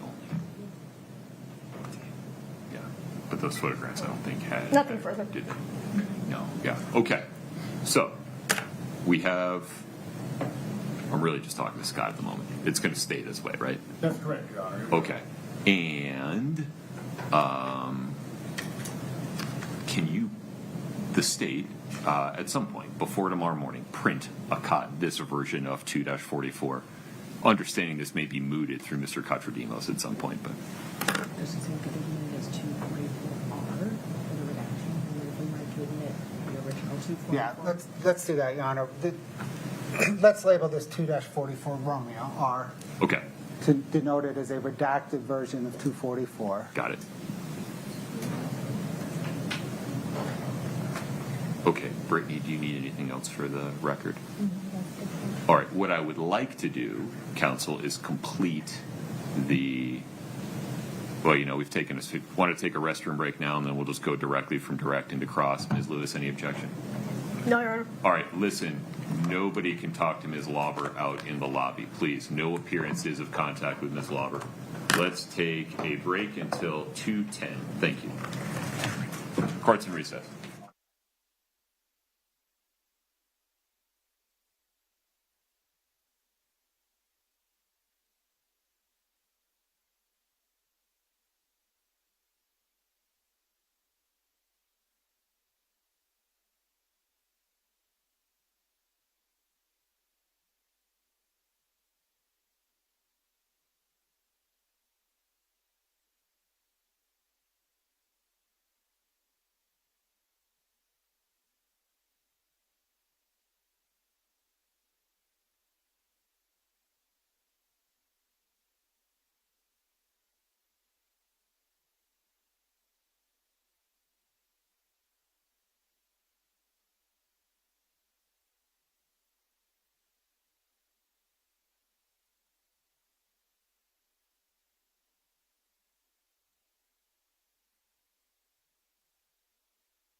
Thank you for the reminder.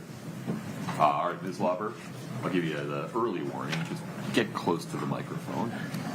Sorry. I appreciate it. Thank It just you. feels like it's so I know. in my face. You'll get used to it. Okay. Mr. Bloodworth, Ms. Lauber, you are still under oath. You understand that? Yes, I do. Okay. Mr. Bloodworth, please proceed. We have 2-44R queued up. Would you like to publish that to the jury? Yes, Your Honor. Okay. You hesitated. We don't have to do that. Did you want to go somewhere else first? Oh, no. Okay. Ms. Lewis, any further record on this? Nothing more for the record, no. Understood. Let's publish 244 now. 244R, my apologies.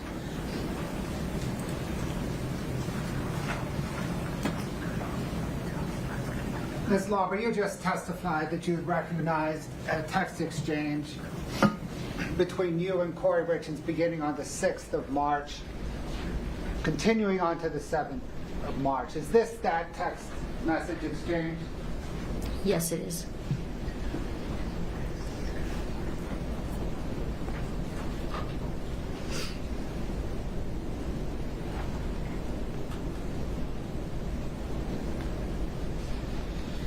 Now, Ms. Lauber, you had testified that Kouri Richins had asked you if you still had your hookup. Is that right?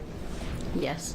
And is that the text message where Ms. Richins asked you if you still had your hookup? Yes, it is. And when you received that text message from Kouri Richins, what did you do? I messaged back to her, text back.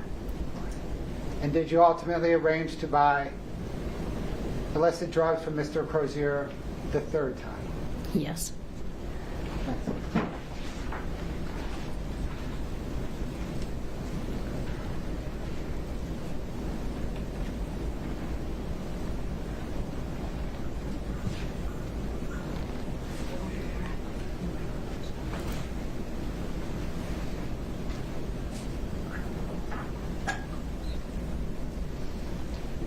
After that, do you still have your hookup text exchange? Did you speak with Kouri Richins? Yes, I did. And what was that, about a drug buy? What was that conversation about? That I could reach out to Robbie again. And how did Kouri Richins respond? Okay. Same routine. Same routine. Mm-hmm. So, did Kouri Richins then provide you with money to buy drugs? Yes. How so? In the house to Midway. I'm sorry. I didn't Wait. hear you. Sorry, what? Did Kouri Richins give you money to buy drugs that last time from Mr. Crozier, right? I'm talking about the third drug buy from Mr. Crozier now, after Eric's dead. Oh, no. She gave me she told me that the investor would leave money under her doormat at her house. The investor would leave money under the doormat of her house for you to buy drugs? Yes, in Camas. Her house in Camas. So, did you go to her house and pick up that money? Yes, I was with Nick. Nick drove me. Okay, is this the same Nick Bond-Savage? Yes. That was in the car when you asked her whether the Yes. pills caused Eric's death? Yes. So Nick drove you from where? Nick picked me up in my house in Heber, and then we headed to the backside of Jordanelle to the house in Camas. Kouri Richins' house in Camas? Yes, Kouri and Eric's house in Camas. Did you check under the mat at the front door for the money? Yes, I went to the door, looked at the mat, there was nothing there. So I kind of looked at Nick and kind of shrugged my shoulders and ran around to the back door to see if there was anything under the mat there. There was nothing there, so I ran back to the front. And I kind of threw my hands in the air to Nick, like, what do I do? And I went up and rang the doorbell. It took Kouri a minute to get to the door. She answered it. She told me to come inside. I told her the money wasn't there. I gave her a hug and asked how she was doing. And then I told her the money wasn't there. And then she asked if she could write me a check. So then she went over to her kitchen counter and grabbed kind of a book about so big and wrote me a check. Did she hand you the check? Yes. Scott, can we bring up 5-31 for the witness, please? And it's 3 pages. If you could slowly scroll through so she can view all 3 pages, please.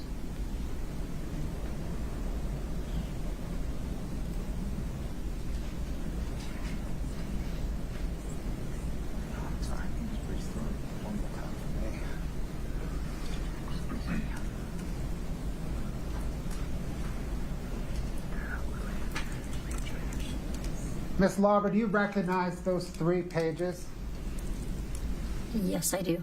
Do they depict the front of the check, the back of the check, and a deposit slip for the check? Yes. Are they authentic depictions? Yes. Your Honor, the state moves 531 into evidence. No objection. States 5-31 is admitted. Published. Yes, Your Honor. Okay, let's zoom in on the check, please. Ms. Lauber, is that the check that Kouri RIchins wrote you that morning? Yes, it is. In the memo section, do you see where it says construction, clean, midway? Yes, I do. Did Kouri RIchins owe you any money for any cleaning? No, she did not. Did she owe you any money for any construction cleaning? No, she did not. Did she owe you any money related to Midway? No, she did not. Did she owe you any money that would make construction clean Midway memo make sense? No, I never cleaned a house ever in my life for $1,300. Okay. Let's go to second page, please, Scott. Is that the back of the check? Yes. Yes, it is. Third place. Third page, please. Okay. Do you recognize that as a deposit slip where you deposited a portion of that check and took out cash for the other? Yes, I do. Okay. Please explain how this came about. I had to go to the bank and cash the check. I was in the negative, so they had me deposit some to clear up my negative balance, and then they gave me the remaining balance of $1,000. Okay, when did you go to the bank in relation to picking up the check? The day of. So you picked up the check? Yeah, that morning, Did yes. you go straight to the bank? Yes, I did. And who drove you there? Nick. Okay. Do you see where the date says March 9th, 2022? Yes, I do. Is that the date that you picked up the check, went straight to the bank and deposited it? Yes. Deposited 300 of it and took out 1,000 in cash? Does that Yes, sound I right? did. Yes. Okay. Thanks, Scott. Once you deposited a portion of the check at the bank, cashed the remainder, what did you do next? Nick and I drove down Provo Canyon, touching bases with Robbie. He said it was taking longer than he thought, so Nick and I went out to a couple of thrift stores. Where did you go to thrift stores? In Orem County. And you said you were texting with Robbie Crozier as you were driving again down through Provo Canyon and as you were in Orem Same County? routine. Same routine. Yes. Were you also texting with Kouri RIchins? Yes, I was. Did, like before, you meet up with Robert Crozier at that same Maverick and Draper? Same Maverick off 126, yes. What happened when you met up with him? Same routine, but a little bit different. We waited there for a minute. He left for 20 minutes, came back, and said he couldn't get his friend to answer the door if we wanted to follow him. So we followed him down the road to a couple of townhouses or duplexes. I didn't go to the door with him. We parked down the street where we could see what complex he walked into. And then we waited there about 20 minutes to a half hour. And I kept texting him like, hey, this is taking too long. It's too late. I don't like sitting out here. Just wrap it up. Let's go. And then he texts back. He's like, no, I got my friend. He was asleep. I finally woke him up. Okay, had you already given Robert Crozier money before he went into the townhouse? Yes, How much? the 1,000. Well, no, it was only 900 because Nick got 3. I put 3 in my checking, my bank account, and Nick got 3, and then he got the remaining balance. You know that math does not add up. Sorry, hold on. Yeah, I put 3 in my account. Nick got 3, so Robbie got the remaining balance. You got the rest. Yes, Can we call that 700? yes, Okay. yes. Sorry, I had to count on my fingers. I'm like, yes. When Robert Crozier came back out of the townhouse, did he have anything with him? Yes, he did. What did he have with him? A clear little baggie with 15 to 20 pills in it. Same kind of clear little baggie as before? Yes, Were the pills round, yes, just like before? yes.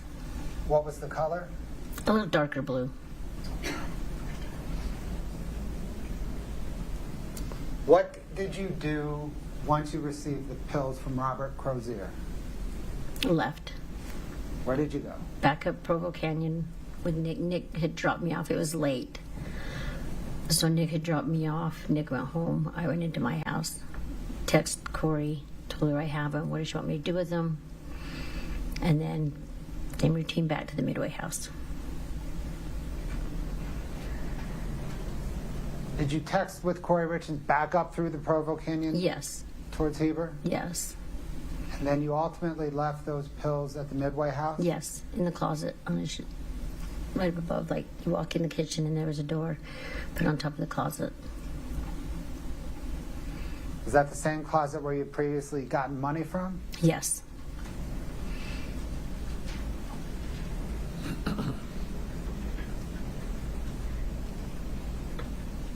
After that, did you ever have any additional drug deals with Robert Crozier?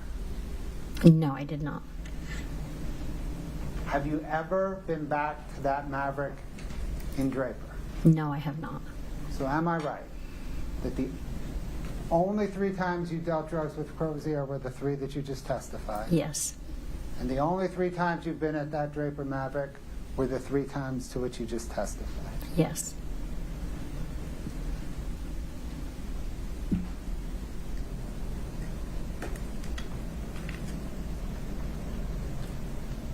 Did Mr. Crozier continue to hit you up for more drug deals? Later on, he did. He said that his buddy had some more, and if my friend needed any more. When he told you that, what did you do? I reached out to Kouri and told her, "Hey, my friend said that his buddy has more. If your friend needed anything." How did Kouri RIchins respond? She said no. Her investor had left town. Thank you, ma'am. I do not have any further questions for you at the moment, but I'm sure defense counsel will, okay? Okay.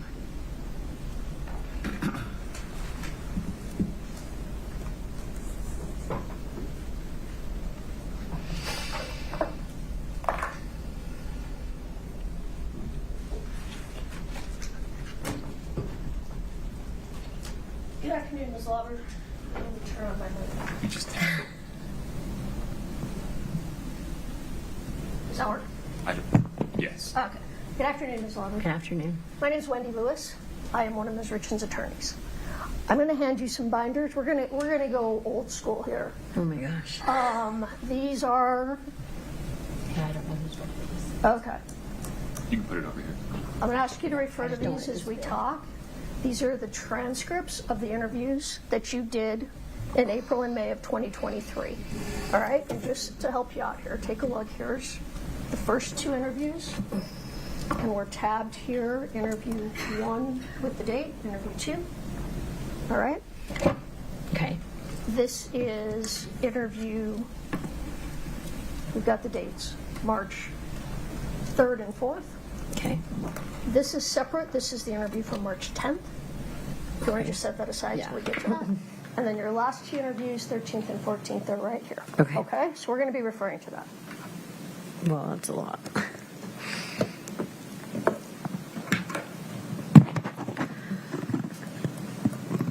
All right. So according to your testimony that you just gave, when you were arrested in April of 2023, between April of 23 and May of 23, you had 7 interviews with, it was Detective O'Driscoll and Detective Maynard, and then there were some other people too, but those were the 2 main ones, correct? Yes. All right. So since that time, since the last interview that we have a transcript of, May 13th, 2023, how many times have you met with, we're going one at a time, how many times have you met with Detective O'Driscoll? While I was incarcerated? No, after you got out. After? There was a couple of times. Couple? Okay. Yes. So, I mean, I'm not sure on the numbers. It was a while back. in what circumstances did you meet with him? They would come and they would check on my ankle monitor when I was on my ankle monitor. Sometimes it wasn't charging. Sometimes they'd swing by and ask me a couple questions. Questions about the case? Just about my part. Okay. So about the things you're testifying about? Yes. All right. And you say they. Was that Detective O'Driscoll and Detective Maynard together? Yes. Did you always meet with them together, or did you sometimes meet with them separately? No, they were always together. Always together. Mm-hmm. And so they came to your house a couple. Does a couple mean 2, or does a couple mean 5? Does a couple mean, what does that mean to you? We can go out on a limb and say maybe 3 to 4 times. 3 to 4 times. And they would talk to you about your testimony during those visits sometimes?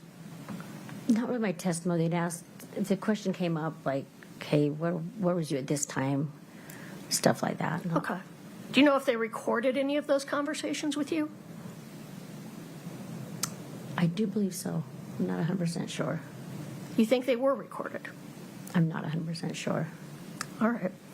Did they call you on the telephone after you were released? No, I kept in touch with them with ankle monitor. So you called them on the telephone? No. Oh, I was just being tracked by ankle monitor with them. All right. Did they drive you places? They did when I was in jail. They drove Right. me sometimes up to this courthouse. And, okay. And after you were out, did they drive you to Wasatch County Courthouse?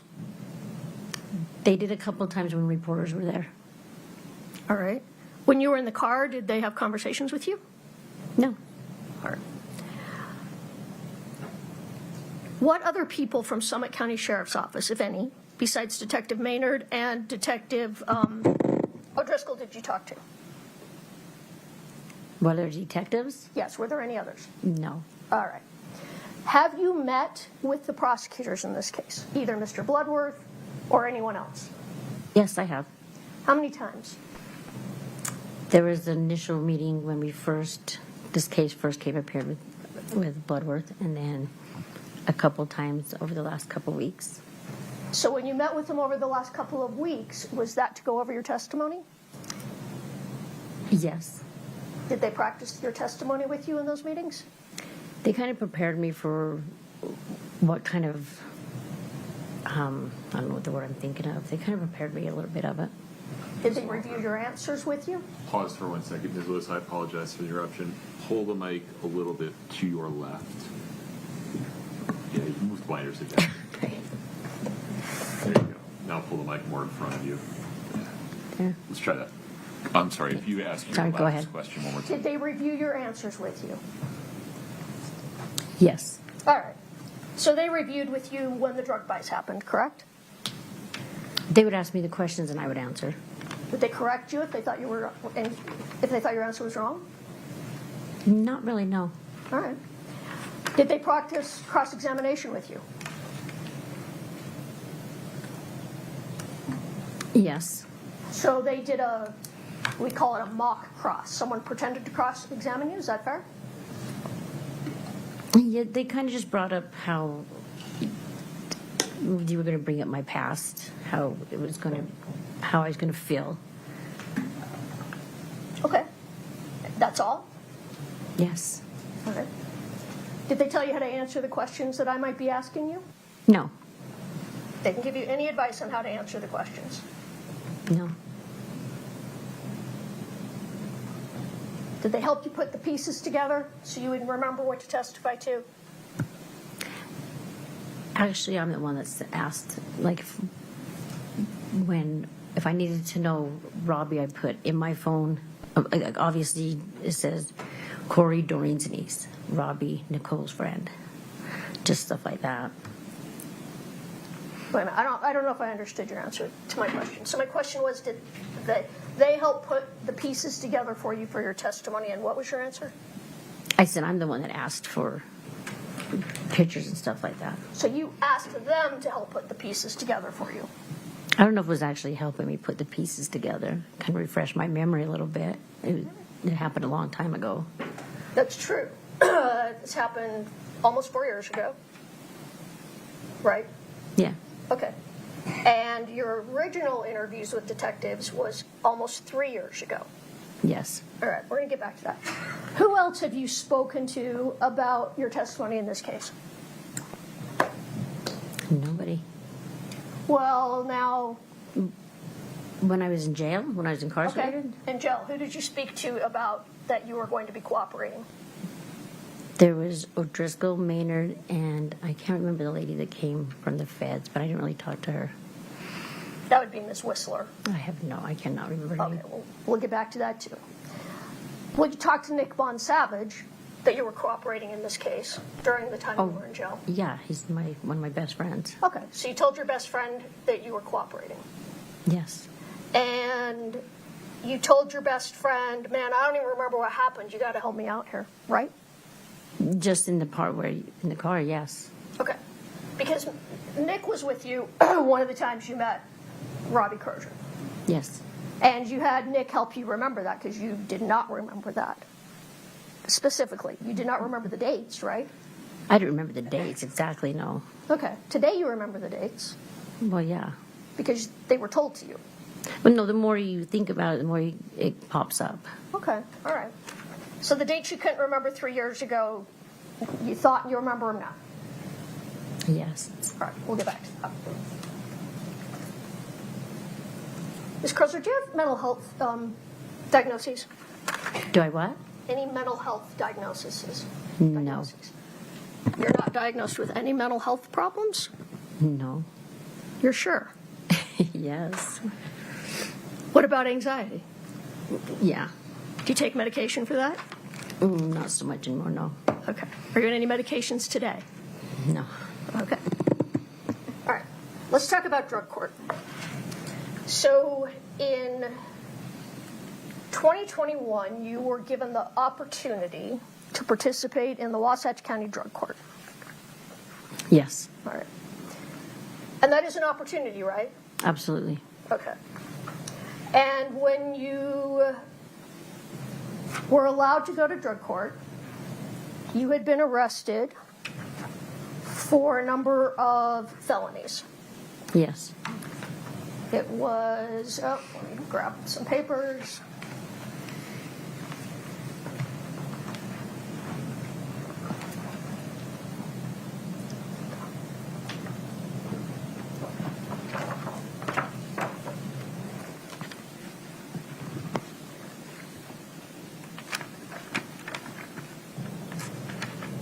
I mean, you were arrested for how many first-degree felonies? I'm not sure. All right, well, then give me a moment to find it. Here we go. Okay. 2 first-degree felonies, possession with intent to distribute a controlled substance. Is that right? Yes. A third-degree felony, possession or use of a controlled substance. Yes. Right? Mm-hmm. And then a number of misdemeanors that all dealt with possession of controlled substances, paraphernalia, or driving under the influence. Yes. Is that 2019? Yes. Yes, that was me and my exes, yes. All right. And that was the case that you were allowed to go to drug court on. Yes. All right, so you talked about this a little bit. I just want to make sure everybody understands. And when you go to drug court, you get what is typically what you do is you get a plea in abeyance, right? Yes. So that means you plead guilty to all or some of the counts that you're charged with, correct? Yes. And then That's held. The court holds that plea. They don't put it on your record yet, right? Correct. And then if you successfully complete drug court, those will be dismissed. Correct? Yes. All right. So,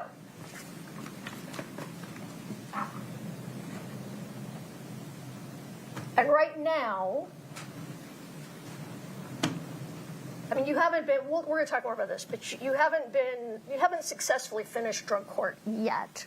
True? Yes, it's on pause. Okay. But it sounds like you're doing really well. Yes. And you're clean. Yes. And congratulations, by the way. Thank you. I know you had a very difficult time for a very long time. Yes. And drug court's really hard, right? It is, yes. I mean, I was an attorney in They drug expect court. a lot in the beginning. It is. I was an attorney in drug court, so I have some familiarity. But you're expected to do a lot. A lot, yeah. You're expected to go to treatment. True. Oh, yes, sorry. I thought you were going to continue. Sorry, yes. Sorry, I'll try to do better. You're expected, you get very regular UAs to make sure that you're clean. Every day you call in, yes. And then, so it's random. You call in every day. And Yes, it's a random color number depending what phase you were in. All right. And how many phases are there 5. at Wasatch Drug Court? 5. Yes. All right. And so treatment, drug testing, do you have to work? Yes. Okay, so you have to be employed. You have to show up every week at first? Yes, for your groups. So you had not only did you have one-on-one therapy, you also had attended groups Monday through Friday, depending what phase you were in as well. So you had 5 groups. Okay. You had therapy twice, 2 or 3 times a week with your one-on-one, depending what phase you were in. All right. And you started your drug court program in 2021. 9 of 2021, I believe. You think it was September? Yeah, I do believe. Well, let's take a look. Or maybe that was my initial evaluation. I think you might be right. Let's just...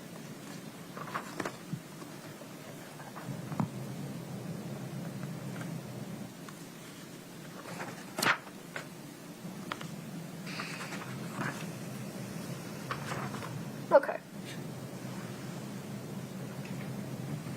Sure, it looks like September of 2021.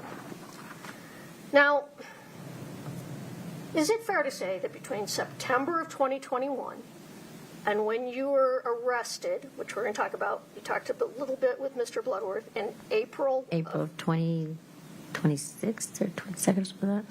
Not quite. I mean the date. April I mean the date. 2023. Yeah, 23. You were arrested. You're right. I think it was April 26th or 7th. That's what it was, yeah. Yes. Okay. You were struggling in drug court, fair to say? In the beginning, yes.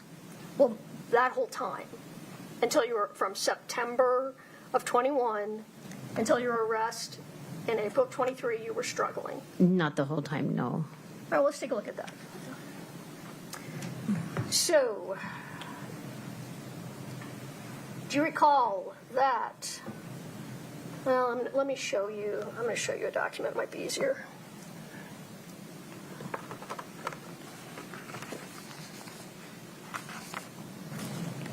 Katie, do we have, it's Defense Exhibit 1007. Can you pull it up on the screen just for Ms. Lauber?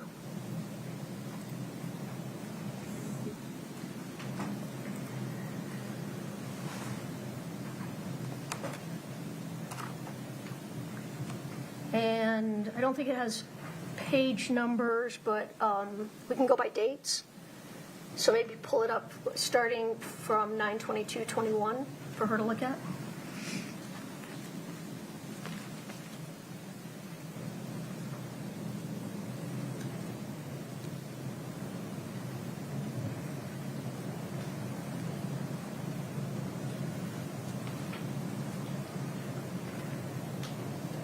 Oh, that's helpful.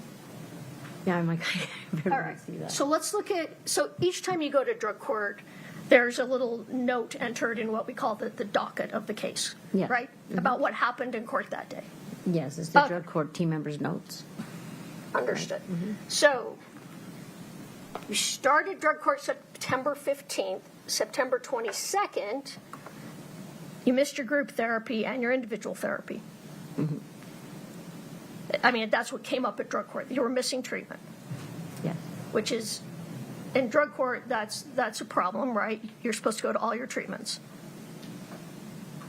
Pause for a moment, Ms. Lewis. Can you see that there?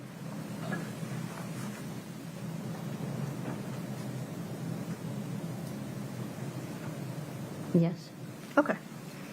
And you had to pay a $40 fee, or you had to pay for your mistreatment? Yes, that's still in the beginning of when I entered drug court, yes. Correct.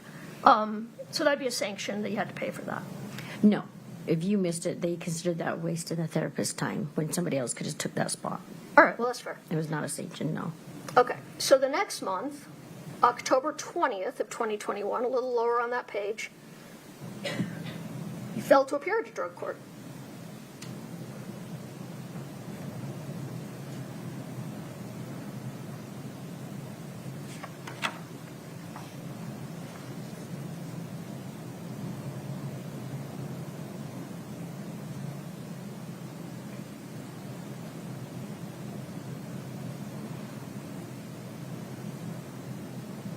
I don't recall that one, but yes. Is that what it says on the docket? Yes. Mm-hmm. And they issued a warrant. Yes. The next week, October 27th, you tested positive for benzos.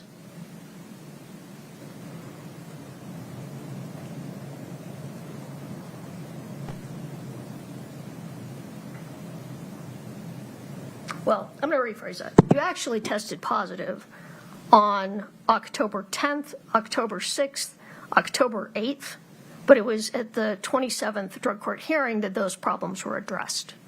That would be a more accurate statement of what happened, right? Yes, once again, still in the beginning of drug court. That's right. And benzos would be drugs, I don't know. Well, you tell me, do you know what benzos you were taking? That was my Valium, I believe. Valium, all right.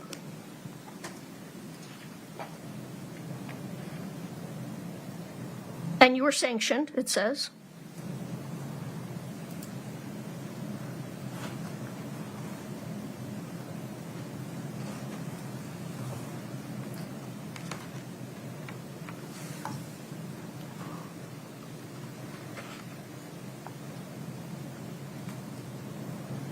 Yes.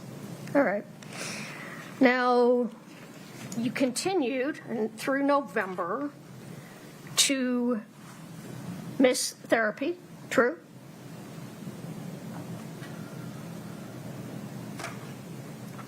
Look at November 3rd.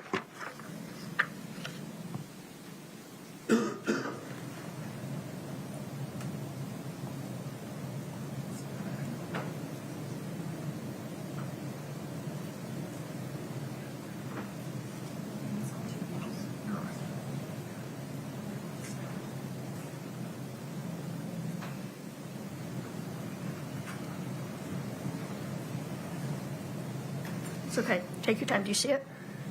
I don't know, you guys are moving them all over, so. Would you ask the question again, Ms. Lewis? I mean, I understand the question, but you're moving the paper like back and forth, or whoever it is. Can you see the note from November 3rd, drug court? I see 11/10 of 21. Okay, there you go.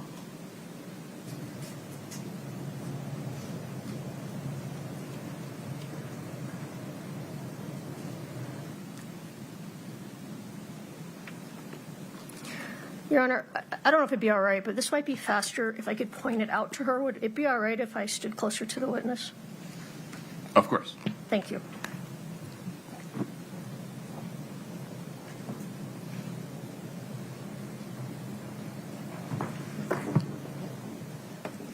All right, let's see. Ms. Lauper, just remember, when you answer the question, yeah, there you go. Yep. Perfect. Thank you very much. All right, November 3rd, drug court, you missed therapy and received, oh, you didn't get a sanction yet. They waited. Yes. All right. And then November 17th, you came in and you'd missed your drug tests that week. Missed a drug test, correct? Okay, yeah. So tell me, now in drug court, a missed test is considered the same as a positive test, right? Yes, but some of those due to working with Doreen coming off the mountain or we're running behind. Sure, that happens, but as a participant in drug court, you are expected to make all your drug tests. Yes, unless you call ahead and say, I'm running behind from work, can I do it next day? And With they approval. sometimes allow that, but it wouldn't show as a missed drug test if you had got permission. It'll still come up as a missed test because Wouldn't you it? didn't go the day of. It would, well, you got a sanction, so Yes. it was a missed test. Yeah, so therefore, I went the next day, but still received a sanction for it. It doesn't say that, but all right. You continued missing tests in 21 through February. You continued missing your drug tests. Right here, missed tests and treatment. Missed tests. You were sanctioned, correct? Yes. All right.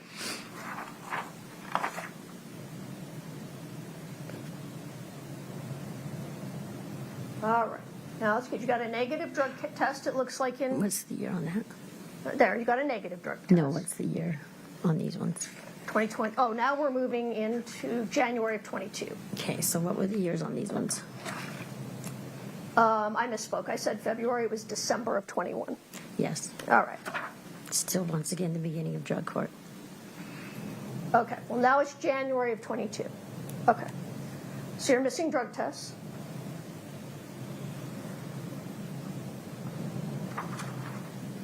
Then, on January 28th drug court, they said you had tested positive for methamphetamine. Yes. And you said, no, retest it, that's not true. I didn't use. Yeah. But then the next week you came back and you said, well, actually I did use. You don't need to retest it, I relapsed. Which happens. Well, yes, working with active users, once again, with the cleaning company, they were all still active users. Well, but it was your choice to use. Absolutely, but if you keep getting offered and offered and as a drug addict, yes, obviously you're going to relapse. You're going to fold. And you lied about it. Yes. All right. That's what addicts do when you're using. That's true, addicts lie.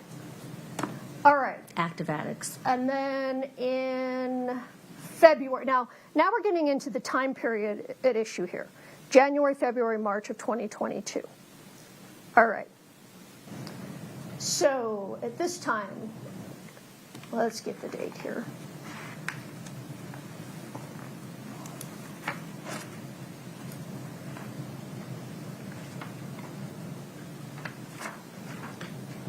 February 9th,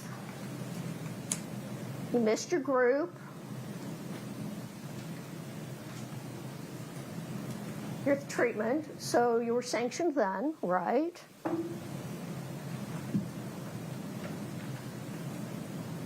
Yes. February 11th, you tested positive for amphetamines.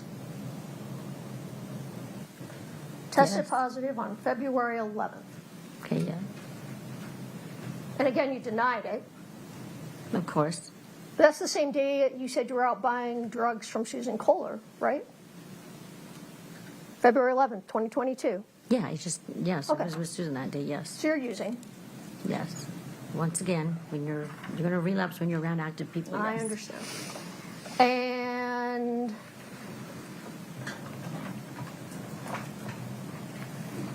let's see. As we move into March of 22, you tested positive for methamphetamine February 11th, March 1st, and March 3rd, and March 16th, correct? I'm not 100% sure, but yeah, I was there. It's from drug court notes, yes. So if it's, I'm sorry, I didn't mean to you're like poke you with that. You're fine. So, well, if it's in here, it's accurate. Yes. All right, so this whole time that you say you remember purchasing drugs, all these text messages, you were high. I'm sorry, what was that? Sorry. This whole period of time that you just testified, that you say you remember all these texts and you remember all this information from March of 2022, you were high that whole time, February, March 22. Not the whole time, no. You were using very regularly. I guess so, yes. Okay.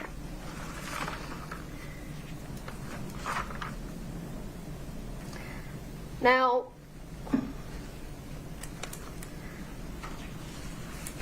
this continues all through. Ms. Lewis, may we pause for a minute? May we take the document down so the witness is not distracted? We may. Okay. Thank you. Sorry about that. All right. So this continues. The missing drug tests, the positive tests. Sometimes you do well, other times you're doing poorly. Continues all the way up until your arrest of April of 2023.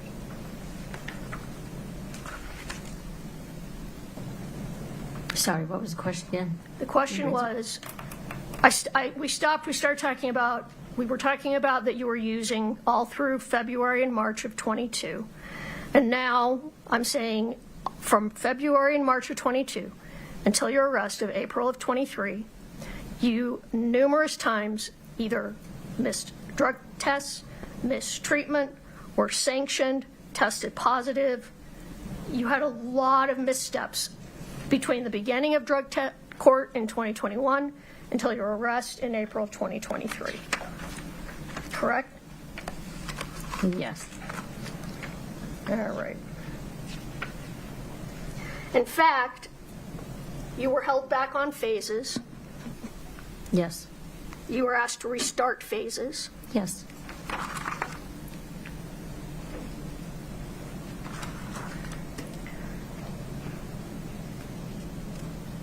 But you started doing a little better right before your arrest in April of 23. You were finally moved to phase 5. True? Yes. All right. And then you're arrested. Yes. And you are arrested for, well, first of all, there was, all right, well, let me do this in 2 parts. You were arrested for possession of marijuana, correct? Actually, no, I was arrested for driving on a revoked, suspended license. Okay, that's fair. You were originally pulled over and arrested for driving on a suspended license, and then there was an order to show cause issued in drug court. Yes. Right? Now, an order to show cause is a little bit different than an official charge, right? Yes. So an order to show cause, can you pull that up, please, just for me and the witness? So an order to show cause, just so the jury can understand, is when you're in drug court or probation, on probation, and you're accused of committing a crime, they say, all right, these are the things you're accused of doing, and you need to come into drug court and explain what happened, and then we will make a decision as to whether you're going to remain in drug court, if you're going to be charged with these crimes officially, if you're going to get kicked out of drug court because you've got new charges. That's what an order to show cause is, right? Yes, correct. Okay. So you got an order to show cause, and it was for, I think that's in front of the screen. Does that look like what an order to show cause looks like? Yes, it is. And Yes. you recognize that as the order to show cause that was issued in May of 2020. Well, I'm looking at the date. You were ordered to April 26th, the day of your arrest. 2023. Would you restate the question? Is that the order to show cause that was issued in your case in April of 2023? Yes. Okay. Your Honor, I'd move to admit and to publish Defense Exhibit 1008.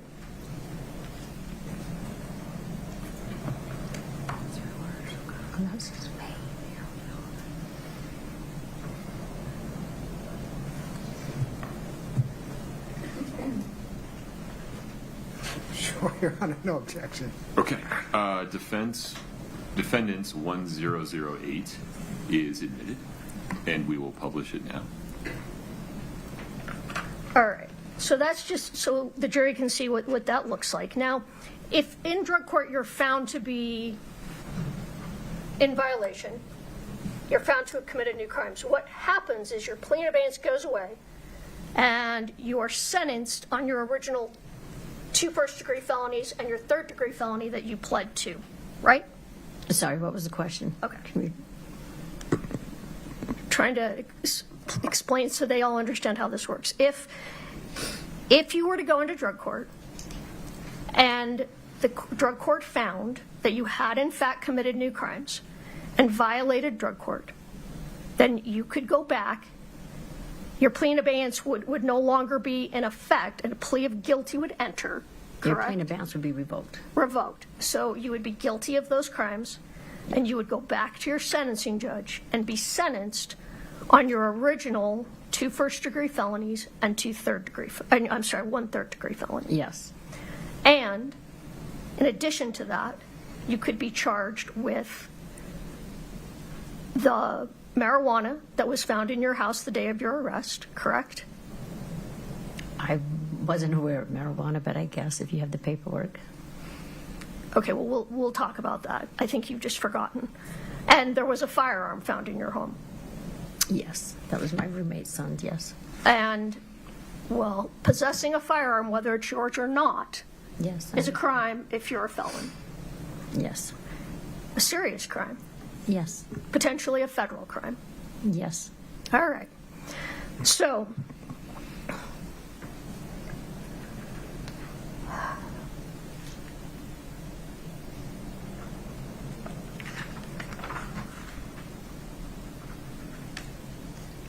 we're going to get back to that, but I want to go now. So you're arrested on April 26th. You don't know yet about the firearm. You said you've forgotten about the marijuana, but you don't know about the firearm. You just know you were brought in on driving on a revoked license. Yes. The next day, Detective O'Driscoll and Detective Maynard show up to talk to you.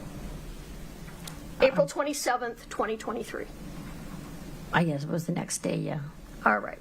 And at that time, you didn't know why they were there. No, I had no idea.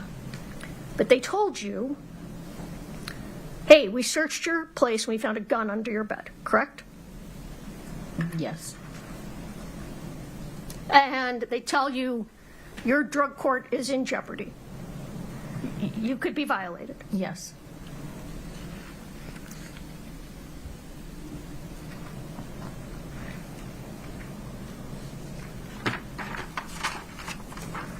And if you're violated and you go back and be sentenced on your 2 first-degree felonies and your 3rd-degree felony, you are looking at 2 5-to-life prison sentences and 1 0-to-5 prison sentence potentially. Yes. And the court could choose to run those consecutive, which means you do 1 5-to-life, then you do a second 5-to-life, and then you do your 0-to-5. That's a possibility. Yes. So you were potentially looking at a long sentence if you were violated in drug court. Yes.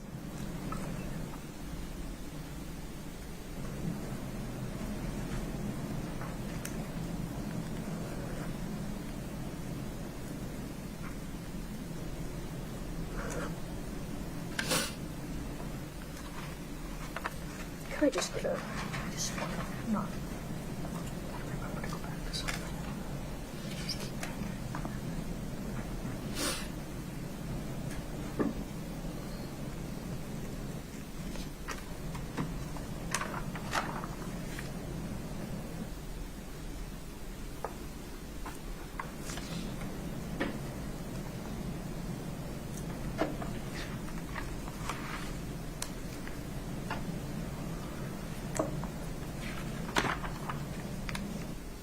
But in that very first meeting, Detective O'Driscoll and Detective Maynard say, hey, we're not here to jam you up, though.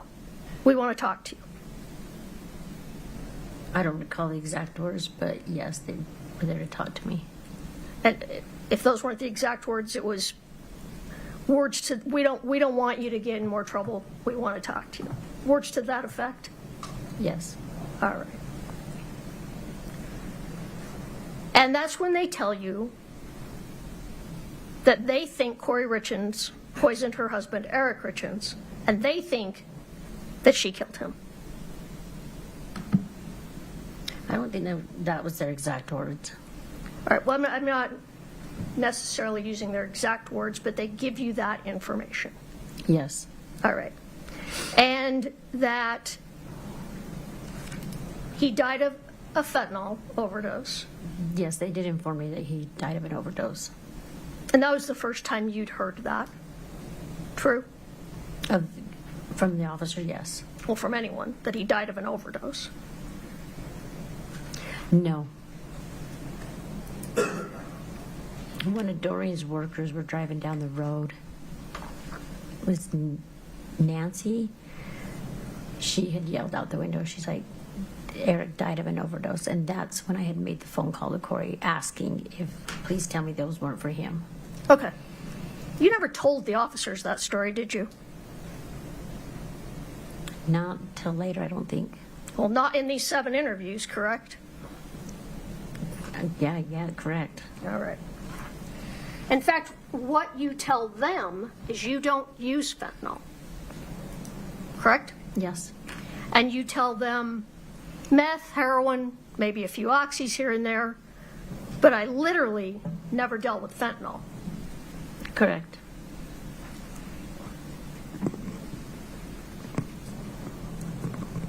That's true. Wasn't it? Yes, correct. Okay. One reason you didn't deal in fentanyl is you had a daughter who had some problems with fentanyl. I had a couple of daughters. You have a daughter, I'm sorry. It's not past tense. You still have your daughter. She is doing great. Yes, and I'm happy to hear that she had a problem with fentanyl. She had a problem with heroin, and it turned into fentanyl, yes. Yeah. And did you tell them she overdosed? I know she survived, but she overdosed, right? My daughter has overdosed a couple of times. All right. So fentanyl scared you? Absolutely. All right. But they tell you, hey, it's okay. You're not going to get any new charges until we push the button, correct? Objection, Your Honor. Foundation on push the button. Is sustained. I don't know what that means, Ms. Lewis.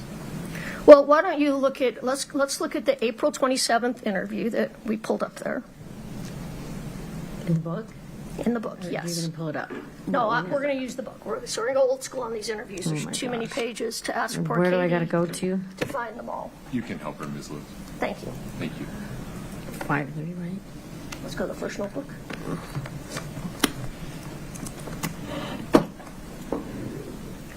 Interview 2.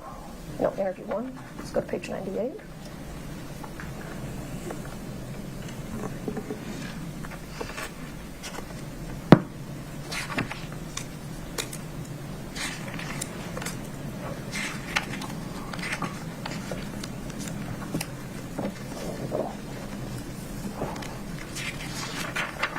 Why don't you, well, actually, why don't you start reading here to yourself?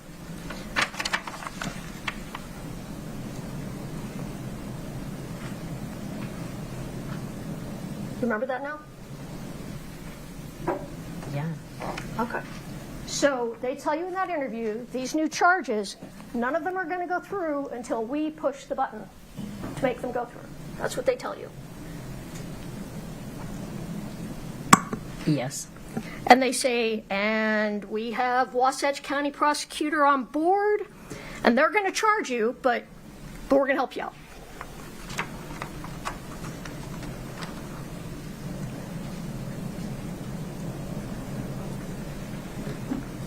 Yes.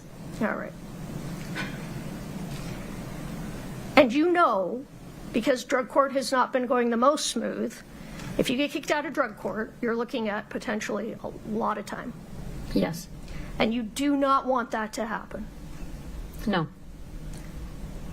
In fact, you tell them you want to get out of Utah, right? Yes. You want to go to Vegas Yes. because you have a fiance in Vegas. Yes. And in fact, because of your cooperation in this case, you've been allowed to do that, haven't you? I was allowed to go visit him when I was in drug court as well. After you started cooperating in this case, not before. No, not true. I would have, Judge maybe would grant me time to go see him, but I had to let her know when and what time and the address and everything. All right, so you're saying we're going to find on the docket that she let you go to Vegas before you started cooperating in this case? You're sure? I do believe so. Okay, well, we'll get back to that. Katie, can you check into that, please? All right. So they say, but we think you can, something to the effect, now I'm not saying word for word, but something to the effect, we think you can help us out. We want you to help us out.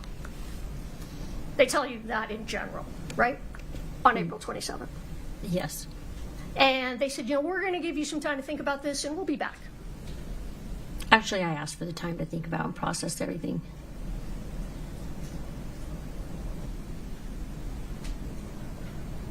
I do believe I told them it's a Why don't lot you to take a look? process. Open it back up? Yes, To what page? the end. The end? Like the end? No, the end of this section. Let's see, I don't know. Right there.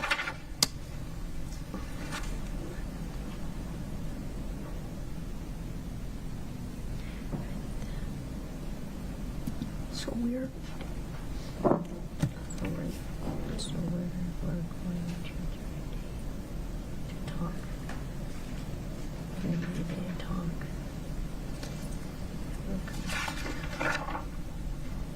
Right? Okay, yes. Okay, so they're telling you you could be in trouble in drug court and you say that's gonna fucking kill me. Right. Say, all right, we're gonna give you some time to think about this. We'll come back. Right? Yes. Okay. So they just leave you sitting there 4, 5 days Yes. and you don't know what's going on, but you know you could be looking at a lot of prison time. I just know this whole thing was a lot to process while you're incarcerated. That's fair, but it's also true that you could be looking at a lot of prison time and you're very worried about it. Altogether, yes. Well, you call Nick Bon Savage and you tell him you're very worried about it, right? Yes. Okay. I know I talked to Nick quite a bit. And your daughter? Yes. Kelsey, is that right? My daughter, yes. Okay. So they come back on May 2nd. And they bring, it's Detective O'Driscoll, Detective Maynard, and they bring a DEA agent with them this time, right? Agent Sorensen. There was another officer there, yes. And you recall that he was with the Drug Enforcement Administration? I'm pretty sure, yes. So a federal agent. Yes. So this time they tell you, by the way, Carmen, you're not just possibly looking at 2 5-to-lives and a 0 to 5 in state prison. You could be looking at federal prison, right? Yes.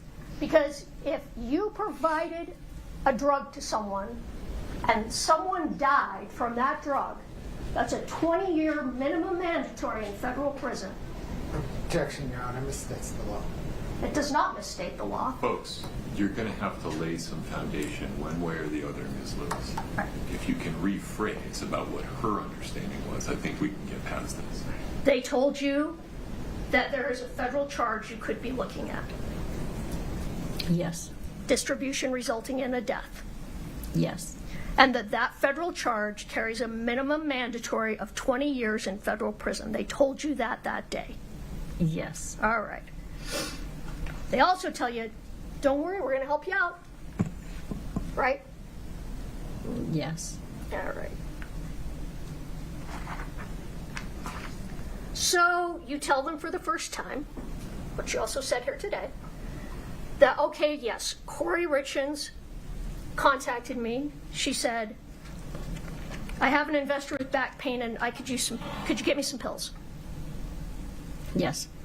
And you told them you thought that would maybe, you didn't know for sure what she wanted.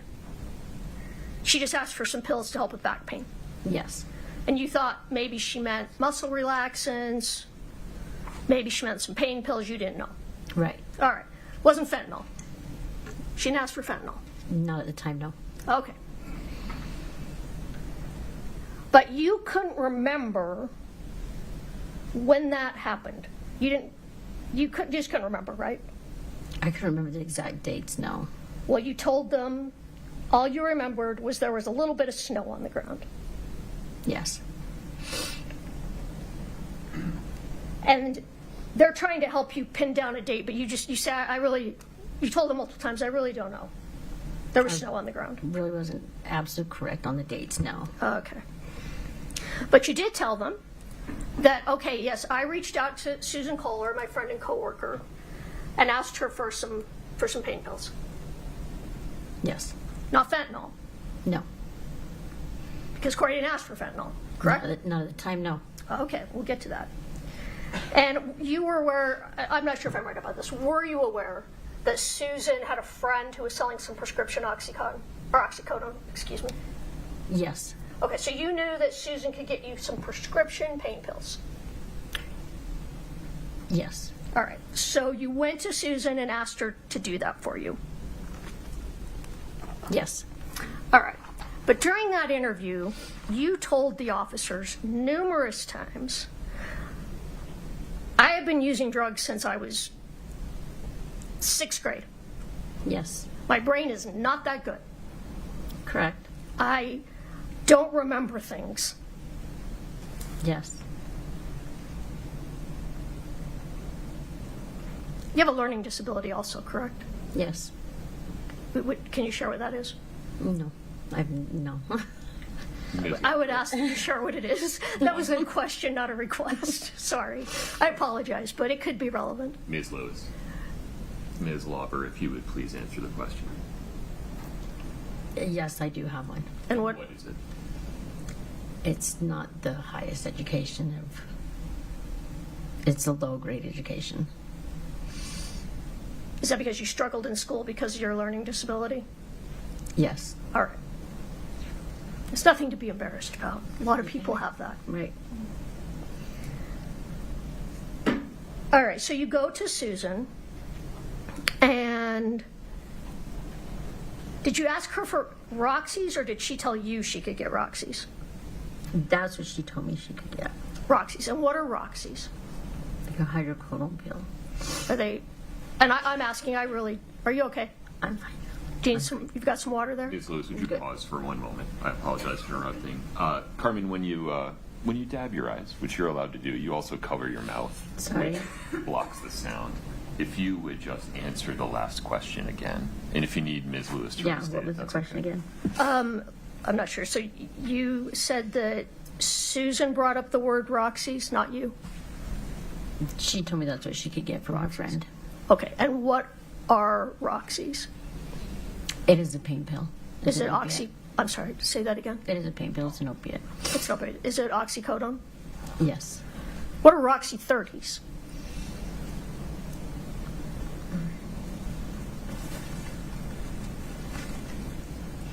Do you need a break? Just for a sec. Your Honor, we've been at this since about 12:30. Yeah. Ms. Lewis, any objection to a short restroom break? No, This no, Your witness, Honor. of course, will not confer with anyone during the break. That's fine. Folks, please rise for the jury.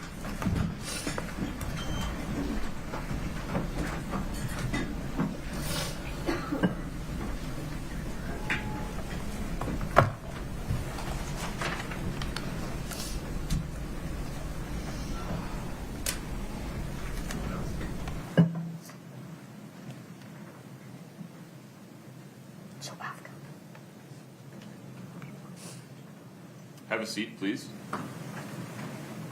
Ms. Lauber, we're going to take a break. You're welcome to stretch your legs, use the restroom. Please don't talk to anybody about your testimony, okay? Thank you. Let's come back at 3:25. The court is in recess. Thank you.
I appreciate everyone's patience.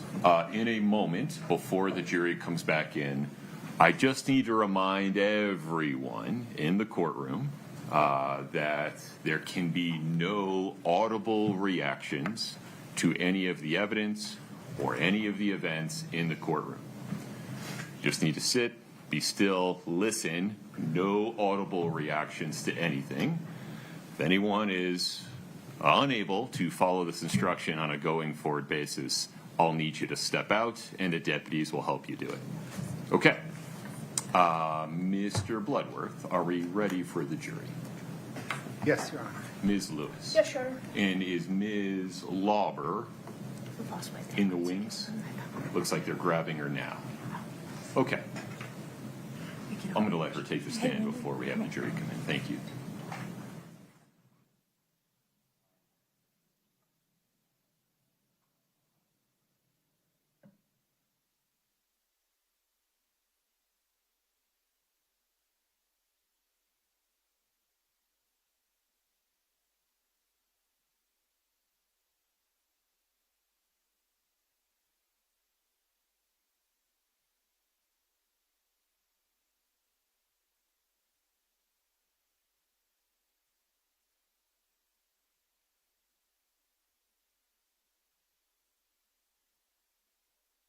Patience, if you'd take the stand again. Please watch your step.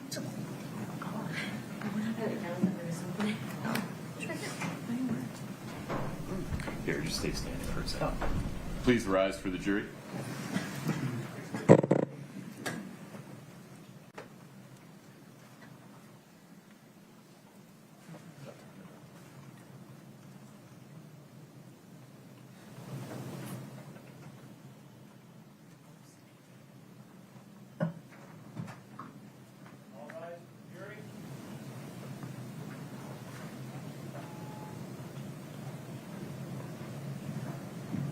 Please have a seat as you come in.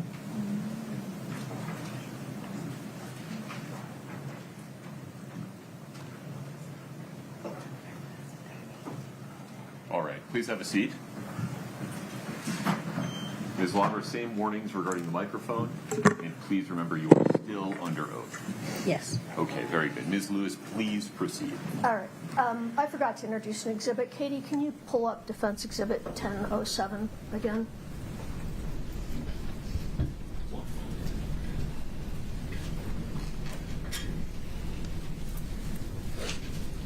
And Ms. Lauber, we spoke about that. That's your docket from during court, correct? Yes. Okay. Now I'd move to admit Exhibit 1007. We don't need to publish it at this time, though. No objection. Okay, defendants 1007 is admitted. All right. Okay. Carmen, let's go back to when you went and got the pills from Susan Kohler. So right before the break, you said that Susan got you Roxy's and that Roxy's are oxycodone. Did I get that right? Correct. All right. What are Roxy 30s? They are a stronger pain pill. Hydrocodone, I believe. Okay. Are they 30 milligram oxycodones? I'm not sure. You're not sure. Okay, that's fine. All right, let's see. Now, but Susan got you some prescription oxycodone, and when you were interviewed on May 2nd, the interview we're talking about right now, you said that you left those pills in the fire pit at the house in Midway. Do you remember that? No, I don't recall. Okay. Can you look at page 41?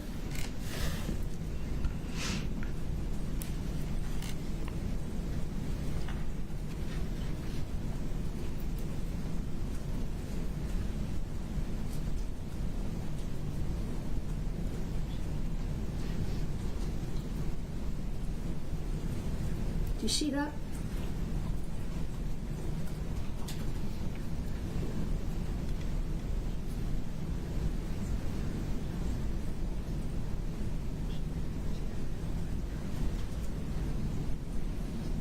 Yes, I do see. Okay.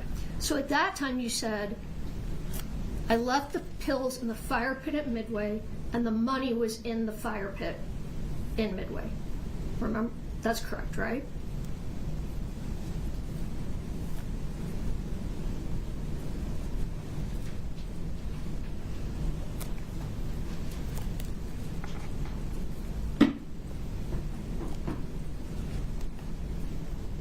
Correct. Okay.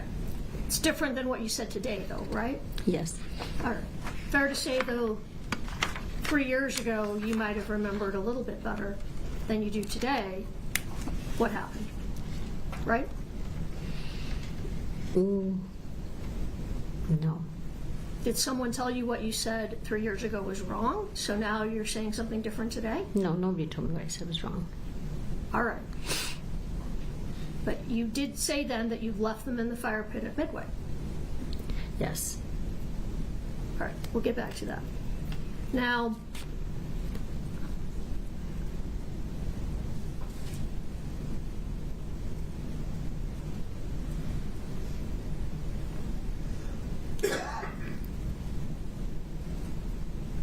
in that interview, you told Detectives Maynard, Detective O'Driscoll, and Agent Sorensen that you never did a hand-to-hand exchange with Kouri.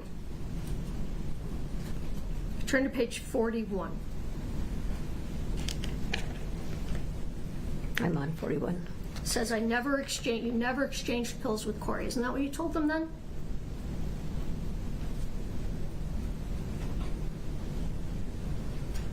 Yes.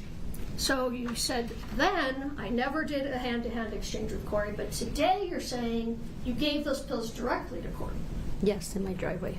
Okay.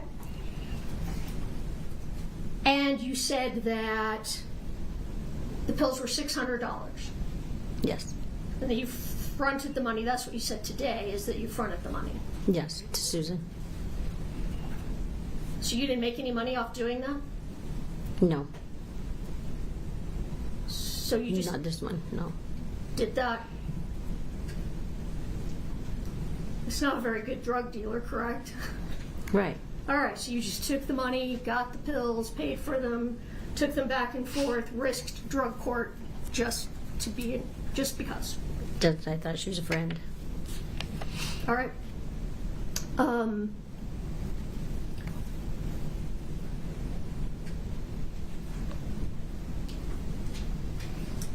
So at that time, at that interview, you told detectives that, again, that you bought the pills from Susan, left the pills in the fire pit, and you told them that this was the first of 3 times you bought drugs from Ms. RIchins. That's what you told them back in May of 2023. Yes. Okay. You bought pills once from Susan, twice from Robbie. Oh, once from Susan, 3 from Robbie. It's not what you told them then, though, right? I'm not sure.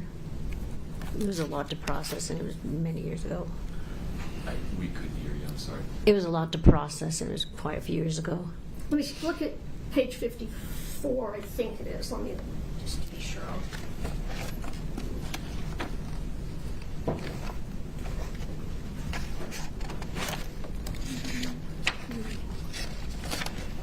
Next one, I might start here. Let's see.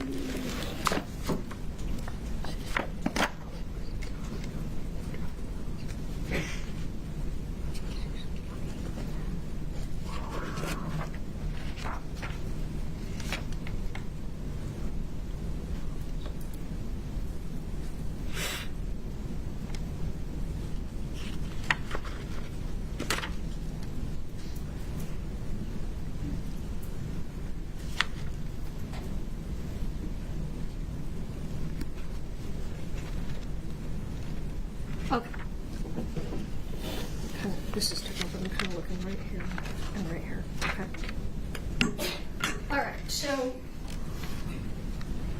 when you were being interviewed in May, and you were telling them in May of 23, and you were telling them, I picked up the money from the fire pit, I got the pills from Susan, I left the pills in the fire pit, detectives told you that it was really important you had to be very clear what had happened, right?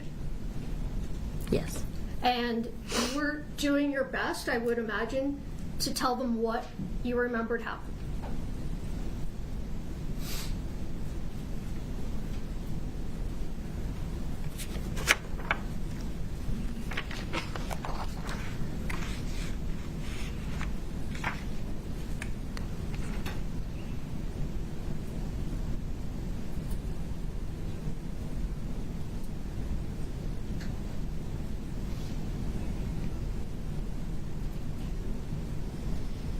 No, I'm just asking you if you were trying your hardest to tell them what you remembered. Yes, there's a lot to process. Yeah, I understand. But that's what you told them. I left the pills in the fire pit. Yes. And you talked more that day about how you really needed to stay in drug court, correct? Yes. And why don't you turn to page 62, but you told them you were gonna fight. You were gonna fight hard to stay in drug court, correct? Yes. And they told you, well, lucky for you, we're on your side. And as long as this relationship continues, we're here for you. Remember that? I don't recall. We'll take a look there on page 62. 62? Yes.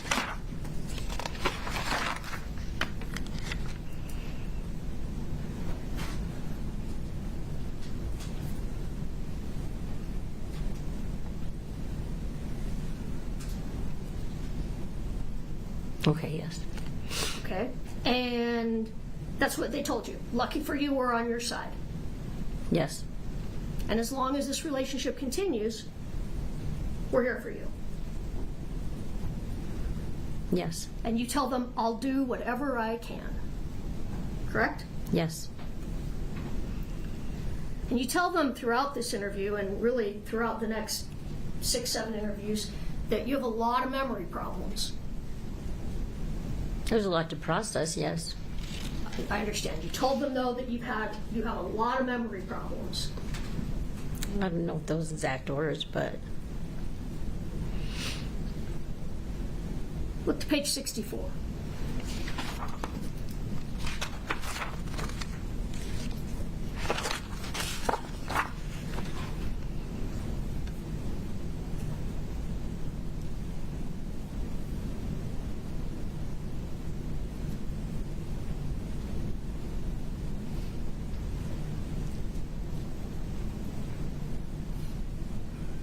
yes. Okay. And you told them more than once over those days you had a lot of memory problems, correct? That my memory wasn't the best, yes. Yeah. You told that to Nick Bonsavage when you spoke with him on the phone. Remember that? Yes, still once again, a lot to process when you're incarcerated. And you told them that you had fried your brain using drugs. A figure of speech, yes. But you said that figure of speech numerous times over those interviews, right? Probably yes. Numerous times. I've been using drugs since 6th grade. My brain is fried. Yes. All right. And during this interview, they're still telling you you might be going to prison here. Yes. But that's not going to happen. We talked about that as long as you help them out, correct? Correct. And by helping them out, they tell you that means you need to give us the details to make sure Kouri gets convicted of murder, correct? I don't know if that's their exact words. Can we pull up Defense Exhibit 1032? Or how do you want to do this? This is for impeachment. Do we play this just for the witness, or can we? I'm not to admit it. It's a demonstrative for impeachment. Can I play that to the jury at this point? At least got to give Mr. He has the exhibit. Are you familiar with what it is? You just gave a number. I don't know what it is, so I can't tell you. I provided it. Do you need a chance to review it? Can they bring it up? It should be up for counsel. Am I wrong about that? Okay. Is there a transcript of this? Yes. Where's the transcript? Is there a date that you can identify? Do you have the transcript from the interviews, or do you want me to pull up that one? I can. There it is. It's up. Oh, thank you, Katie. You're very good at this. Yeah, just take me to the point in the transcript. 75. Have it up on the back. What are you talking about?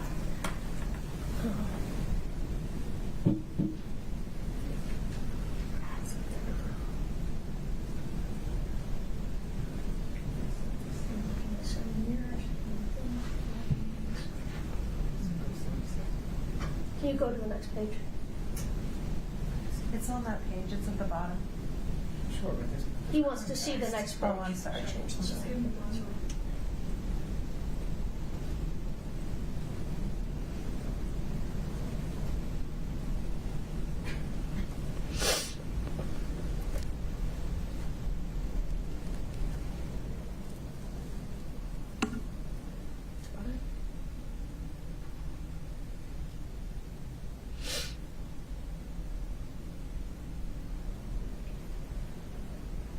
So you want to use the transcript or the video? Or the video?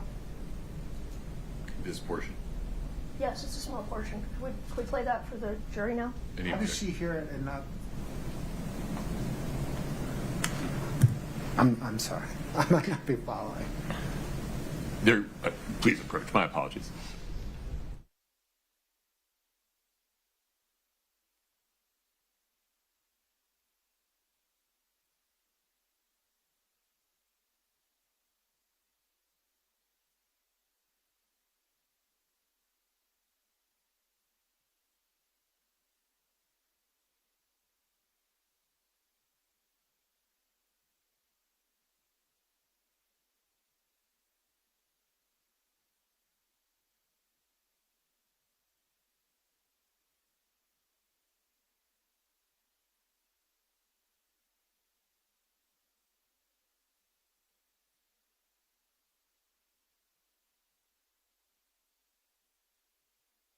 If you would pay attention to the screen for a moment.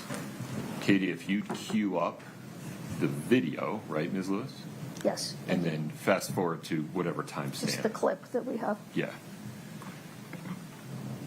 And then let me know when you're ready. Okay. Go ahead.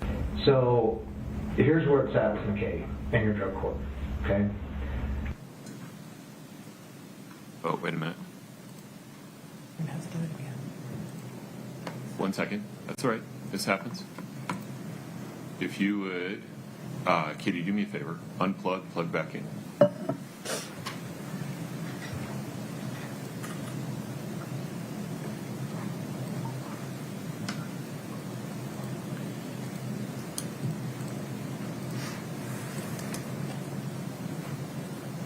If you'd cue up the video again.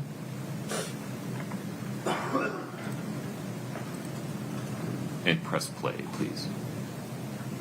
So here's where it's at with McKay and your drug court, okay?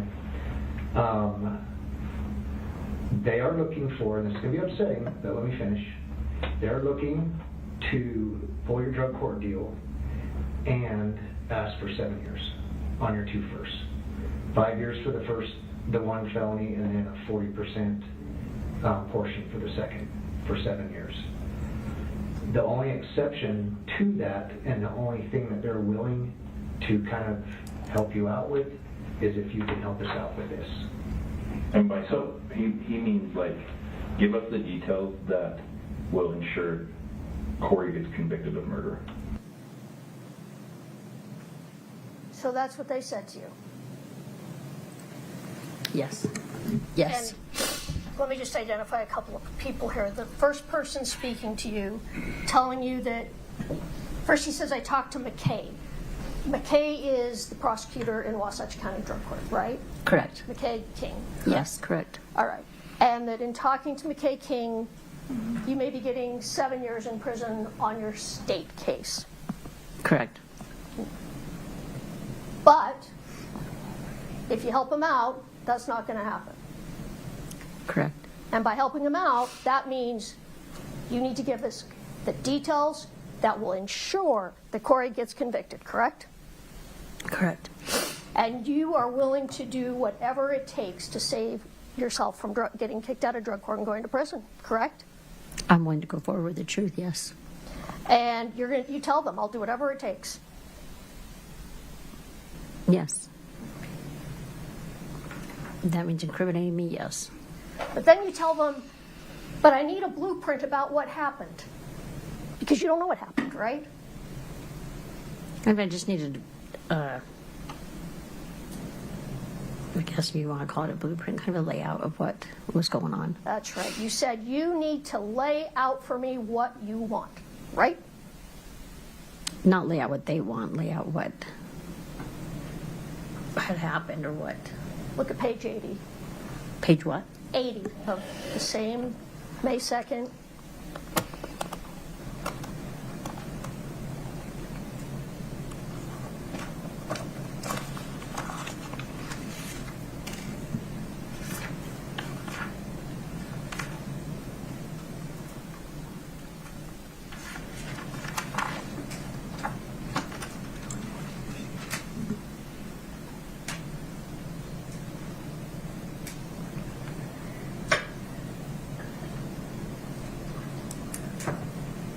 Okay, correct. You need a blueprint, you need to lay it out for me. Correct? It just says a blueprint, yes. All right. And then you said, I'll do whatever because you struggled really hard to get where it is. I'll do whatever it takes. Correct?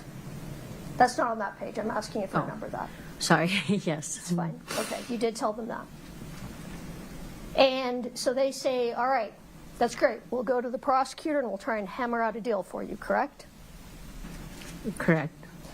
Now, do you recall, and if you don't, you can turn to page 69, that during that meeting, Detective O'Driscoll asked you to write down everything that you could remember for your next meeting, to help out with the next meeting. Do you recall that?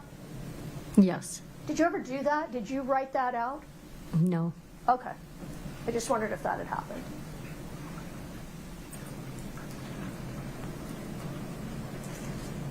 All right.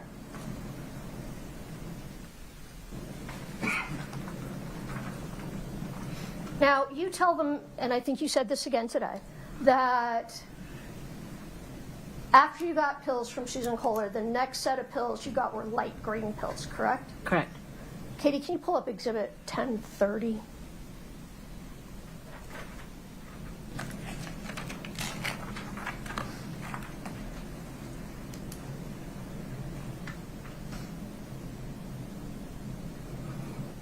Can you see that, Ms. Lauber? Yes, I Does that look similar, or I don't know, how close do those look to the pills that you received? Those are darker green. Okay, so the pills you got were even lighter green than that. Yes, those are darker. Okay. Can I admit that? For comparison, she says the pills were lighter than the pills in those pictures, in that picture. No, Your Honor, authenticity? I can blow it up bigger. It's just a picture of the pills. Just a picture. If it's just the picture of the two pills. Tablets, yeah. That's fine. But there's a whole lot of... No, how about, can we just publish this? We don't have to, do you want to admit this as a redacted copy or just publish it? Let's admit it as a redacted copy for now. Any objection? If we redact everything around the pills... Yeah, I think what we're talking about here is this, what's on the counsel and witness screen, Mr. Bloodworth. She's redacting it in real time. Is there a second page?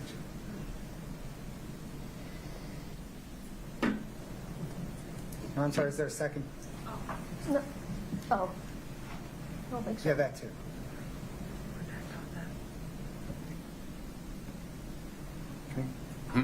Should we?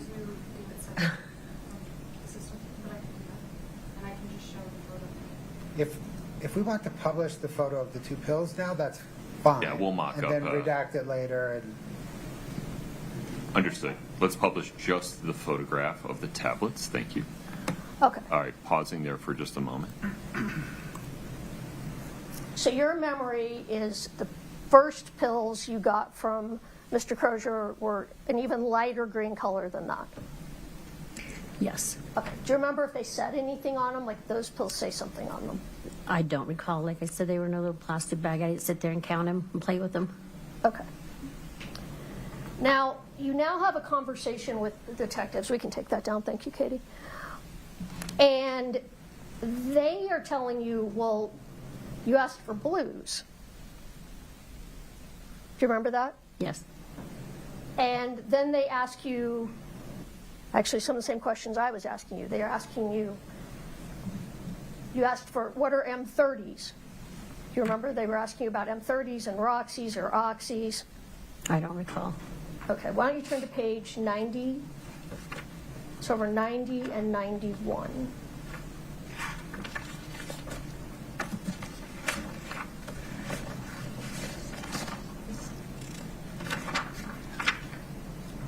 Whoops.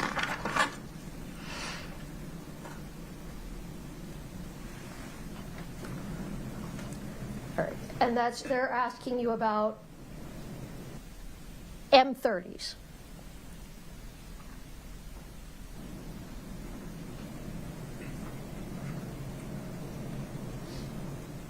You see that?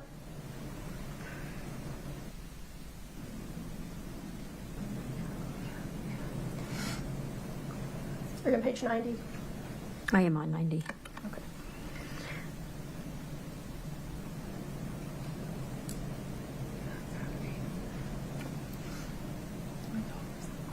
What's the question, Ms. Lewis? Yeah, what's The question is, they ask you what M30s are, and you tell them that M30s are either Roxys or Oxys, correct?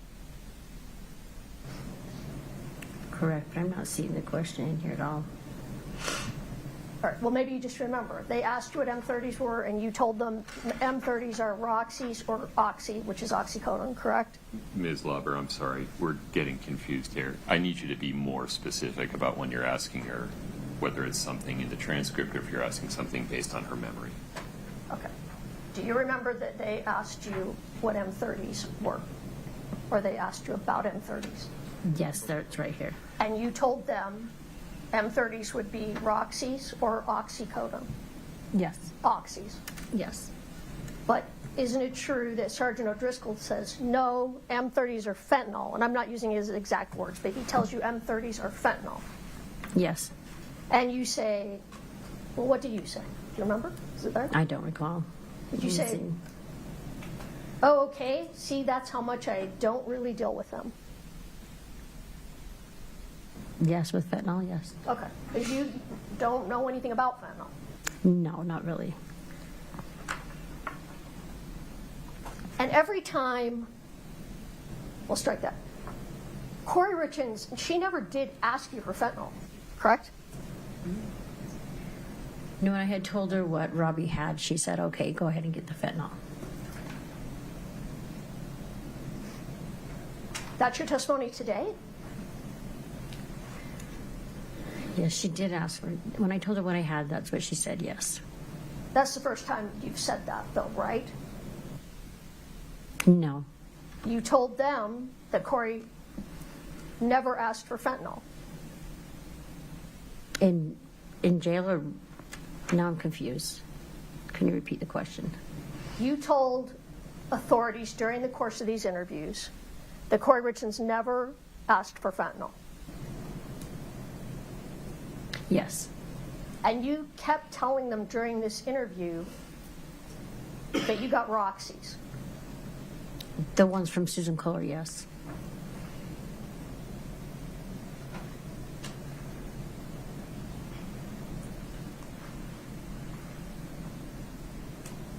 They tell you that you got fentanyl for Kouri RIchins, correct? No, when I reached out to Nicole Cummings, she would reach out to Robbie. Robbie's one that told me that he can give fentanyl. That's your recollection today. Yes. That wasn't your recollection then, though, was it? No. Like I said, it was a lot to process. I can't remember. It was a long time ago. Okay. But what you do tell them is not that Kouri didn't ask for fentanyl. She asked for the Michael Jackson drug. Yes. You tell them that. Mm-hmm. And you don't know what that is. No. And you Google it. Yes. And you discover that it's a drug called propofol. Yes. And propofol is not fentanyl. No. It's a sleeping drug, correct? Correct. Okay. Ms. Lauber, we couldn't hear you. Correct. All right.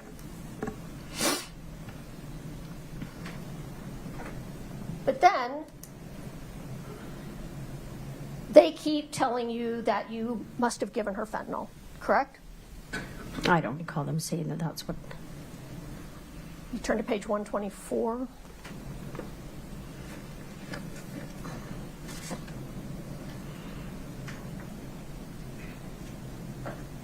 And while you're looking, let me just, so up to this point, you've told them you got Oxycontin, Roxy's from, or I said Oxycontin, oxycodone, from Susan, that you were, Kouri asked you for the Michael Jackson drug, that you didn't know what that was, and then they tell you it's fentanyl, and you said, well, they tell you M30s are fentanyl, and you said, well, I didn't know that, just to recap. And now at this point, you say, well, I must have asked for fentanyl. Because why else would I have asked unless Kouri told me to ask for fentanyl, right? Correct. Ms. Lover, I need you to speak louder. Correct, sorry. And as you turn to page 125, you say, I want to say that is the only way that got in my head.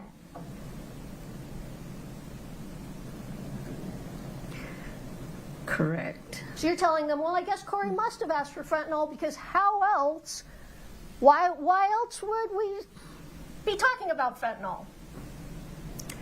When I reached out to Nicole, she gave me Robbie's number. Robbie said that he had a friend with, I asked for the fentanyl, or he said he had fentanyl, and I had reached back to Kouri and said that he has some fentanyl. Okay, we're going to come back to that because this is a new story today that you've never told before. But let's talk about the story you told on this day. This day, you said, how else did I get fentanyl in my head? Right? Correct. Ms. Lauber, isn't it fair to say you got fentanyl in your head from Detectives O'Driscoll and Maynard? They're the ones that put fentanyl in your head. No. Really? Yeah. Because up till this point in the interview, you've said, no fentanyl. I don't deal in fentanyl. I didn't get her fentanyl. I got her Roxy's. I got her Oxys. Oh, she asked for Michael Jackson drugs. Oh, I guess I got her fentanyl. How else would fentanyl be in my head? Right? That's what's happened up to this point. Correct. And the only person up to this point who has put the word fentanyl in your head are these detectives, correct? Mm.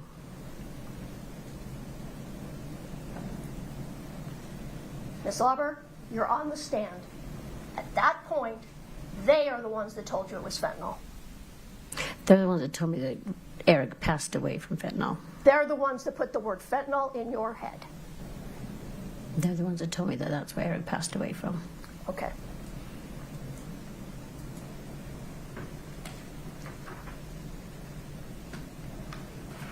But during this interview, you're very confused about what happened because first you told them that you dropped the oxys from Susan in the fire pit.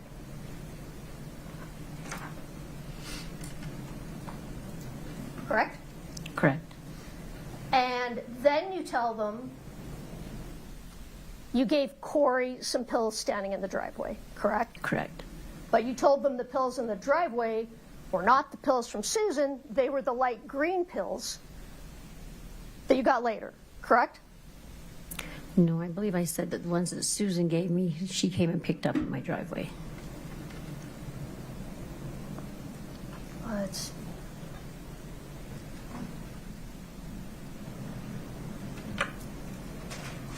go to page 135 of that interview.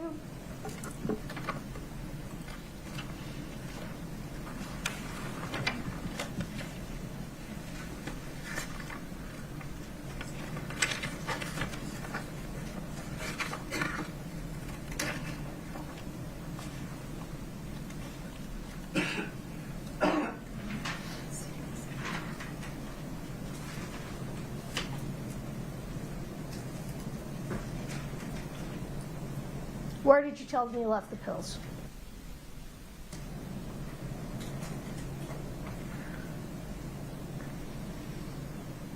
This is combined, yes. No.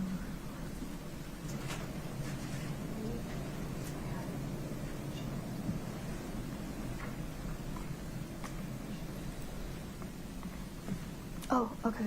There's, oh, go ahead. Oh, I'll just show it. I'm looking at 3 different transactions. There's a common for Susan, and another one, and then another one. So there's 3 different ones. Yeah, there's 3 different ones right here. So they're the ones in my driveway. Folks, we can't have a private conversation here. I need you to pull that microphone back. Okay. Oh, I'm sorry. She was explaining, and I'll ask I the know, that question may be, based but- on that. Okay. Yeah. All right. Thank you, Carmen. All right. So you're saying at this point now that you're telling them about 3 transactions. Right here it says that. And it says, go ahead, tell me what you said. It says combined, yes, because the ones from Susan, and then the green ones, and then there was the other ones that were the fire pit. The third one was the fire pit. But you don't tell them that the ones from Susan were in the driveway during this interview, correct? I don't recall. All right. But then later on, you tell them that, let's go to page 159. Because you change your story. Tell me if you recall this. Go to page 159, then I'll ask you. I'm sorry, I know This is a lot. You would just pause and listen to Ms. Lewis's question. Thank you. Do you have it on the page? Yes, Okay, 159. Listen to my question, and then if you don't remember, I'll have you look at the page, okay? Okay. So you changed your story and you said, no, the first time wasn't in the driveway or the fire pit. The first time was in a cup in a closet inside the Midway house. You tell them that at this interview. Do you recall that? I don't recall. Okay, look at the page there.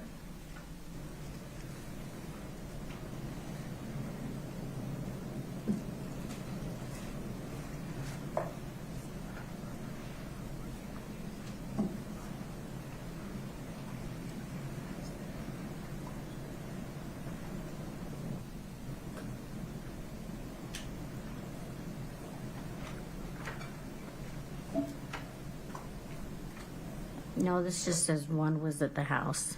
It says in the closet. One was in the closet and one was in the fire. Sorry.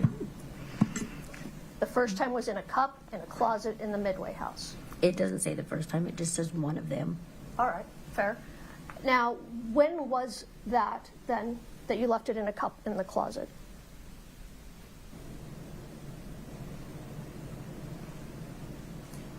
It would have been the third one. You think it was the third one? I do believe so, yes. Now, the third one, which, the original third one or the new third one? Because originally you said there were only 3 transactions. 1 from Susan, 2 from Robbie. Now you're saying there's 4. 1 from Susan, 3 from Robbie. So are we talking about the original third transaction or the new third transaction? Your Honor, objection foundation, they're the same transaction. I think she said the transaction. She There'd said be there the were. third one no matter what you do. I'm sorry, Your Honor, what? The third is the third no matter what you do. It's the 4th that Yeah, was it's added. sustained. It's the 4th that was added. All right, well, now, then let me reframe it. The third one originally would be the last transaction. Now, the third one would not be the last transaction. So are you talking about, because originally you said you were 3 transactions. So when you said the third, did you mean the last transaction? When I say that, I mean the 3 from Robbie, including Susan's or excluding Susan's. Well, this time you said there weren't 3 from Robbie. There were 2 from Robbie. I don't recall that. All right. We'll get back to that in another interview where you talk about that. For now, let me ask you this. Do you know when you left the pills in the cup in the Midway house? What approximate date? I don't know approximate date. Was it after February 11th?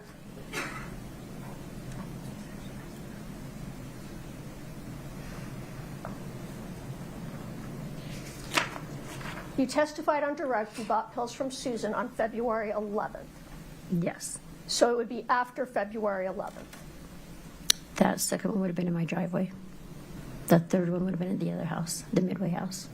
Okay, so that would have been sometime in February. Approximately, yes. All right. What was inside the Midway house at that time when you went into the house and left it in a cup in the closet?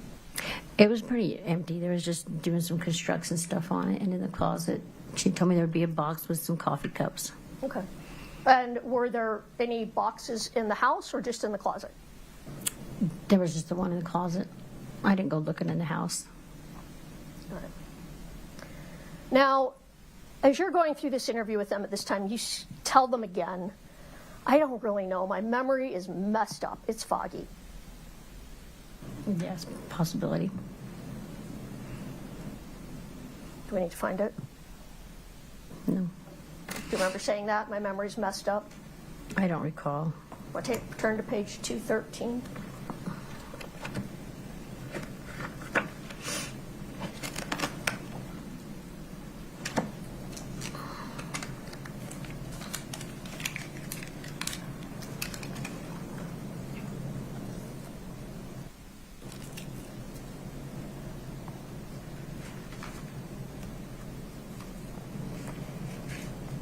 What was your question? That you told them your memory's messed up and it's foggy.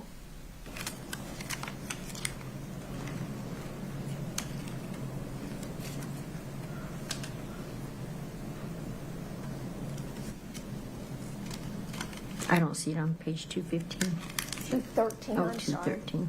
215.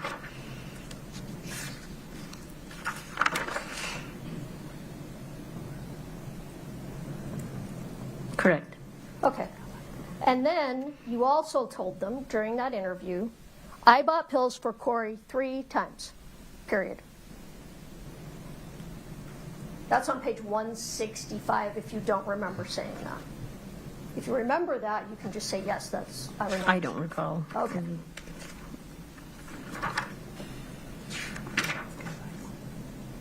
What page? 165.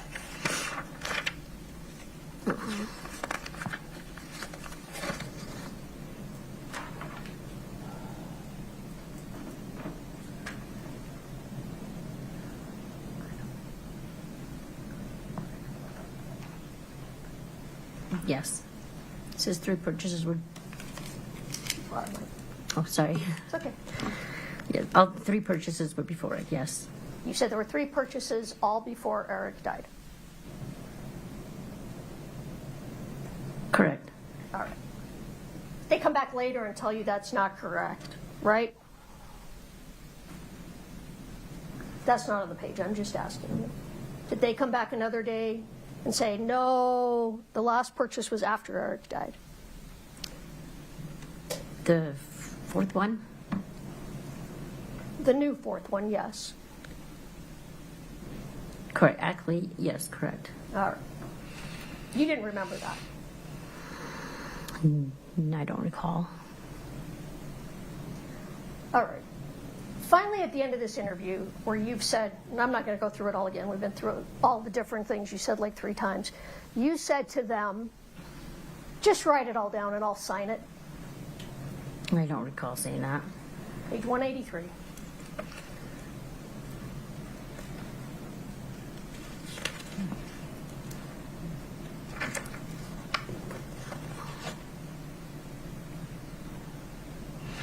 Oh, yes. You did. You said, write it all down, I'll sign it. They wanted me to write it, and I didn't want to write. No, they didn't want you to write it. You asked them to write it all down for you, and you'll sign it. Because to their credit, they said, well, no, that's not how this works. Your Honor, objection. To what? I'd be a little bit more specific. That wasn't a question, that was testimony and argument. No, It the is question. argumentative. All right. I'll You say it in a can, nicer tone. You They- have to ask a question. They told you, or I'm sorry, you told them, write it all down and I will sign it, correct? I asked if they could write down my statement, yes. Right. You asked them to write it all down for you, correct? To write my statement, yes. For you. As we wrote it down, as we spoke about it, yes, they asked them And if you they would could just- write it. I'm sorry, I didn't mean to over. You would just sign whatever they wrote, No, not sign whatever they wrote. My statement. that they were going to write for you, correct? I asked if they could write it as I did it, as I That's- spoke about it. That's not what you said here. You said, write it all down and I'll sign it, correct? Your Honor, objection asked and answered. I'm not sure we got a clear answer. I'm still not sure what's on that page. So the question, Ms. Lauber, just so we can move on from here, is whether the transcript shows It what says Ms. yes. Lewis states. Can you guys write it and I can sign it? Thank you. All right.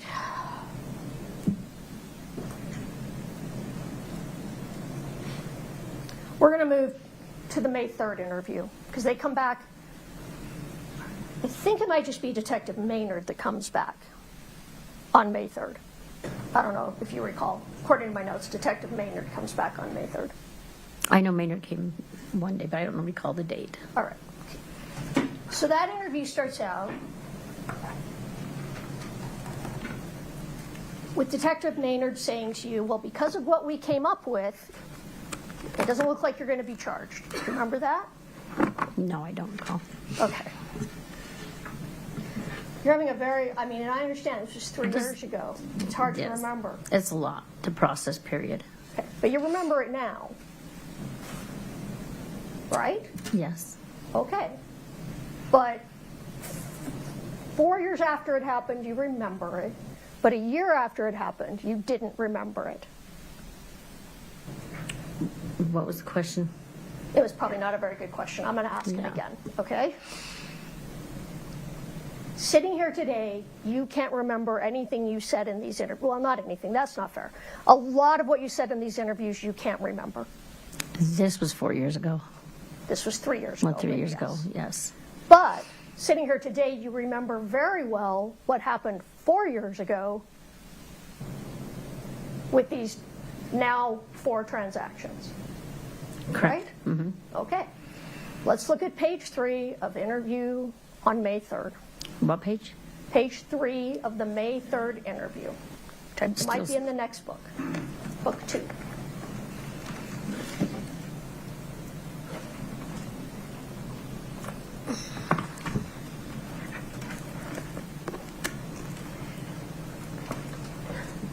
Now what page? Sorry. Page 3.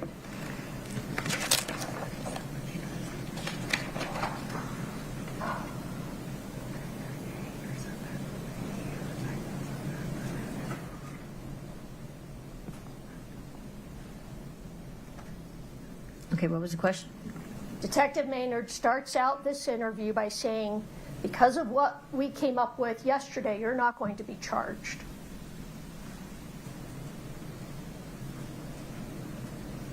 Correct. And you tell him, again, I'm willing to do whatever. Do you recall saying that? I say, oh, okay. Do you recall saying I'm willing to do whatever? Yes. Okay. All right.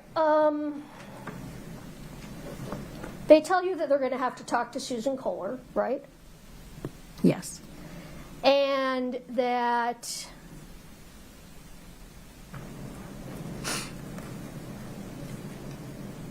they tell you that, well, Susan could end up being charged with murder if her pills led to someone's death, correct? I don't recall that. Page 11.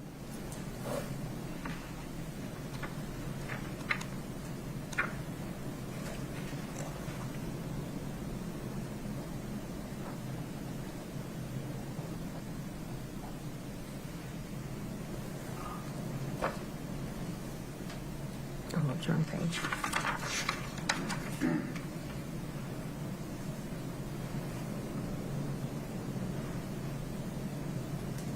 And they tell you Susan could be charged with murder, but you're not going to be because you are helping us. Correct. All right. Now they start to ask you about Nicole Cummings. You brought her up a couple of times, but this is really the first time during the interviews that you talk with the detectives about Nicole Cummings. Correct. All right.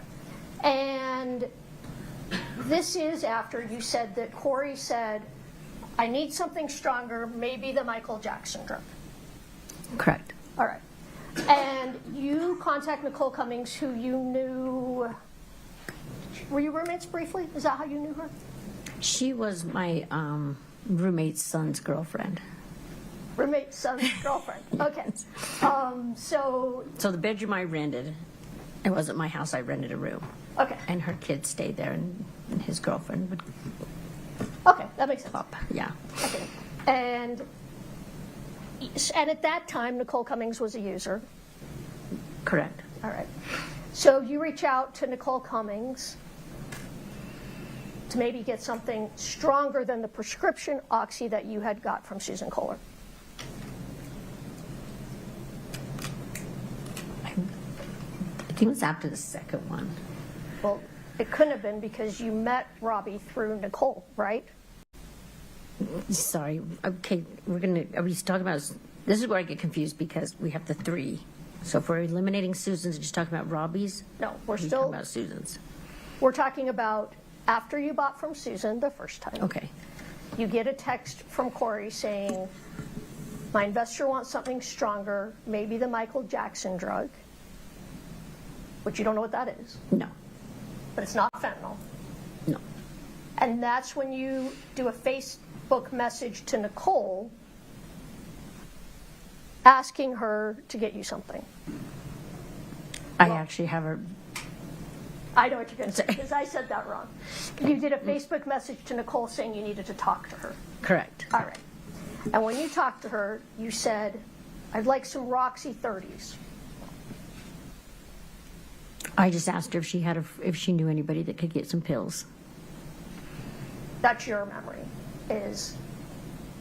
So you don't remember saying, can you get me some Roxy 30s, or... I think I named off a variety. If she could get me, I think I named off a variety of pain pills. Roxy 30s or blues, you said. Yes. What did that word mean to you at that time, blues? Blues mean on the street that they are a man-made drug. Okay.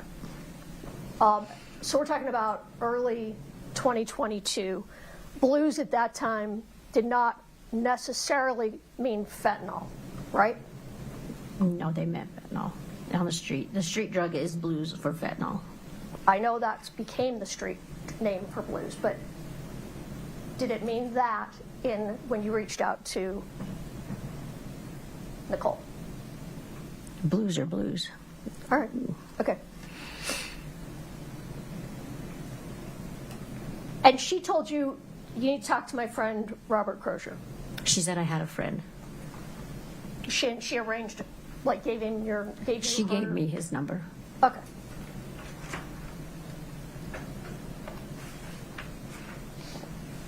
But you don't remember, at least at that time, you didn't know what date that was.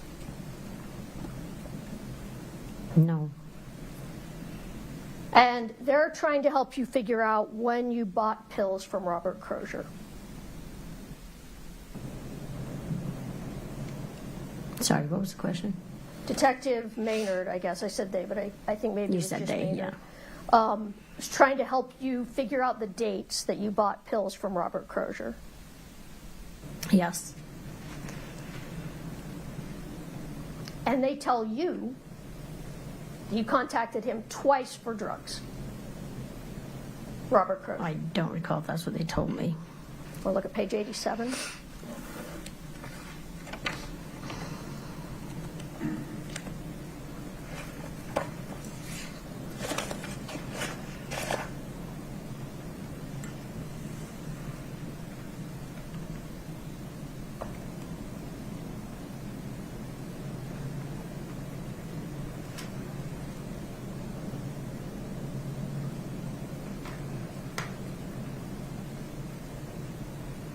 Okay, what was your question? They're trying to help you figure out the dates, and they tell you they find 2 dates that you contacted Robert Crozier by looking at your phone, right? Correct. Okay.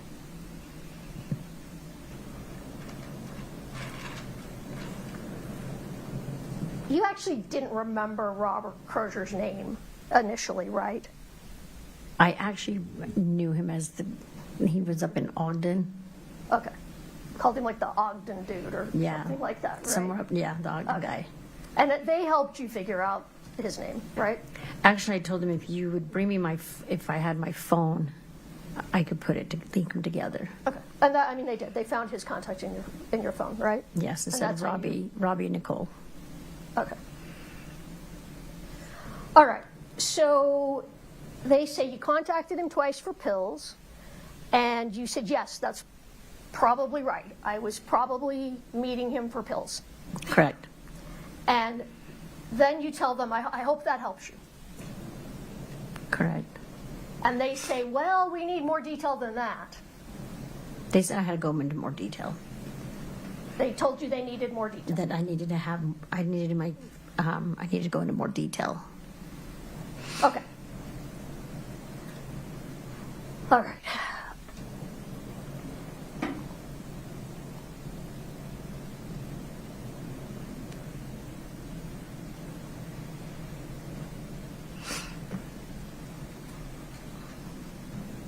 So you're going back over again and about the first buy from Susan during this interview, correct? And today, or not today, I'm sorry, that day, May 3rd, is when you tell them that you fronted the money to pay Susan, right? Correct? For Susan, yes. Okay, but the day before, that's not what you told them. I do not recall. Okay, let's go back to the interview the day before, May 2nd. Okay. Can you go to the other binder with the May 2nd interview? What page? Ooh. Might have to help here. Go to page 40. Actually, maybe could you pull up 40? If I don't know what's quicker for you to or for me to walk up there.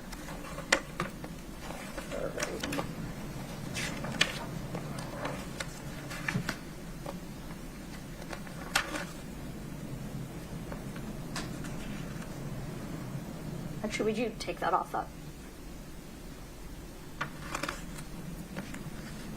All right.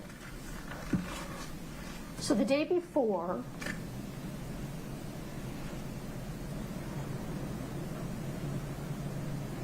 you tell Detective O'Driscoll and Agent Sorensen that somebody left the money for you in the fire pit.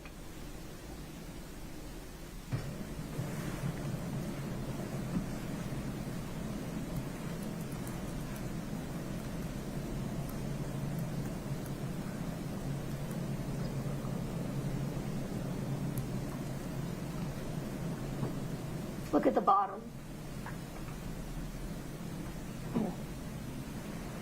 No, we may need to go to the next page.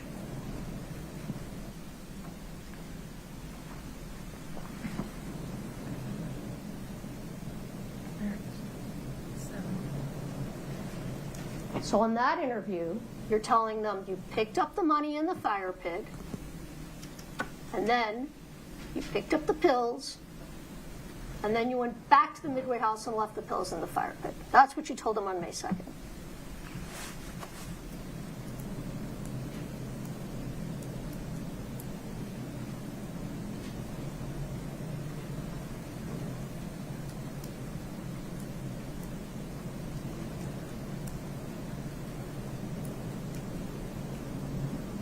Okay, what was the question? Sorry, I was just reading.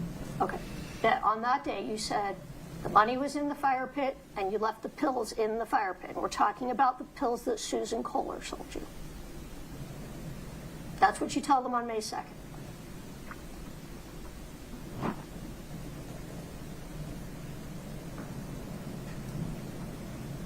Correct. Correct. Okay. And you said, I never exchanged money with Kouri.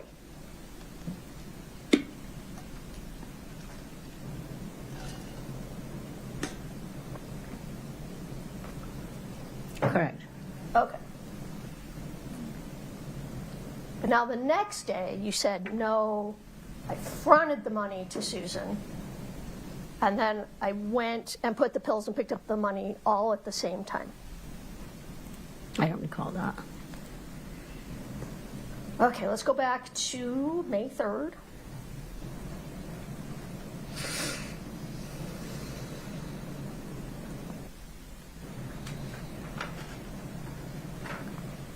Page 108, going over to 109. Which binder? The May 3rd interview, binder 2.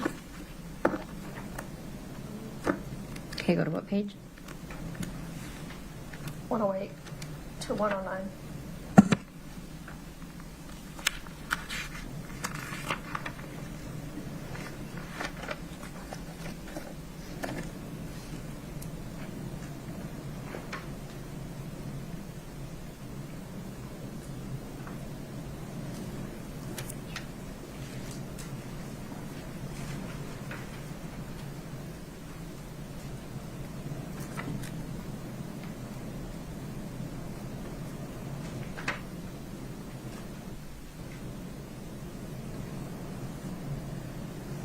That's when you changed your story to that you fronted the money to Susan, correct? I'm on page 108. So over to 109.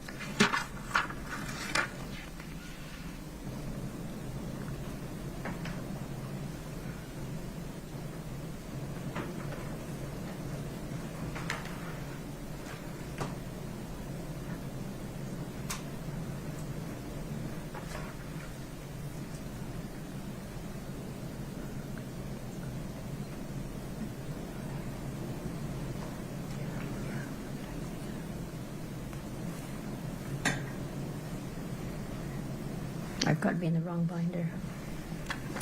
Need some help? Yeah, I think I'm going to use it on the binders. Because that one's showing different. Oh, yep, I was on the wrong binder. Yep, sorry, I was in the wrong binder. That's fine. Okay. You're confusing me. Let me get this one out of the way. Well, it's confusing. Yes. Okay.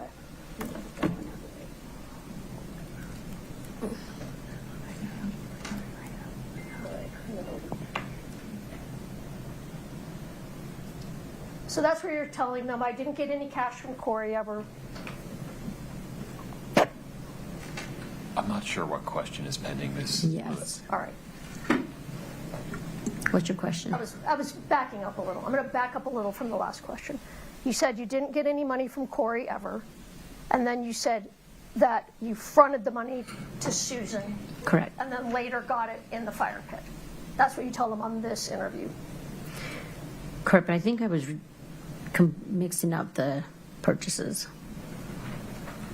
That's not what you told them.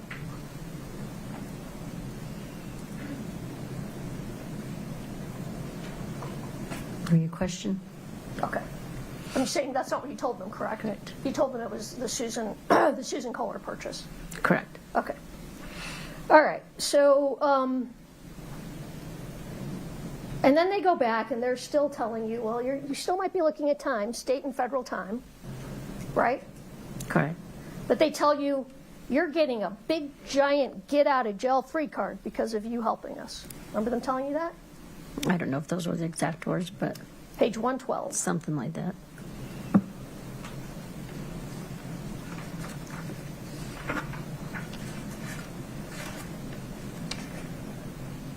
Bottom of 112 over to 113.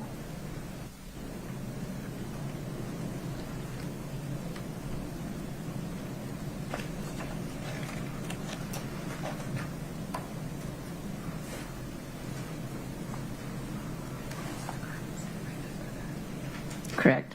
Okay, you're getting a big, giant get-out-of-jail-free card from us. Correct. From them. Okay. And I think actually Detective O'Driscoll was there at this interview. I think he's the one that told you that, right? No, it's Detective Maynard. Okay. I still think he was there, but we'll move on. But all right. Thank you for clarifying that. All right. Because go to page 116. This is where Detective O'Driscoll. Okay. See, this is the first I'm just going to ask you if you remember, and if you don't, then look down at the page, okay? Okay. Do you remember that Detective O'Driscoll tells you something to the effect that this whole case is hinged on you, and you have to finish painting the picture because they don't have enough yet? Correct. Okay. So you go through your story again, correct? Just listen to Ms. Lewis's question. They go through so you try and go through the story again, correct? Correct. All right. And you tell them again that Kouri said, I need some pills for an investor with back problems, the first time she reached out, correct? Correct. And then you tell them that you know for a fact the first 2 times you bought pills were not fentanyl. I don't recall that. All right, let's go to page 127. No, actually, I'm sorry. Let's go to page 131, I think it is. So 131? Yes.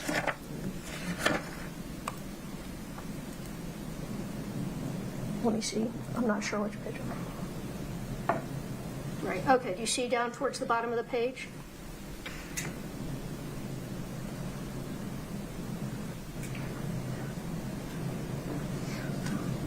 All right. So I know for a fact the first ones weren't.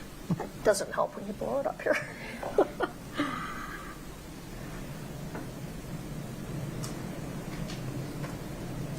And then let's go to, do you see that? I'm sorry. Yes. All right. And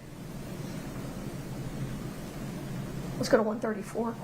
Wait a minute. I'm sorry. What was the question you were asking? The question was, on this page, she says, I know the first time wasn't fentanyl. She said correct. Right? Oh, sorry. I didn't know you were asking a question. What was it? So at this point, you say, I know for sure the first time wasn't fentanyl. Correct? It says here, I know for a fact the first one in the beginning was not fentanyl. Okay. Now, can I see page 134?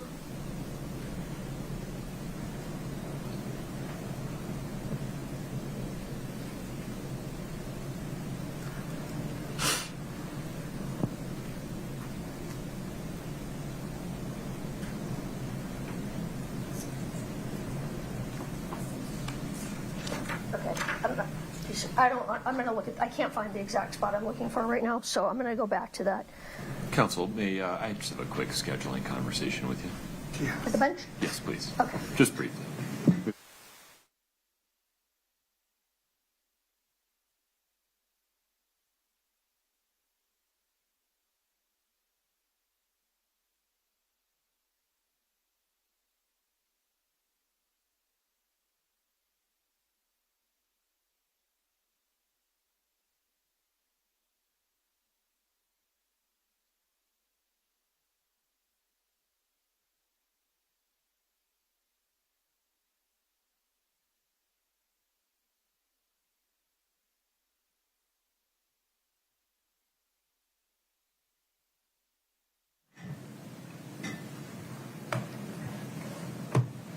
Yeah, I think this will be an all right place to stop. Okay.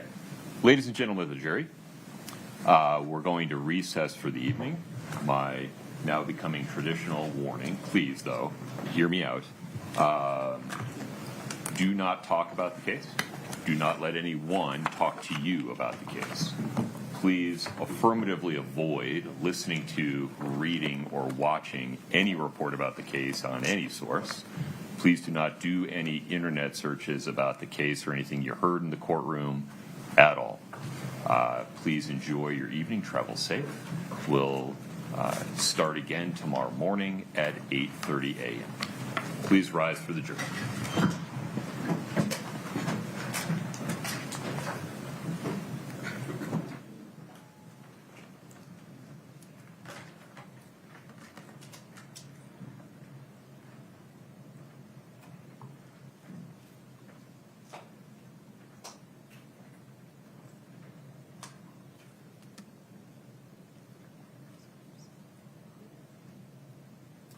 Have a seat. Thank you. Ms. Lauber, I appreciate your patience today. I need you to come back tomorrow morning. Okay. Okay? I need you to be here, ready to go again at 8:30 a.m. Okay. All right? An important instruction. Between now and then, you cannot talk to anyone about your testimony. You can say things like, I have to be back in court at 8:30 a.m. They're not done. But the substance, the questions, can't talk about any of that. It's as if you're still on the stand. Can you do that? All right. You can step down. Please travel safe. We'll see you tomorrow morning.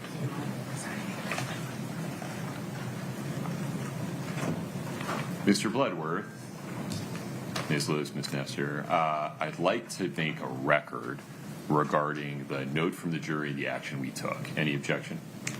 No objection. Note from the jury? The note regarding the jury, Oh, I understand, thank you. not from the jury. I got it. I think this was written by a juror. Oh, I had understood. Yeah, this was passed out from a juror. So, during an afternoon recess, a juror passed a note to one of the bailiffs that read, quote, Judge, I'm having a little trouble with the handwriting, so bear with me here. Are there members of the audience in the courtroom that are sketching members of the jury? Question mark. Is that allowed without consent? Question mark. It is distracting and a concern. Please advise.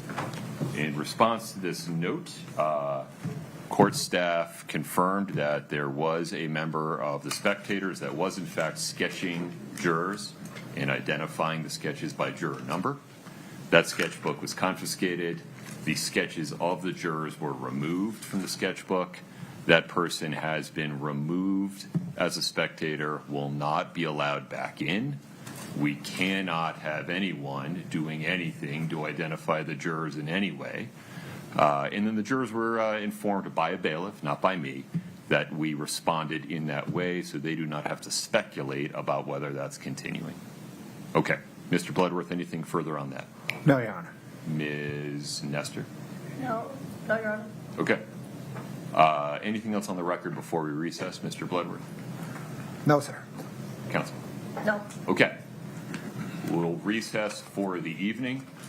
Please travel safely. Take care. All right. Court's in recess. Thank you.